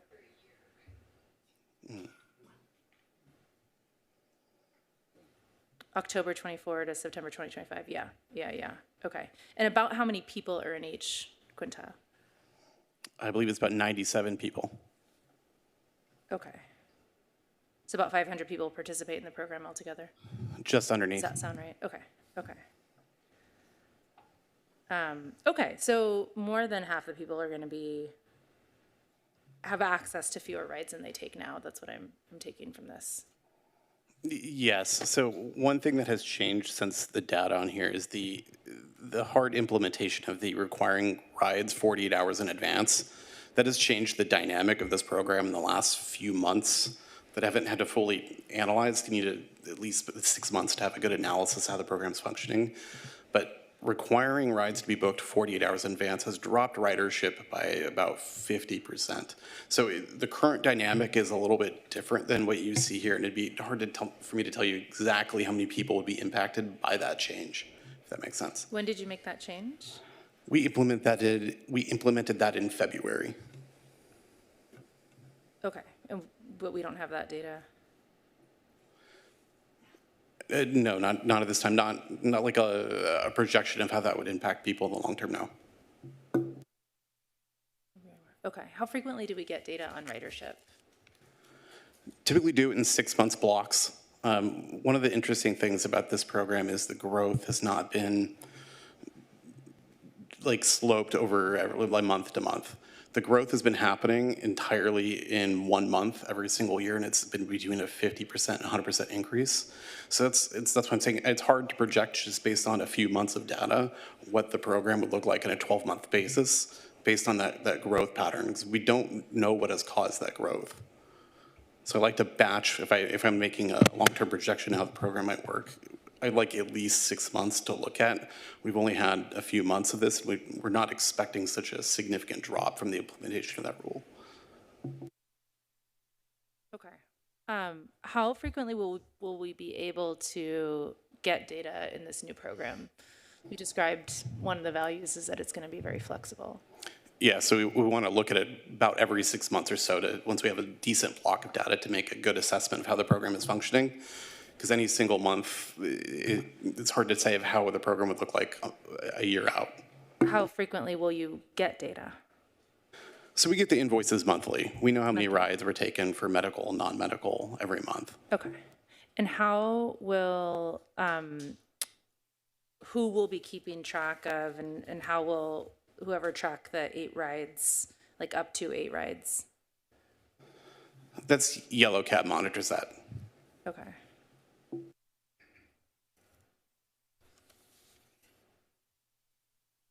Okay. And how, this is the best available data I have, right? It's, I'm surprised to hear that we have significantly different data starting February this year. What I'm trying to get at and try to understand these numbers, and again, I'm just going to comment to the city manager. It's really helpful to have the data before the presentation, so that we don't have to do this on the fly or I can get my questions out ahead of time. I'm trying to understand, to get a sense of how many seniors, how seniors who use this service now will be impacted. And so, obviously the guy who rides 700 rides per month won't be able to get that, fine. It's probably not necessary, right? But what I'm taking away from the data that we have now, a lot of people are going to be impacted or cut off. We don't necessarily know. I think you have more detailed data to know, like, are those medical rides or not medical rides? That's just what I'm trying to get at. And I'm concerned about seniors, especially or lowest income seniors who, like, we know from firsthand accounts are not eating at the end of the month because they're running out of money, right? Like, how many people are going to be not able to get to a medical appointment when they've been able to rely on the service in the past? Those are just the questions that I'm trying to answer here. And so what I'm wondering is sort of how we react and respond to identify and then respond to maybe situations where we're limiting more than we intend to. So I know that you're going to get data monthly on how people are using the service. What mechanism do we have to identify, collect information on when people can't use the service, like want to but can't because they've run out of a ride or don't have the funds? So we can request data from Yellow Cab every month of how many people. The data we get is on an individual basis. We know where they went, what time they were picked up at. So we'll be able to tell how many people are using 8 rides exactly. We could survey, because we do surveys annually, of how many rides have you maybe missed out on, or do you need extra rides? Because something we plan to do is anytime we have a grant opportunity to apply for it, increasing the ridership from 8 rides to maybe like 12, 16, depending on the funding, would be advertised as a temporary capacity. The goal right now is to stabilize this program. It grew extremely unsustainably. So our primary goal is just to get it on a financially stable footing and try to pivot from there. Okay, I'll stop my questions there. I'm digesting. Thank you. Yes. Yes, Oh, Councilmember I'm sorry, Billy. Councilmember Marr. Did you want to ask questions, Councilman? No? Yeah, I Councilmember just Billy. had one, and I think maybe it was almost answered or not answered, or maybe I just didn't hear. Do we have, whether you have the exact number, but the 25 to 30,000 rides, 25, 26, if I read that chart properly?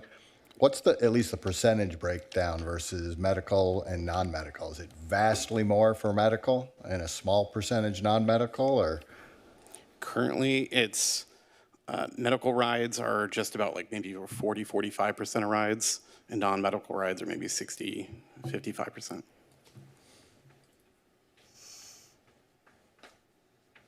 Have you guys considered, I mean, it seems to me if you were to prioritize the two, getting riders to their medical appointments would be more significant. Why the cost differential that you're burdening the medical rides with a higher fee than the non-medical? So the medical rides are actually 2/3 of the cost, despite being a lower number of the rides, because the the $250 that we're currently paying per mile only applies to medical rides. It doesn't apply to any ride in Costa Mesa. That's just a $12.50 flat rate. Because they stay in a closer vicinity. Long distance rides are disproportionately more expensive. And obviously, we don't want homebound older folks, so you want to encourage them to get out and about. But I'm just thinking if we start cost cutting or whatever, you prioritize the medical care. Okay. Just one real quick question, picking up on what Councilmember Bewley said. So if somebody wants to do a medical ride within Costa Mesa, assuming that they've exceeded their 8, would it cost $5? Yeah, so that's due to how Yellow Cab kind of sorts out the rides when people call. There's different accounts. So a medical ride within Costa Mesa would be $5. But the thing is, there's not many medical facilities that people are going to within Costa Mesa, so that wouldn't impact a whole lot of people. There's one Hogue location within Costa Mesa, in urgent care, that would be impacted by that. Yeah, there's a few, but still, I take your point. Okay, thank you. Can I ask a question? Yeah, of course. Thank you. This was a good presentation. Can you go to slide 12, please?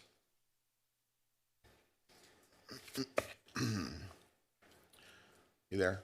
Okay, good. So on the proposed, the fee structures here between Orange County Yellow and Onward, I notice here that the Orange County Yellow, there's not a provision for an ADA non-medical ride. What are we going to do? Just pass that on to Onward Health and pay the? No, so the OCY just doesn't charge us extra for an ADA vehicle. So if someone has an ADA requirement, Orange County Yellow is going to be able to have a provision, a minivan or something that they'll be able to? Yeah, so they don't have as many vehicles. This is actually why that 48-hour rule exists, because to guarantee an ADA vehicle, they require 48-hour notice. Okay, so which one are you including the cost in for an ADA non-medical ride? So OCY does not charge us extra at all for an ADA vehicle. Onward would. Okay, but which one of the price fee structures will they place you in? Not you, but one who has that. The $17 ride, the $15 ride, the $19? Yeah, so if with OCY, it doesn't matter if you're an ADA or not. It's any ride within Costa Mesa, no matter the type of vehicle, will be $17.50 per ride. Okay. All right. That was thank you. Very good. Good job. Thanks. Anybody else? No? Okay, let's open up to the public. Anybody wish to speak to this item? No? Anybody on Zoom? No, Mr. Mayor. Close public comment. Anybody want to make a motion? I'll move to approve staff recommendation. Okay, that's good. You got a second from Councilmember Marr. You wish to be heard? Yeah, briefly, I want to thank staff for coming up with this good solution for a problem. You know, a couple months ago, we were talking about how we're going to navigate the rising costs of these senior mobility programs, and we found a way to keep it going while also having parameters to limit the cost. So I want to commend you guys for doing that, and yeah, that's it. All right, wonderful. Councilmember Marr? Yeah, agree. It's a great program. I'm glad we're continuing it. I think when we first got the briefing, it was like, oh my goodness, we cannot afford this. I also appreciate that you're looking for grants. It's great that Hogue is contributing to the extent that they are. I do agree with some of the comments from Councilmember Reynolds, though. It'd be good to just, like, as soon as we can, get a snapshot of what's working and what's not working. To Councilmember Bewley's point, yeah, I mean, we may want to reconsider the copay if we think we're burdening folks who are trying to head to medical appointments, even potentially at the expense of other folks trying to get around Costa Mesa. But I'm not ready to go there yet. And then lastly, I do want to say I really appreciate the outreach that you did as well. I think the focused time at the senior center in particular was really valuable, and the fact that we got input and feedback from the people who will actually use this, because let's be honest, like I'm not going to use this, right? So the extent to which we collected all of that feedback, I really appreciate. Thank you. Okay, if there's nothing else, anybody else wish to be heard? Okay, Councilmember Reynolds. Yeah, I was trying to think of whether to request adding to the motion, but I think I'll just be requesting. When would this new program start? Is it July 1st? July 1st. Yeah, okay. So heads up. I'll be interested in the data on this, possibly even after the first, it might be too soon after the first month, but definitely by the first quarter. I have I won't try to compare to the districts, but I'll just say I have a lot of low-income seniors in my district, a lot of conversation of folks who are barely making it.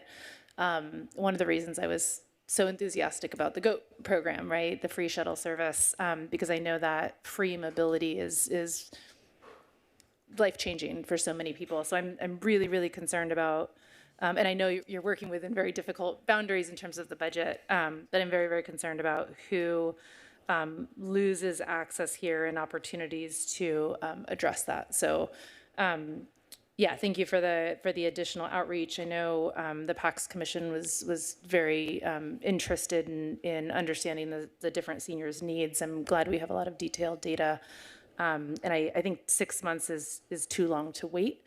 And I'll encourage you to think of ways to collect information on unmet needs. Right, we have a mechanism to get data on what rides do happen. How might we get information on what rides don't happen, either because someone's already hit their 8-ride limit, or they just can't find $10 to get to a medical appointment. So looking forward to continued discussion. Thank you. Okay, if you haven't voted yet, please do.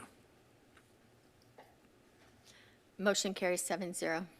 All right, well done. We're to our last item, which is new business, item number 4. This is award of professional services agreement for the Arts and Cultural Master Plan update and staff presentation by Mr. Gruner, Parks and Community Services Director. Thank you, Mayor and council members. So yes, we do have another professional services agreement. This is with MIG for the Arts and Culture Master Plan.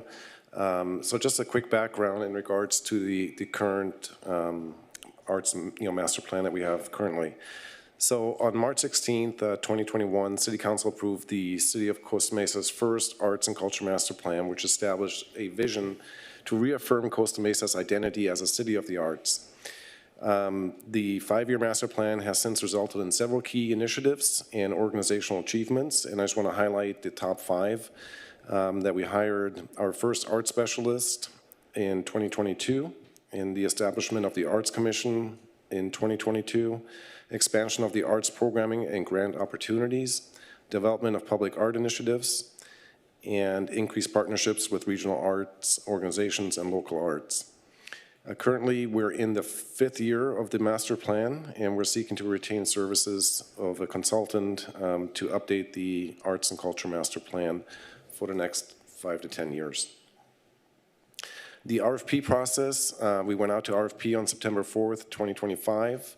The Arts Commission voted to approve a scope of work for an RFP to update the arts and culture master plan, which included assessing accomplishments and outcomes from the original plan, recommending strategies and priorities for a new 5 to 10 year vision. On October 27th, 2025, the RFP was released for Arts and Culture Master Plan update. We had 5 proposals were received and interviews were conducted with the top 4 companies. One of the companies was actually disqualified and didn't have the resources to really fulfill the requirements of the RFP. Interviews were scored by panelists in the following categories: grasp of the project, approach, qualifications and experience, communication, and quality of the presentation. Based on the proposals and the interview scores, it was determined that MIG is the most qualified and experienced vendor for the update. You can see here on the total scoring scale that MIG came in with 2,702 points. The next second place organization, Designing Local, came in at 2,255 points. Dyson and Womack came in with 2,142 points. And then Arts OC, who actually did our current Arts and Culture Master Plan, came in 4th place with 1,897 points. As I mentioned, the preferred vendor is MIG. And they actually are in partnership with Cultural Planning Group as well as CVL Economics, and has demonstrated experience which include proven arts and culture planning expertise, comprehensive data-driven planning approach, strong community engagement and multilingual outreach capabilities, experience developing funding, governance and implementation strategies, successful municipal projects throughout California and nationally, specialized expertise in public art, cultural policy, and economic impact analysis. Some of the other city projects that they are currently working on is the City of Redmond, the City of Grand Rapids, and the City of San Diego. So our recommendation is to award a professional services agreement to MIG in an amount not to exceed $132,000 to conduct an arts and culture master plan update.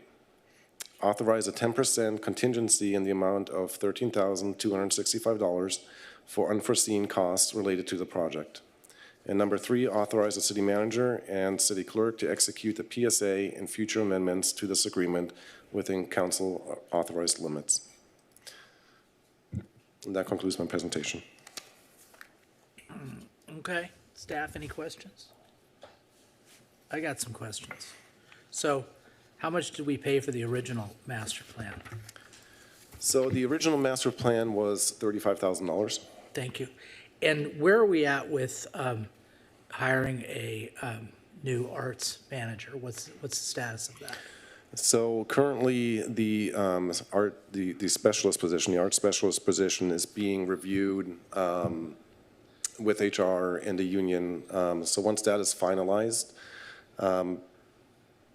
prior to the art specialist leaving, just about a month or so ago, it was selected as a position to be reviewed and analyzed to make sure it's current and up to date in regards to the description and expectations of that specific position.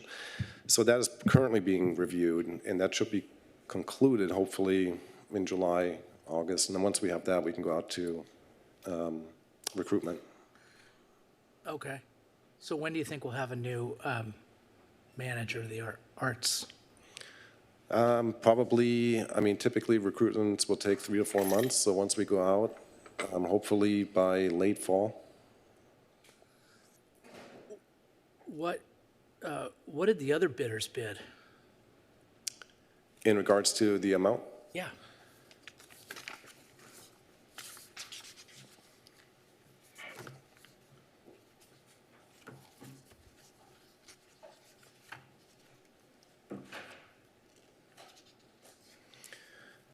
I do believe there was a couple that were, where there was one that was a little bit less So let's, than the 136. The other ones were higher.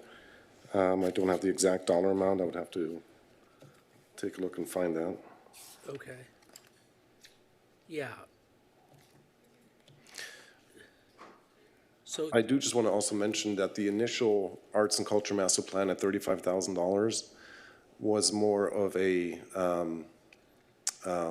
like a gratis, type of donation, so to speak, to the city, since it was the first Arts and Culture Master Plan. And I know Arts OC was, wanted to assist the city in kind of finalizing that Arts and Culture Master Plan and then implementing it. So that was something that was at a very steep discount in regards to what it probably should have cost. and did we continue to pay them to implement it? They worked with us until they basically finalized the entire Arts and Culture Master Plan, and then with our art specialists, we were able to implement, certain programs as outlined within that plan. Right. Did we pay Arts OC after they submit, we finalized the master plan?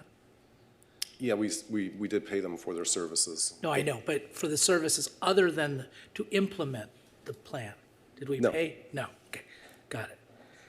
Because they got paid the 35,000 to do the master plan, and then we hired the art specialist, and the art specialist did the implementation. Correct. The art specialist that we are contemplating hiring in the near future, do you think that person would be capable of doing an update to our master plan? I mean, it would be very challenging, and from talking to our previous art specialist, it is something that you want to have a consultant kind of guide you through the process and make sure it's in an unbiased fashion. And also the time it would take would be pretty extensive if we're looking to continue our current, art programs that we offer to the city. So it would be pretty labor intensive, and I'm not sure that we would have really the capabilities of doing that.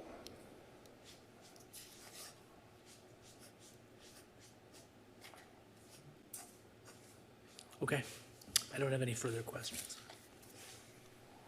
Anybody else? No? Let's open it up to the public. Yes. Excuse me, I got to turn on. You're good. Go ahead. Good evening, Mayor Stevens and Council. Some of you may know me. I have been part of this master plan since 2019. I am the 2019 OC Laureate. I am also the founder and executive director of Artist Safe Spaces. I'm here to urge a strong no vote on File 26-311, spending $145,920 of taxpayer money on MIG, respectfully. To plan is an insult to Costa Mesa's creative community. The staff report boasts that the 2021 master plan resulted in hiring our first dedicated art staff position, and I know exactly who that was. We hired an art specialist, but today that dedicated focus is missing from City Hall, and the position's total burden budget is just sitting there. Instead of using those funds to support local creatives who need to pay their bills, you are voting to hand $145,000, or $45,920 over to a consulting firm from out of town. They have an HQ in Berkeley, California. Sure, they are partnered with local organizations, but so am I. As someone who served on the committee before it became a commission, and as the single reason artists actually started getting paid in the city of Costa Mesa, and I also produced the Costa Mesa Art Walk, which we opened and relaunched Lions Park, I know exactly what execution looks like in this city. This $145,920 contract should be denied and immediately frozen. When you combine this consulting fee with $65,000 vacant base salary of the missing art specialist, currently I know you're reevaluating that, the city is sitting on over $210,000 in unspent arts funding that we could use right now. Do not hand it to an out-of-town consultant group. Deploy it directly into the community.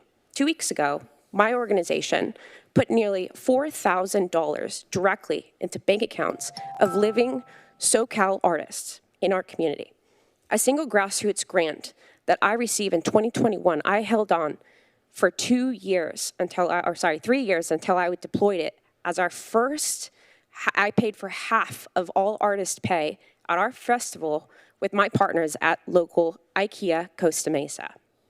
It was from that single grant, and that is tangible infrastructure that we've built that now we're going on for our 4th year as a festival. And that is here in the city of Costa Mesa. That is direct creative economy. The staff report claims that without MIG, the city has limited capacity to handle the technical analysis, workload tracking, and data reporting. That is false. The capacity exists, and you are looking in the wrong place. I have personally built proprietary white-labeled software explicitly engineered for municipalities to manage their entire art communities. You can track public art metrics and Sorry, Selena, you're done. Sorry. Okay. Yeah. You got it. We get it. We get the main gist. Anybody? I'll put money. Anybody on Zoom? No, Mr. Mayor. Okay, close public comment. I'm going to make a motion. I move to receive and file. If I get a second, I'll explain why. Second by Camaros. So, look I read this proposal. It's really good. I mean, it's got 6 different phases, and they're obviously really well qualified. It's just in relationship to the budget we have for arts, it's, I think, overkill. And I mean, it's numerous times the amount of money we spent on the original master plan, and this is an update to the master plan. So, I mean, I really think this money, as Selena said, would be better served going back into the arts community rather than to a consultant.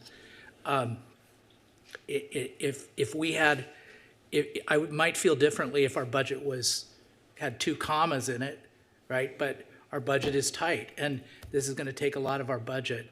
And I just don't feel like, under the circumstances, it's proportionate, or we get the value for what we're paying relative to the budget we have for arts. So I do think we need maybe to do something, but maybe go back to the drawing board with something more creative rather than just go for the highest score.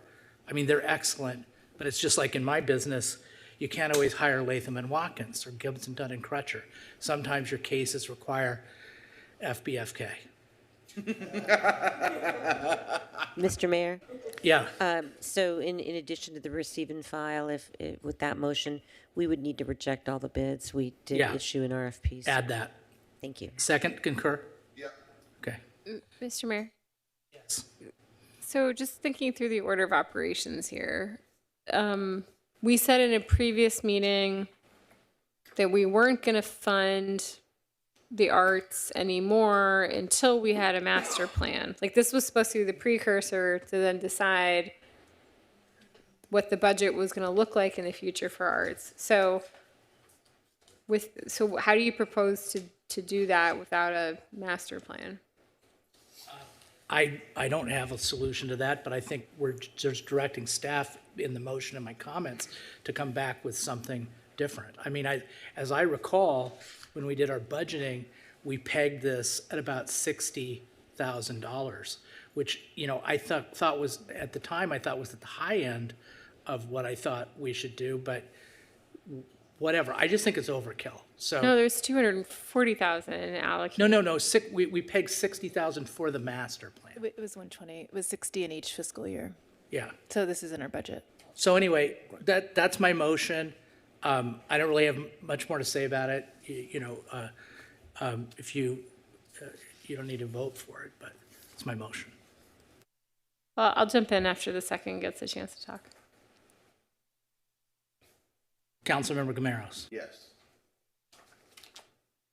Do you want to be heard on the second? No? Does anybody else wish to be heard further?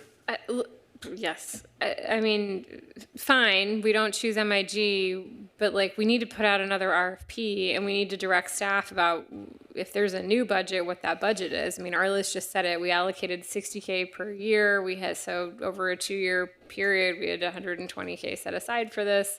This is the precursor to doing anything else. And so just leaving it open-ended for staff to come back with what? With an RFP at 60K, or with a direction for a local artist to run this process? I mean, we're doing exactly what we were worried about doing on a previous issue, which is like punting this back to staff without a plan to come back. So I will not be supporting the motion. If we don't want to choose MIG and we want to go for the lower cost, that's fine. But right now we're leaving an arts commission without an arts specialist, without a master plan, and without a budget. So why do we have an art commission at all then? Well, maybe we bring it back to the Arts Commission, and maybe we get some input from our staff and our new specialists. I don't have all the answers, but I've just made my motion. Yeah, I mean, this feels like we're just kind of continuing to either kick the can down the road or devalue the role of arts altogether in the city. So either we care and we want a plan and a budget and a person, or we don't care and we don't think this is important and our budget is too tight to care. So I'll be voting no. I can offer a substitute motion. I don't know if I'll get a second, but that is for the, yeah, okay. I'll offer a substitute motion.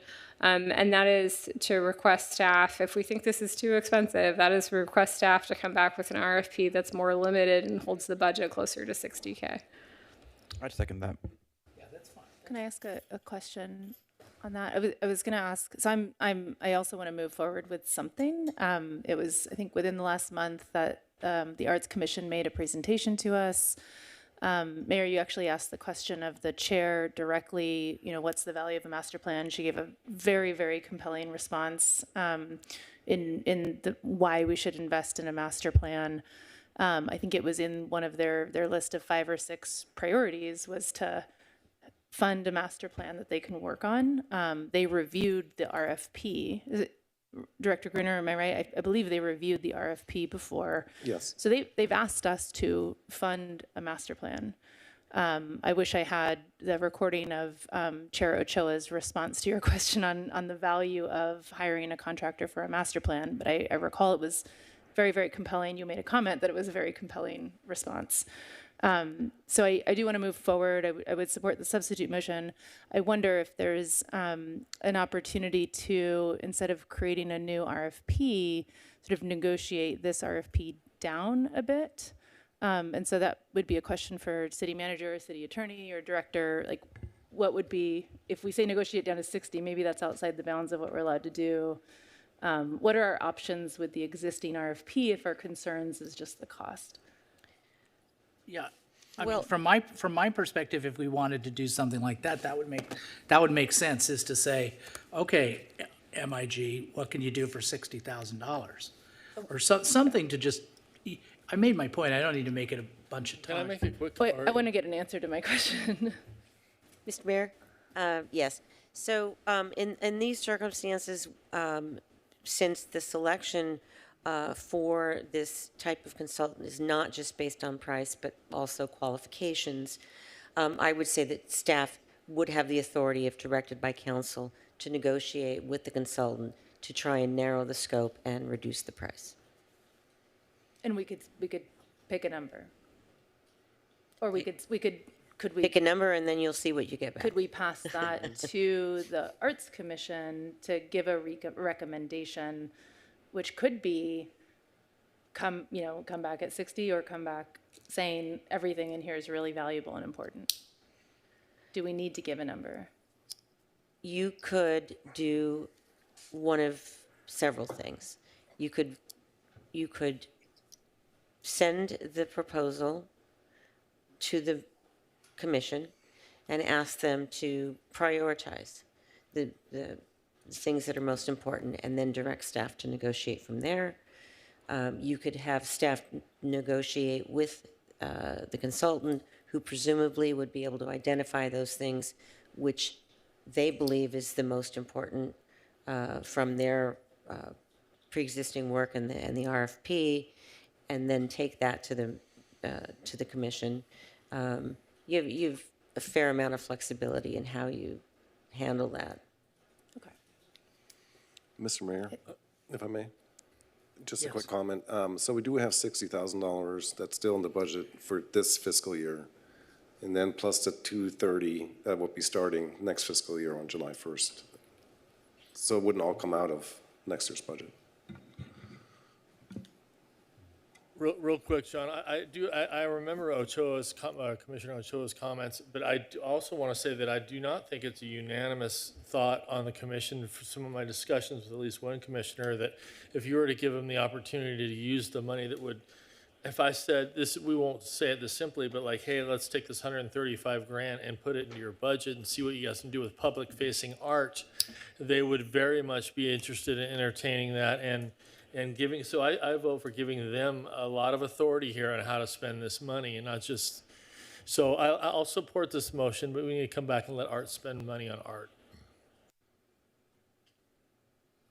Okay, so we've got a, did you want to say something? I did, but I'm not Okay. sure if Councilmember Mar wanted to elaborate further before I speak. No, sorry, I'm just tired. Okay. Yeah, I think from my perspective, I share the mayor's sentiment about the cost being like really high for a master plan. And I also agree with Councilmember Pettis about, giving the commission something to do. And I mean that sincerely because to me, a commission is a body that decides on things. And I don't see the art commission deciding on things. So by us giving them a direct impact in that money, I feel like they're fitting the role of commission a lot better that I personally have not felt they have done so far. However, I also combine those things with the real reality that there's probably 8 more meetings that I'm on this dais. And 2 of those probably don't really count because one's election day and one's the changing of the guard. I don't want to be kicking things down the road on my last 6 functioning council meetings. I want to be decisive with whatever we're doing so the next council has something to work with. So I support Councilmember's motion because it kind of solves the 2 things I was concerned about. One, not spending too much money and giving that money to the Arts Commission to utilize, but 2, still moving the ball forward. Because truthfully speaking, when it comes to the arts, I haven't felt like we've really empowered them. I feel like they're trying to still find their vision as a commission.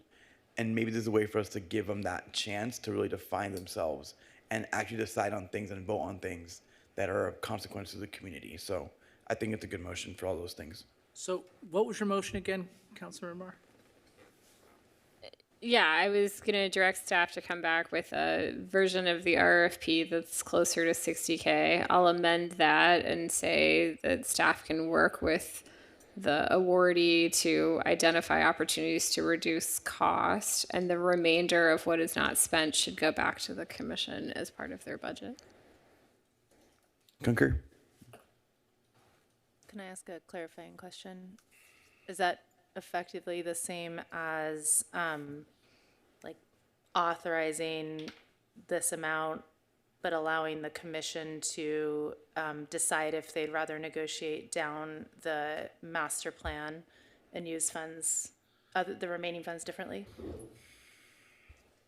Because I think that makes a lot of sense. I'm wondering if that's the same. That's a different motion. So we can't do 2 substitute motions? I'm So if you wanna- asking. She wants to change the motion? Because that's a completely different idea. Yeah, I'm thinking about it, and my brain's working slower. Take your time.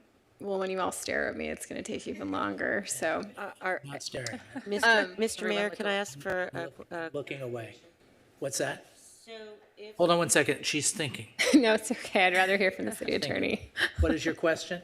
So my question is, if staff is directed to, try to reduce the cost, and it comes below 100,000, we wouldn't need to bring it back to you. It would be within the city manager's authority. So I just want to make sure you're comfortable in with that motion. Let's do that. Let's bring it below 100,000, give the city manager and the director the discretion to negotiate with the awardee, and the remainder will go back to the Arts Commission. Arliss, I don't want to just put it back on the Arts Commission because I don't want this to go another like 3 rounds of deciding what should get prioritized necessarily. Let's let staff manage that at the staff level. But the Arts Commission will benefit regardless. Agreed. Yeah, I don't want it to come back to us. I want them to have maximum flexibility. Yeah. I think that recommendation makes a lot of sense. Okay. All right. So I would vote for that if it was 60, but not 100. So let's call for the question.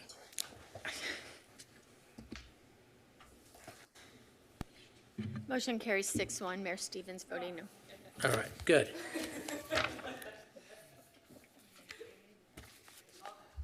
All right, everybody. Closed session. Oh, we got to adjourn to closed session.